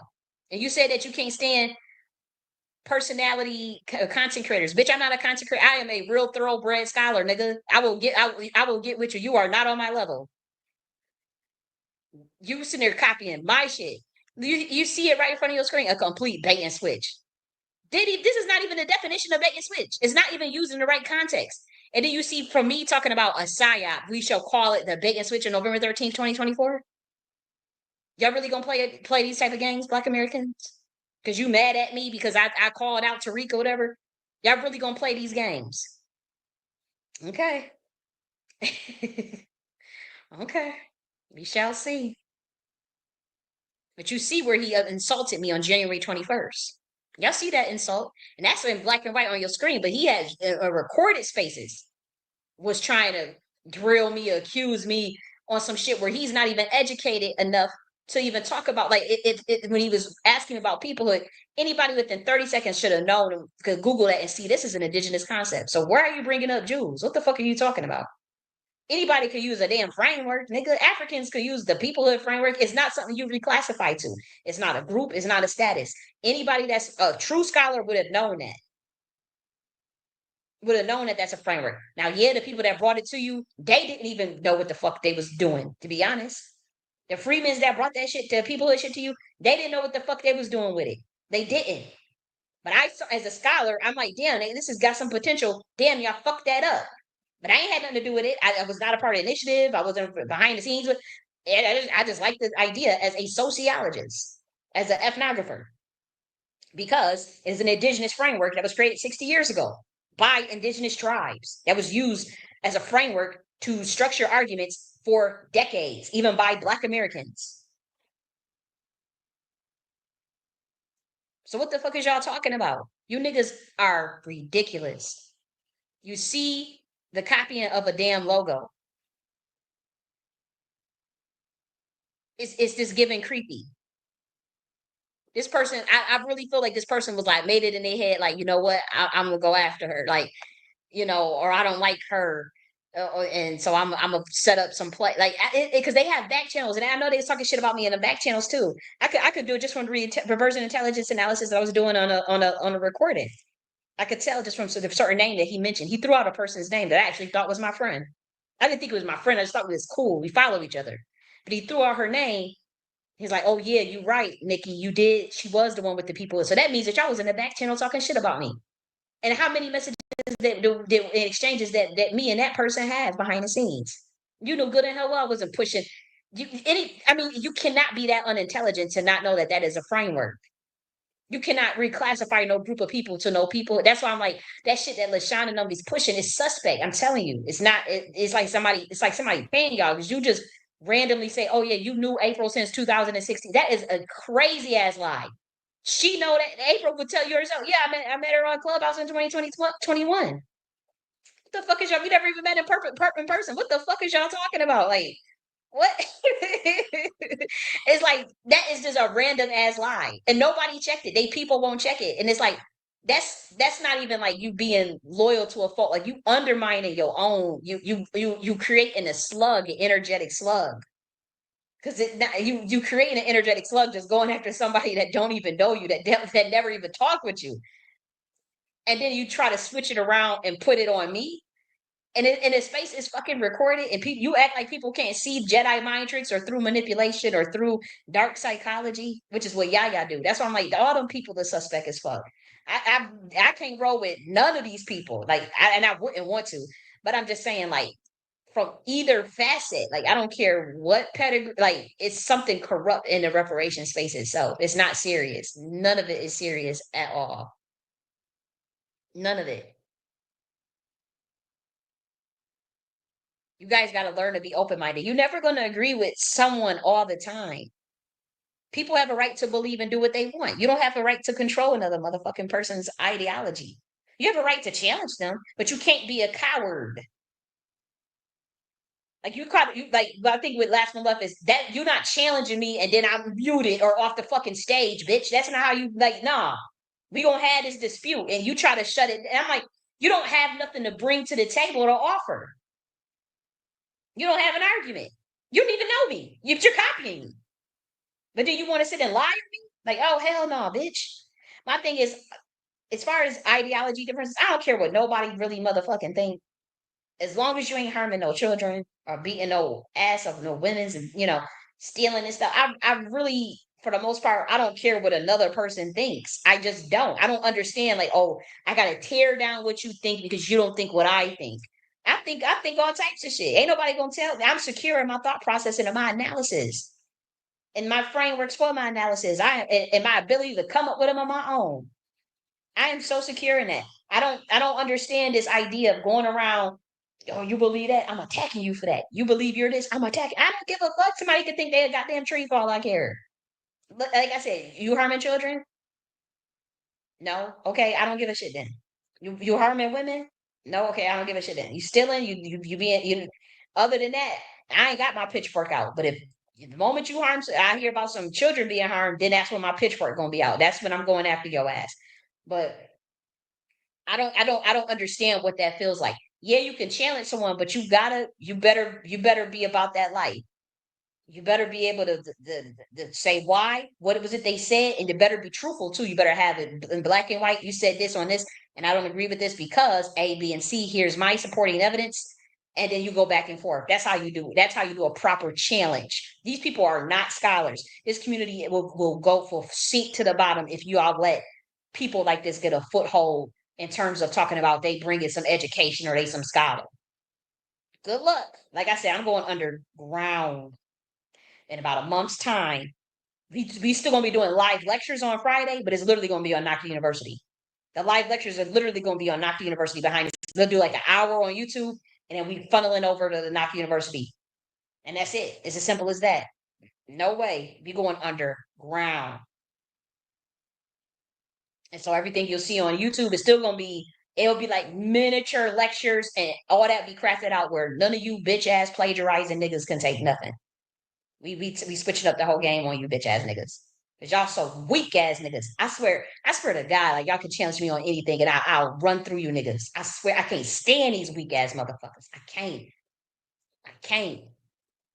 My thing is, why did you feel like y'all have to compete with the person instead of just you're not trained in research. You know you need some mentorship. You can't just copy someone and think that you're gonna get it. It will be exposed eventually. The first time you are truly challenged or presented with solving a problem, that's when all this shit gonna fall. You can't keep that act up forever. And the type of training that Last 1 left me, as far as what I assessed, what if he just truly is just an ignorant nigga just wanting to start shit and pop shit so that he can build up his brand? What if it's truly innocent? What if it's not nothing sinister or he's not working for someone or whatever? Then he would need one on one. Like that kind of, you would need research methods one on one with me. You didn't have to copy and undermine me. Why did you feel you had to, like, it's not a competition. It's like, dude, like, I just don't understand what's the point of all of this, why we just can't work together. And I'm not saying with him, I'm not even saying I want to work with him because I don't, but I'm just saying like this thing where black people, instead of just going to the person with the sauce or the person that can structure it, and that they open, that I don't care about ideological differences. Let's just say in a theoretical world, right? In a perfect world, Last 1 left, he's like, hey, I'm interested in research methods. I'm interested. I like the way you synthesize information. I'm interested in learning that in a more structured format. Can we do some sort of mentorship? Can we? And I know men don't think like that, but I'm just saying, like, this is the type of stuff that you'll see. Look, I better look at, like I said, these people don't study their own history, but whatever. But that would have been something, one on one. Then nobody had to know about that. The public don't have to know about that, obviously, right? Then he says, you know what? I want my own department. I want to start a genealogy department and history department. Can I have my own department? I want it named after me. Last 1 left, genealogy department. Whatever. Okay, I'll build it out for you. You have your own portal, your own website. You get 90% of their profits or whatever course per course. And 10% to cover goes to Knox University to cover administration and hosting costs. That's very fair. You get no fair than that. You go to them white folks, you go to them Jews, they gonna ragtag your motherfucking ass. You get no rights over your ownership. Now, if you create your own courses and go live or teach or whatever and show your own books, then you own that content still. If I have to create the course for you, you can buy out the content, but if I have to create it. But for the most part, you could just get up there and do a live lecture. You own that content. I'm one of the most fierce motherfuckers to work with. Ain't nobody gonna give you no 90% of your motherfucking profit per course sale. Build the department for you, and then just take 10%. Now, if I have to build the course, then it's 80% profit and then 20% for administration fees because I have to build the fucking course and design it. I'm an instructional designer. That means I like quizzes, tests, discussion forums, discussion posts where people interact with each other, discuss, um, upload buttons, and being able to go to the next module fairly and functionally. You know, making sure all the students are assigned to the emotional support wellness account, which is free. Like I have to be compensated on some level. I still have to upload all that content, design it, create it, get books, ebooks to put on the website. Then you still have to do your live lectures in a theoretical world. Like say Last1 loves, I want to offer some genealogy courses. You know, uh, I need you to build that out for me. Okay, as long as you know it's 80% your profit. So I take 20% per course sale, and you are in charge of marketing. But I will build out the content. You tell me what days you want to go live. You get it's your own login portal. Your own. I don't get to see the students. I don't get to. You know what I mean? You get to access to your students. You get to control what they do or what they don't do on your portal. You get to log in. Stripe or PayPal pays you. I'm not in control of the pay. I mean, I obviously can stop or send the payment, but I'm saying if students pay for your course, that money goes to your PayPal, to your Stripe account. What the fuck is wrong with you niggas? Like, y'all so used to working with some corrupt ass bitches and corrupt ass niggas that swindle. And you go to them Jews or you go to them white folks, you're going to be in a fucked up ass contract. Everybody knows that you will probably get 10%. They take 90%. They give you 10% of all your shit. You don't own your masters. I just said if you create your course or Nike University, you bring your shit, or you want your own department named after you, or whatever services you offer, nail tech services, and it could be anything. And you create your own course because you get the ability to create your own course. Like once you get your password and your login thing, you can upload with the shit you want to upload, down, make up whatever you want to put on there. But if you don't know how to, because I have SCORM access. I mean, I have I have access to authoring tools, dude. Authoring tools with SCORM, which means I could build like you want to do matching, game matching, um, memory cards, flash cards. What is it? The memory games, bingo, whatever. I can make that and turn it into education, turn it into fun, like make it a game. Live sessions. You can teach your own live sessions or have a group of you niggas teach your live sessions. Yeah, I would prefer if it's just one instructor. But y'all niggas could have been getting money. Like what the fuck? You just in control of your own marketing. I'm not the best marketer. I already know. I'm not a good marketer. I'm good with infrastructure. But in a theoretical world where niggas just wanted to work with one another. And I'm not just talking about Last1 Left. I'm talking for any of these niggas that want to offer a course on whatever they know. People is geniuses in grant writing. People are geniuses. They got their little platforms, whatever. It's like, why couldn't we? You could have your platform named after you. Like, why couldn't you just work with somebody that knows how to that knows how infrastructure on some level, and that's fair, that's ethical. I'm an ethical nigga. Like, why? Because I can't understand. Like, I don't know. It's just this world is weird to me. This world is weird. Now I'm not perfect. I wasn't a good friend growing up until like 11th grade. And by that I mean I was a mean girl. It's fourth, fifth, sixth, seventh grade. I feel guilty about that to this day because I was such a mean girl in fourth, fifth, sixth, seventh grade. I was a mean girl. I was, the popular kid, so I was always, deciding what everybody was gonna do, what we were all gonna do, whether you were black or white. I always thought I ran shit. But I wasn't the best friend. I was a mean girl, you know. Like the movie Mean Girls. I was like that, Regina George. Regina mean, treacherous. And I felt guilty about that. I was a kid, I don't beat myself too much, 11, 12, 13. But I would say until 11th grade, when I went and told something that another friend told me, and I knew how I felt so bad because it really, really, really upset her. And I said, you know what? I remember I was like 16. I said, I have reflected on myself and I said, I got to do better. I gotta really be better than that, or else I'm gonna lose my friend. That's what I said when I was 16 years old. I said, I'm not gonna ever do that again. I'm not gonna ever go and tell, what she told me. Because it was innocent, but at the same time, I should have known better. And it pissed her. It pissed her off when it got back to her, and she didn't talk to me for like a month. And it really, really, really, really messed with my head. And I said, okay, well, I can apologize, and all I can do is guarantee that I won't do it again. I can apologize, and I say I will not tell what you tell me to another person. I can promise that. And I remember at that time, and it was vivid because I remember feeling like I really, really, really need to work on that. Like I cannot do that shit anymore because I don't want to lose my friends. But I didn't just do that. I remember not wanting to do that to her. I remember like going forward, I'm like, I got to make sure that, I treat people better. Because like I said, in sixth grade, I mean, I was a bitch, but I know that I ain't got to serve no lifelong sentence for that shit. I mean, people do things, and even as an adult, I've talked shit, maybe to a family member about somebody and stuff. And I found out that a family member is holding over my head on some narcissistic shit. I don't deserve a life sentence because somebody else can't deal with their motherfucking emotions, or they trigger where they make it their lifelong mission to destroy me on some spiritual shit. Like, y'all some weirdos. Like, that is not that deep. Control your fucking emotions. And that go for me too. Because I know I've been bleeding all over the internet, pissed off about shit, and open about it,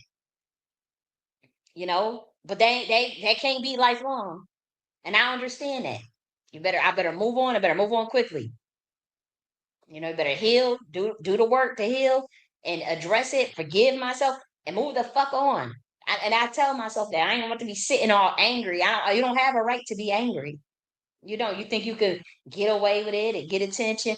No, you ain't got a right to be angry. You got a right to be happy. You got a right to your enlightenment. You got a right to the truth, and you got a right to focus on yourself. You got a right to focus on your needs and what makes you happy. I don't believe that I have a right to just have a chip on my shoulder. And I had a chip on my shoulder, especially dealing with this system. And I just I don't want to deal with that shit no more. I don't want to deal with that shit no more. I want to have a chip on my shoulder. I want to be angry, you know? But yeah, like I just imagine I'm a fair motherfucker. You ain't getting no. You go to them Jews, they taking control over your contract, control over everything. The course that you put up, the content, anything you want to teach, they gonna control it. Anything you want to do is say, they own it. You only gonna get 10, 15%. Maybe you get 50-50 if you're lucky. I ain't even that type of nigga. I said 90%, but it is per course sale. You get 90% of your profits per course sale. You get to see your course. It's not like I can hide and be like, oh, this student didn't apply, or this student. It's your portal. Like, it's your course. The course is online. They click, they enroll. Boom, you get an email. They pay for it. I don't even get to see that. And then it's already automatic set up where your 90% goes automatically to your PayPal and your Stripe, and 10% goes to Nike University. It's already set up. The percentage share. It's already automated that way. I just don't understand that shit. Like, but I get people don't, whatever, don't trust. A lot of people don't trust. But shit, my little agreements, they're not lifelong contracts. Like, they're not. I'm not a secret society. Like, it's an agreement. Like, what, 4 pages? Very basic, very easy to understand. I even put a recap of bullet points. Like, I literally put we'll go through it as far as my instructor agreements, and literally a recap, just so people can understand what the fuck. Because I ain't got nothing to hide. Ain't nothing that you want to get out within 48-hour notice. Keep it moving. You don't want to be on the platform no more. Now, if I created your course, the course you have to buy out the copyright to that course. But if you created that course, that is your content. That is your course. And obviously, any of your live sessions and live lectures is your ownership. I just don't understand why people just can't work together. If you ain't got time to work with the administration aspects of shit, designing web pages, uh, the design, updating content, creating content. By that we talking about course curriculum, like instructional design. You don't want to pay for a hosting fee, or you don't want to pay for the. You know how like You don't want to pay for your own thing because that's an extra, that's extra shit. And so if someone else had the structure already, it's just like, okay, shit, I ain't even got to pay nothing up front. I just got, but again, it's better for people who already have a following and whatnot, or already have some people that's interested in some type of course. But I just don't understand. I'm like, what kind of world do we live in? Like when they say the biggest trick that I'm a speaking code for y'all that can catch it, and those that think I don't know shit, I don't know what's going on down here. The biggest trick that the biggest lie that the devil ever told or ever convinced people is that he is not real. That's all you need to do to catch that code. The biggest lie that the devil ever told or ever convinced. I think that's how the saying goes, was that he convinced everybody down here that he does not exist. That's that secret society shit for those who can catch it. Um, and so I see where things stand. But I want to show you one more thing, just so you guys don't think like, oh, this person, oh my gosh.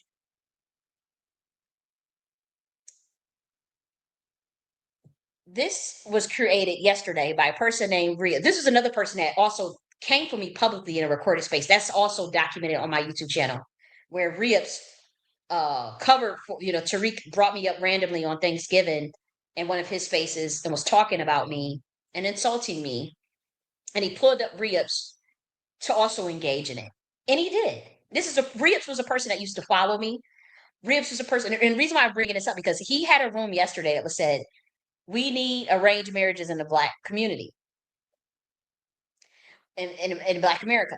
Now, what's interesting is that when Rips used to follow me, I posted a 35-page proposal in 2023 about arranged marriages in Black America. He liked those posts. That was 2 years ago. I ain't got time to go back to go look at no likes. But look at this right here for those who think that I'm just bullshit. Look at the history, the version history of that. This is a Google Doc. I'm about to show you the actual 35-page document and the video as well. Because I did a video on this, arranged marriages. Let's go. Let's.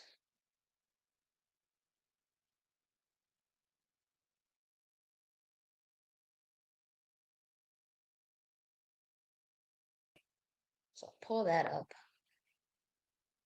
But look at the date. That's August 1st, 2023, August 2nd, 2023, August 3rd, 2023, current version. So this is me working on this. 2 edits.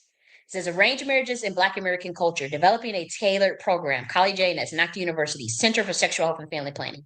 2 fucking years ago, guys. Now look at this. Here's a video. Arranged marriages for Black Americans in the Queen Mothership. Look at the date. February 25th, 2023. That's about to be 2 years ago coming up. Arranged marriages. This is I was talking about an app and how we do an updated version of this. So just yesterday, Reeves decides to do a room. It's on February 6, 2025 about Black marriages. We need arranged marriages in Black America. Well, here's the proposal. This is a 35-page proposal. Look at this. Introduction. All this research, all these different questions. How do Black Americans define arranged marriages within their cultural context? What are the factors that influence their acceptance or resistance towards arranged marriages? How do Black Americans negotiate personal autonomy and familiar expectations with the context of arranged marriages? How do gender dynamics impact Black Americans' perceptions and experiences of arranged marriages? What are the potential benefits and challenges associated with implementing an arranged marriage program specifically tailored for Black Americans? By addressing these research questions, we aim to contribute to the existing body of knowledge on Black American marriages and provide valuable insights for the development of an arranged marriage program that is culturally sensitive and aligns with the needs and aspirations of the community. Here go to literature review. Stresses in Black American marriages, and for those who don't know what a literature review is, this is research done by other Black Americans on their marriages and on a qualitative level or quantitative. So it's incredible peer review research. There's other Black Americans who've done this research, and it is cited at the end of this document. Stressors in Black American marriages and families. So we're talking about 16 mothers and 32 individuals right here were studied. Black Americans. An exploratory study of the meaning of marriage for Black Americans. Once again, 31 Black Americans are interviewed. Together, we are strong. 60 individuals are interviewed. Challenges in Black American marriages, overcoming external challenge to marriage, resolving intramarital conflict, unity, and importance of being equally yoked. This is another research. Black marriages matter. Wisdom and advice from happily married Black couples. How many people was 35 couples right here? Interviews with 35 couples.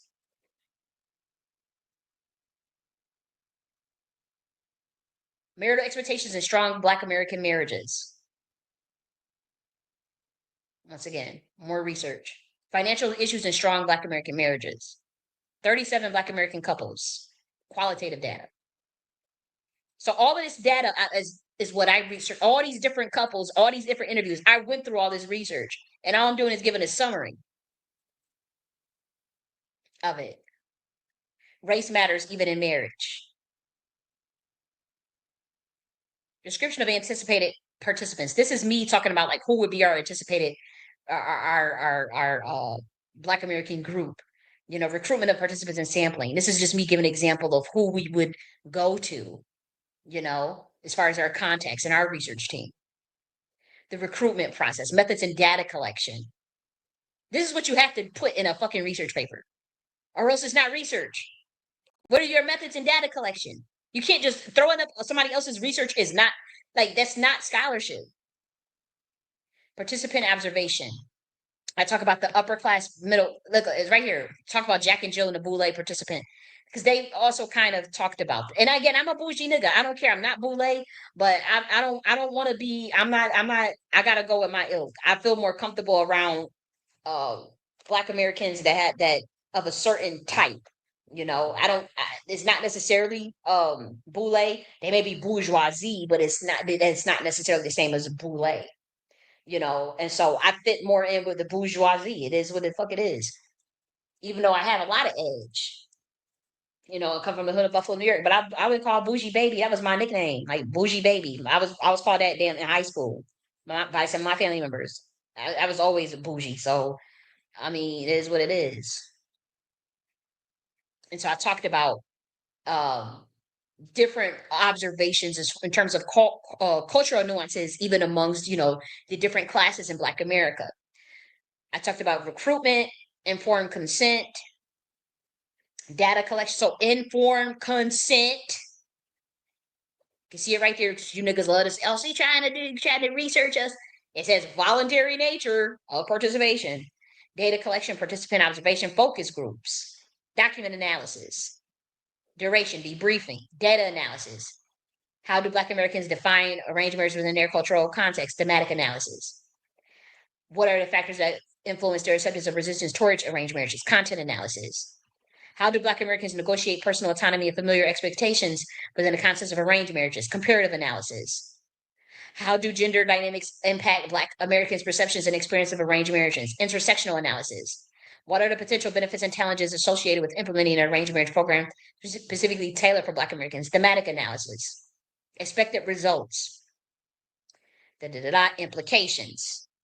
Limitations. Generalizability, subjectivity, recruitment bias, social desirability bias. Future research. Intervention evaluation. References. We got Brian, Race Matters Even in Marriage, Identify Factors Linked to Marital Outcomes, Journal of Family and Theory, Marriage and Family Review. I'm just going to look at the journals. Family Relations, Equality of Exploration Stress. I'm trying to look through. Most of these come from Family Relations Journal, Family Process, Appendix. Okay, so this is lightweight shit. This is lightweight. I honestly did this in 3 days. This is how cold I am. 35 pages, 3 days with this type of research. And I read all this shit because it was fun. It was fun as fuck.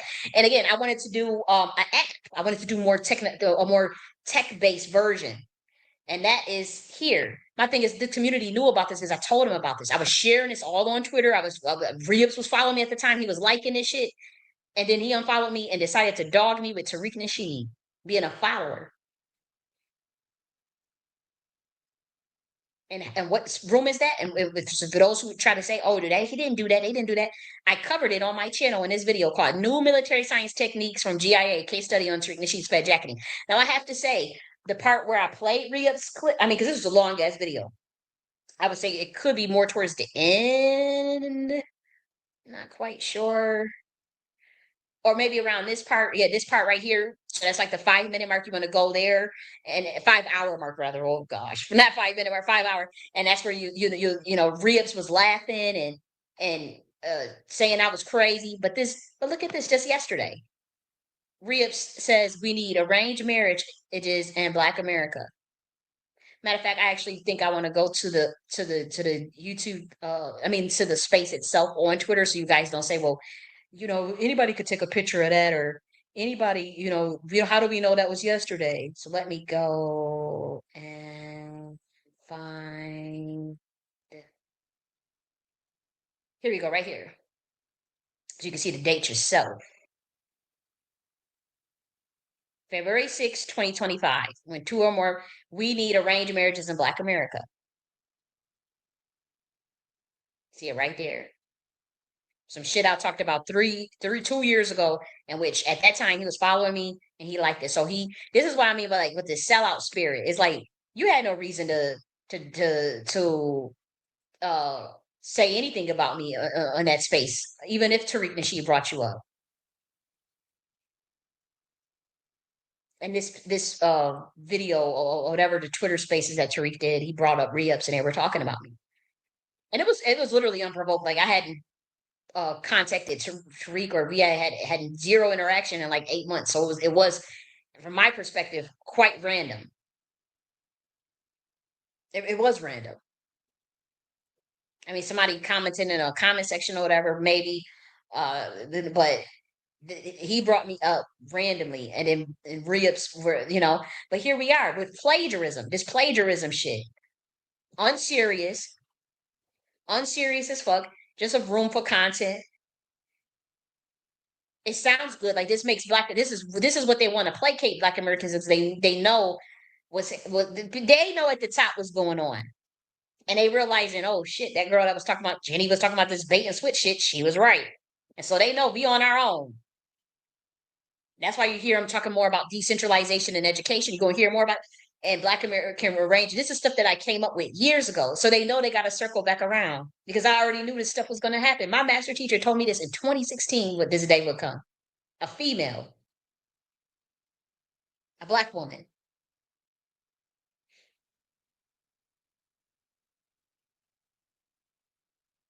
And here we are.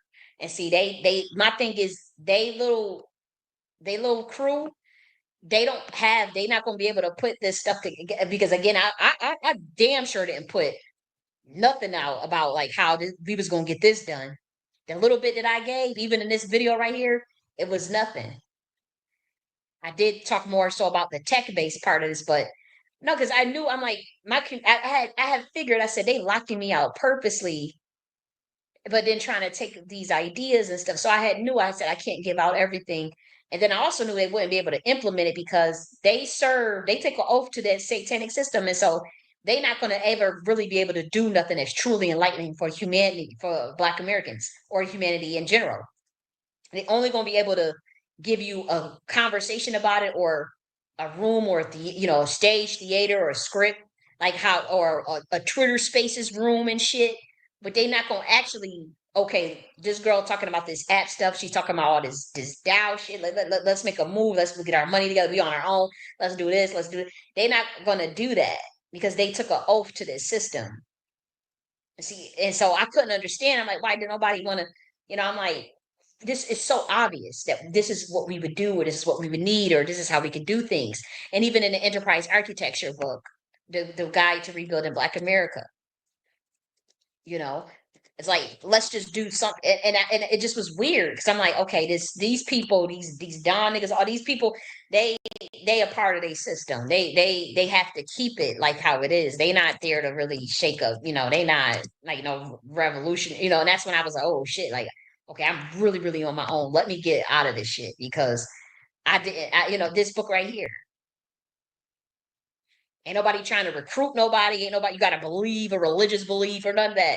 I have my shit that I believe, but I don't push it on nobody. But as far as structure and order, that's how you build an empire. Discipline, precision, structure, and order, organization, and system processes. Obviously, you have your military science department as well, because whatever you're gonna build, you got to be able to defend it. But all this shit has been worked out. Like I literally crafted all this shit out like years ago. Like even in Trusted Melanism with the military science frameworks for melanated people globally. Literally just out there. That's how I know. I'm like, okay, y'all niggas got it. Y'all sold out, whatever. I'm on the outs, whatever.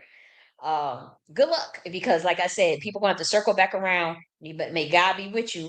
And like I said, it's light codes. My light codes, as far as the delegation and as far as being the chief architect to disseminate all of that. Now, yes, there's black men that they're supposed to be executing these things or even talking about these ideas, even if I don't have the platform too, they should have been, but they should not have been plagiarizing, is my point. Why are you plagiarizing? Why are you copying other people's shit? Where are you gonna come up with your own content? What's up with that? You know? And whatever. And then even if they wanted to come up with their own version of it, but it's like to just plagiarize and steal someone's shit, not credit them. That's just sinister. It's just like, ugh. And I already know what's coming from it.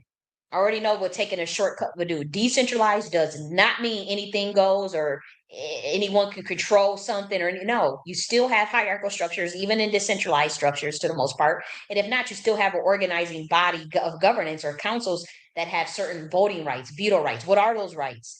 What is those missions? What are the rules? What are the parameters? You still have to program all that shit, and that's not being done. Even if you have anything decentralized, it's quite a bit of work. It's actually quite more than a hierarchical structure.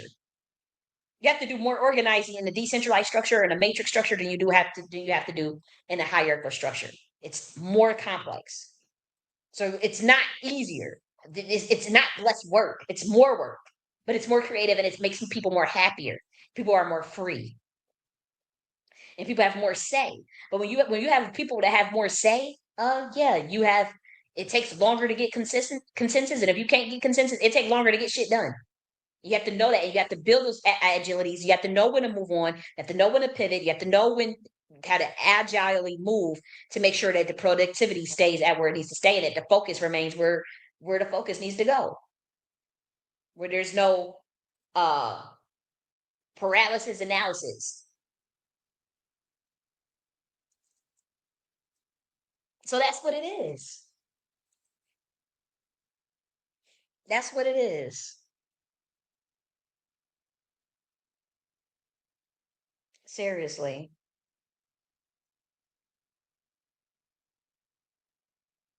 Like I said, they're gonna be changing a lot of shit coming up. It's gonna be a lot of stuff changing. Um, there was a bait and switch by the RNC that has been very evident, that has come forward, and it there's opportunity though. But like I said, anybody that's on that payroll for that shit, with that Trump shit, oh man, that's I mean, even if you were on the payroll for the Kamala stuff, you're still going to the slaughterhouse either way. It just the Democrats were just offering a more scenic view, and to be honest, it would have been easier to hijack. I'm just telling, and when I say hijack, I'm not talking about hijack the federal government. I'm talking about the two party system under there, under them, for obvious reasons. Uh, it would have been if you had more support. That's why they getting up all the niggas out of the federal government because they realized what the play was. They realized what was happening.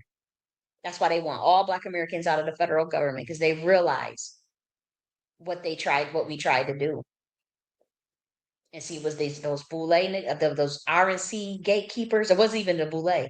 Them RNC, they sold. I'm telling you, they sold you out. I don't care what nobody say because it's obvious what they're doing and what happened. And they trying to. The thing is, none of this is going as planned. That's the good thing for us. None of it is going as planned. Like they thought that they had it hook, line, sinker. They thought everybody was under that nice little global MK Ultra. Nice little sign. Y'all all buying into the Trump spell. Everybody's all into the spell. And if you're not, we just gonna say you're a Democrat shill, or that you're fear mongering. But no, it's a lot of the MAGA people that's like, hold up, I ain't on board with all of this now. It's a lot of conservatives. It's a lot of anarchists. It's a lot of people that don't give a fuck about the two-party system. It's a lot of people that's awoke. We think so woke, and we talk about higher consciousness outside of the matrix. When we say woke, that's what woke means, higher consciousness. And so white and black, okay? And we see a lot of the black Americans realizing like, nah, I ain't about to just stab myself in the chest for this motherfucking system. They literally trying to walk our people. They nah, you ain't about to just attack our people or go after them. No, you ain't just going after no civil rights in 1965. You ain't going after no EOC. But you see what they did. They not tell see for those that's not at the higher level of masonry, they don't know what that shit was about. They still don't. So when I'm talking, it's just like, oh, you're just a conspiracy. All the writings is on the wall. What happened? There was an attempted coup, didn't work out. The other side is attempting the coup. And it is deeper than political parties. Now we getting into secret societies and bloodlines. But they are definitely afraid of the Black American ones and what almost took place. The thing is that Kamala shit, man, I should have chosen a different person. But to be honest, she was very malleable to them. That's why the Black Boule adopted her. That's why the Black intelligentsia, the Black Boule, and the Black nobility adopted her into their bloodline. They know her genealogy and whatnot. Uh, it's a lot. It's a lot because again, either way, stuff was already planned on both sides had the same agenda pretty much, but there was another play that fumbled and that still trying to get to the bottom of who caused it,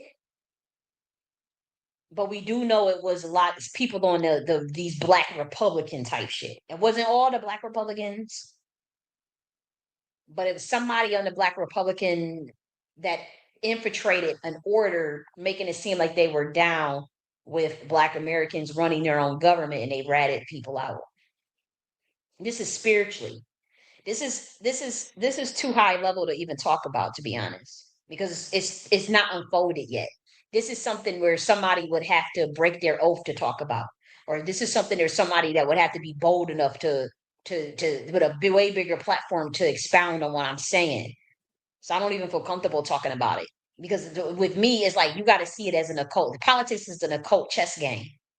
It's an occult chess game based on bloodlines. You know, and at that higher level, the monarch, where you're talking about the presidential level, yeah, that's definitely an occult chess game. But this one was, but this one even almost took my ass out. I ain't even gonna hold you. That shit turned me off so bad. I'll never, ever, ever, ever, ever entertain that shit no more because it's fake. And then people bait and switch and eat like that. They don't stick true to what they stand for. And we thinking you like this drain and swamp shit, like people is really into that shit. Like, and it's nothing but fake programming, like the Q stuff and all that stuff that people was all involved in, including myself, finding that stuff wasn't even real. Like that it was just all like the CIA behind it, like that shit is heavy. I ain't pushing nobody line but my own. After that, I'm like, good riddance. Ain't no way in the world. Ain't no way in the world I could sit and be involved with that type of corruption of politics. Y'all gonna have to change y'all whole entire system if y'all want higher primordial beings involved, like a higher system, or just do y'all own thing. Because you got free will. So if y'all want to be on some path to self destruction, then go ahead. Don't nobody give a shit. You got free will. You go get swallowed up in the black hole and get recycled, just like the rest of the planets and stars when they fuck up and blow up their own planet, just like how Mars did. For those who know the codes, who know what happened on Mars, who knows some shit. We don't give a fuck. So you do what you want. But we can't. That's like a vibrational. That's too much of a frequency shift. That's too much of a vibrational mismatch to try to get us involved in it. That's why every time I try to get involved with that politics, like something crazy would happen. I'm telling you. Like, every time I try to get all involved with that stuff, like my soul, it was like my soul was fighting that shit. Like And I see now why spiritually, but at the time, you just want, oh, you thinking that, oh, I'm gonna run for city council, I'm gonna do this, I'm gonna run for president. It's like it ain't what you think. You gotta take the oath. You gotta take the oath to the Baphomet. I don't think they about to be doing Baphomet no more though, but they about to be doing something. But they better get real. You better get real, real quick. Cause how the fuck you gonna do it with Saturn and not be authentic? I don't know what the hell y'all think y'all doing. And Saturn is not Satan, and Saturn is not Chronos. Like, sorry guys. It's not my fault if somebody interpreted this information wrong. Because you had no business stealing it. You had no business selling it out, and you had no business stealing it. So it is what it is. But yeah, I'm about to get up off of here. Again, that plagiarism shit in this black community is done for. Ain't nobody gonna call it out. I'ma call it out. We ain't letting no weak ass niggas enter in no space they don't belong in. These niggas are not like, where's your real scholars? Like, you got them, but then you don't want to promote them because y'all want to promote some high school dropouts or some random niggas in the hood, some liquor store scholarship. You want to just prop up some anybody to just go teach and they some damn drug head or something. That's like, no, like this is getting ridiculous. Like this is not how you build an empire. We talking about like no, like that they could not turn the keys over to us even if they wanted to. They couldn't because like this shit that y'all pulling, like it will be a mess. It will be a mess. It will be a mess. And that's why the people that know shit, like the Sibyls, like the people in my spiritual, they been chucked deuces long ago. They been chucked it. Like they actually sitting with a bowl of popcorn watching this shit implode because they have been treated like such horrific shit by the black community. They already got a bug up their ass, so they can't wait to see them. They can't wait. And I ain't like that, I ain't there yet. I ain't at that level of anger, and hurt. I'm hurt, but I ain't at that level. Like I'm still trying to help, but at the same, I'm definitely going underground, definitely changing everything. Um, my accessibility and even the work going forward that I produce is about to even be more encrypted. Like because I know that if I don't get it done, there is going to be a Black American who is a righteous soul that got the same light codes as me as far as epigenetics and awareness and even coming from the same dimension, it's Black Americans. I know it could be a 2-year-old right now, one that's not even born yet, but they gonna come and they gonna look and it's gonna be activated in them. If we gotta wait a whole nother 2,000 years, we will in this bitch. We hoping it ain't gonna take that long, maybe 5, 10 years and shit. But if y'all want to play these games around, we'll wait 2,000 years. If another one come in 2,000 years from now, and then they be able to uncrack all that shit. But yeah, we know that there's a Black American far and wide, wherever they are at, even if they still in the cooch, they could still be in the womb. It's somebody is gonna figure that gonna be able to activate them like codes to get it done. It's not gonna be a corrupt soul. It's not gonna be no Masons that's just trying to protect this system. It's not gonna be that. I'm just saying, if I just get locked out or killed, or if they just completely, or I just get fed up and say fuck it, I know that that work is going to get done as far as the prophecy, as far as what we see with me or one of these upcoming Black babies. They're going to be able to do it. They're going to be able to implement it because God's going to, like, that's how God chose me. God's going to be able to activate. Like, here's how you understand this work. Here's what she was saying. This is how you're going to delegate. This is how you're going to build these councils. This is how you're going to implement what she's saying. Here's how you got your own gifts. You got your own creativity. And then here's how you're going to do your own thing with it. But you ain't about to steal somebody's shit and say you made it or act like take somebody's shit from somebody's book and plagiarize they shit. Try to come up with it, steal whole ideas out of 3 of my motherfucking books for a project that failed. That's God. He wasn't. Why didn't you just go to the person and then you claim you wanted to work with them? You claim you knew. I already knew them motherfuckers was jealous as fuck. I'm like, man, I could peep that shit. You could see an entity on people. You know how spiritually gifted I am. You could feel that shit on people. That's how people could feel the entity is on me. Or what spirits I'm walking with, or who you could feel that shit on somebody. You're like, nah, I don't like their spirit. I don't like, no. And that's not everybody, but I'm just saying. Yeah. But that plagiarism, I'm telling you, you will not be able to compete on a global scale on no account with no damn plagiarizing. And them white people ain't gonna tolerate them. Other people, like the people, they ain't gonna tolerate no plagiarizing shit, and they will challenge you. They ain't gonna tolerate that weak ass guerrilla warfare tactic that y'all use too to gaslight. People really gonna challenge y'all motherfuckers. But they already is really they already got a method in taciturn and shrouded non-combat military strategy that they use on the black community. Whew, good God.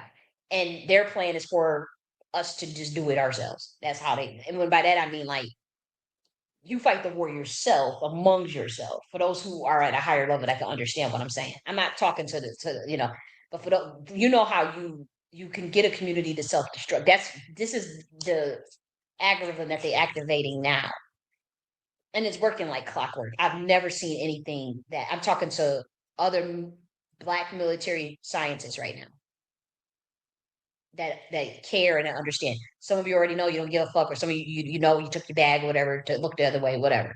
But for those that can see this and not corrupt and they just see it for what it is, even if you're not talking about it out loud. That is this brilliant warfare is just like whoa. I've never seen anything like that in all of my lifetimes. I've never seen nothing like that that just worked like that. I mean, it's scary because then it makes me think like, is this advanced AI or something? Like, there's no way that a person would be programmed to go against their own self like that. Like, it doesn't make any sense. And to see the level of brainwashing, is it brainwashing or did they pay these people? That's what I'm trying to figure out because it's a bunch of Black Americans that did not vote either way. You know what I mean? It's a lot of Black Americans that don't care about this system. And so, where are they at? And why is this one group being propped up? And why are they trying to convince the rest of Black America that this system is going to give us reparations as far as the current administration or any administration, or that this stuff that they're doing with all of these things are in our favor when they're absolutely not.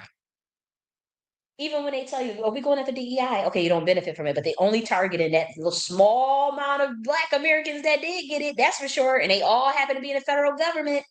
And they got rid of EEOC, and they got rid of the Civil Rights Division of DOJ. And then they tell everybody, and then they got a watch list. We saw the watch list earlier, but of all them Black Americans, they address their picture and say they the target for DEI to get rid of the federal workers. I told y'all that shit months ago they was gonna do that. Just came out 2 days ago. Y'all keep making me a profit. Because everybody keeps saying, "Oh, that's not going to happen," or "You're just fear mongering," "Oh, you're just crazy," and it keep happening like clockwork. And that was a conservative group that did that. That Democrats ain't had nothing to do with that. That was they. That was they shit. They. This group was backing Trump. You can go look it up yourself. But you notice ain't nobody talking about that. The media, nobody, because they all in on this stuff. So nobody is saying anything about it. And they got the same group of RNC Black Shields that are very uneducated. That they kind of talk the talk.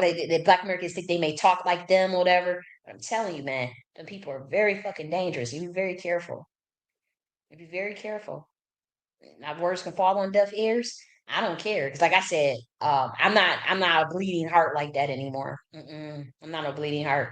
It is what it is. Somebody could tell you to your face. Oh well, shit.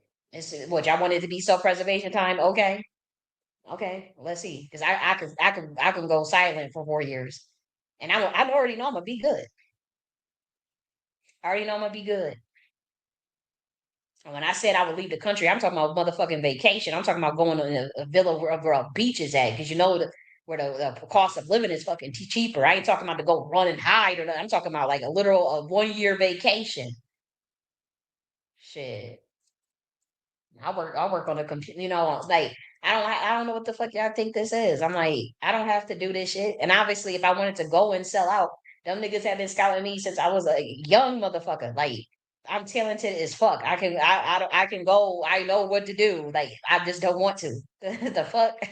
Them people still, even after all the crazy shit that I done did and talked and came at them niggas and came at the gatekeeper who like, look, if I wanted to go back, them niggas would still accept me back. Just so y'all know. Just so y'all know. I don't think that, I think they'll probably be feeling some type of way, like damn. But them niggas will still accept me back. I just don't like to be controlled and be told what to do, and I like things to be a little more productive. I ain't gonna hold you. I just would do things a lot different, so it ain't gonna work for me. Cause I ain't sitting and got time to waste. I'm not got to sit. We just do some. I'm not a fucking content creator as people is as last one left accuse me of. Yep, but stop that plagiarism. If not, uh, you'll learn your lesson. I'm not saying this of me, of each other. Stop plagiarizing each other. If you know you got somebody idea from so you don't even come up with that motherfucking idea on your own. You don't even know how to explain it. You don't even know what you're talking about. Just credit the person you got it from, or don't say it at all. Why you want to steal somebody else's shit? Just come up with what do you think? What do you want to say? Discover who the fuck you are. Just like how I had to do and like how I'm still doing.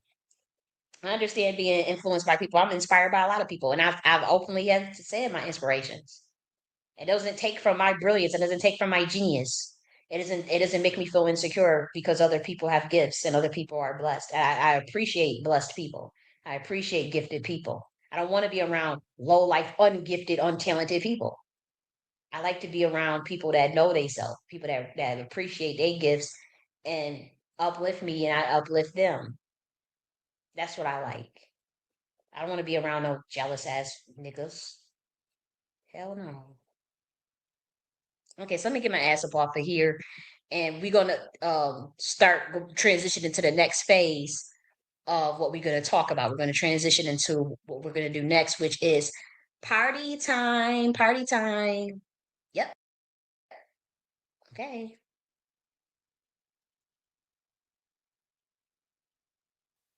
Okay. So that was that.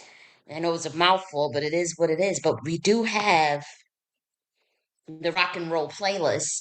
There's a little bit of R&B in this particular playlist too, but I wanted to do like focus on like black rock and roll for a bit because to be honest, I have to say I grew up knowing about Little Richard and whatnot, and everybody knows about Tutti Frutti, but it's like exploring them anew, to be honest, because I have to say it's been years.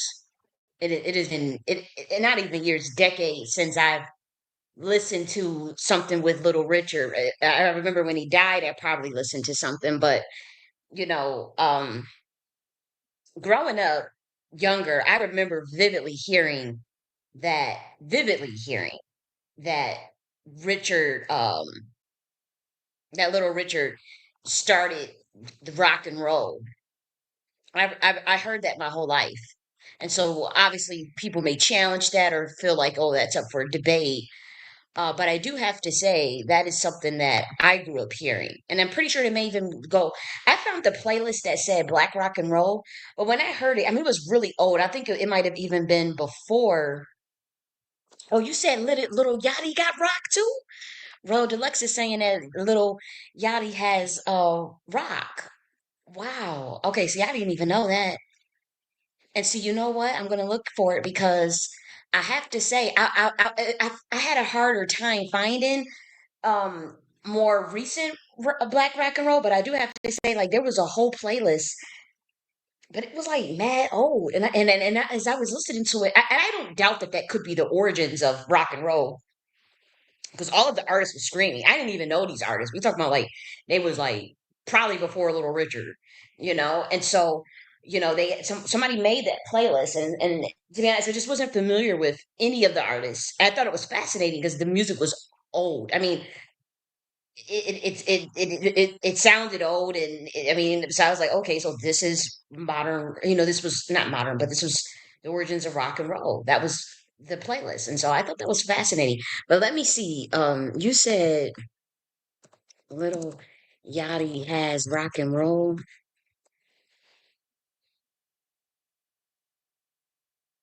okay I probably won't play the whole album but I would like a song do you have a song that you know Royal Deluxe that you want to tell us about with little Yachty?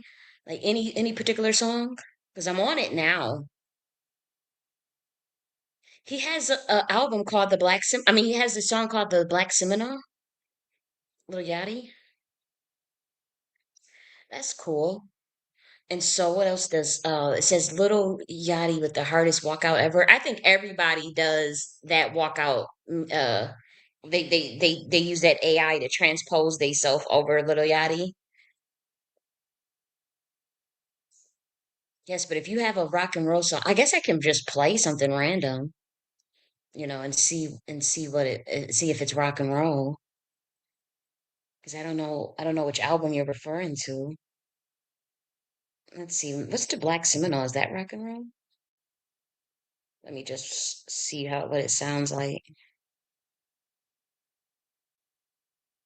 Okay, so I don't know, but I do know we have to get it off of YouTube. I forgot all about that. I'm glad I remember because boy, they'll get your ass with that copyright, boy. So if you do want to listen to music, you are gonna have to come over to Rumble or Twitter Spaces. So if you're on YouTube right now, you have it. You enjoy your weekend and love you and have a great weekend. And many blessings to you. So I'm going to remove this off of YouTube. Okay, so DW says my favorite rock is Betty Davis. Okay, do you have the song of it? I ain't gonna hold you. I'm discovering, you know, uh, you know, the origins of rock and roll and trying, and trying to observe it anew. You know, like I said, Betty Davis. I think that might have been one of the people in the. Let's see. Okay, okay. Okay, I'm adding her to the playlist right now. I'm adding her to the playlist right now. I mean, it looked like it looked like she doing some type of screaming. They sound different. Okay. Wow.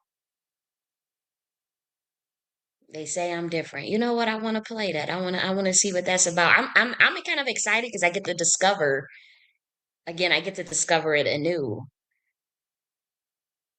And I did add some R&B. But yes, let me get this off of. Nope, I just heard he was bored with rap and made a rock.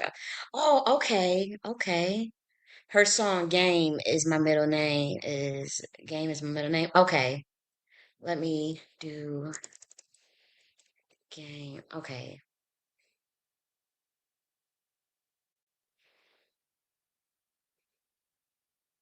okay. So I'll add that too.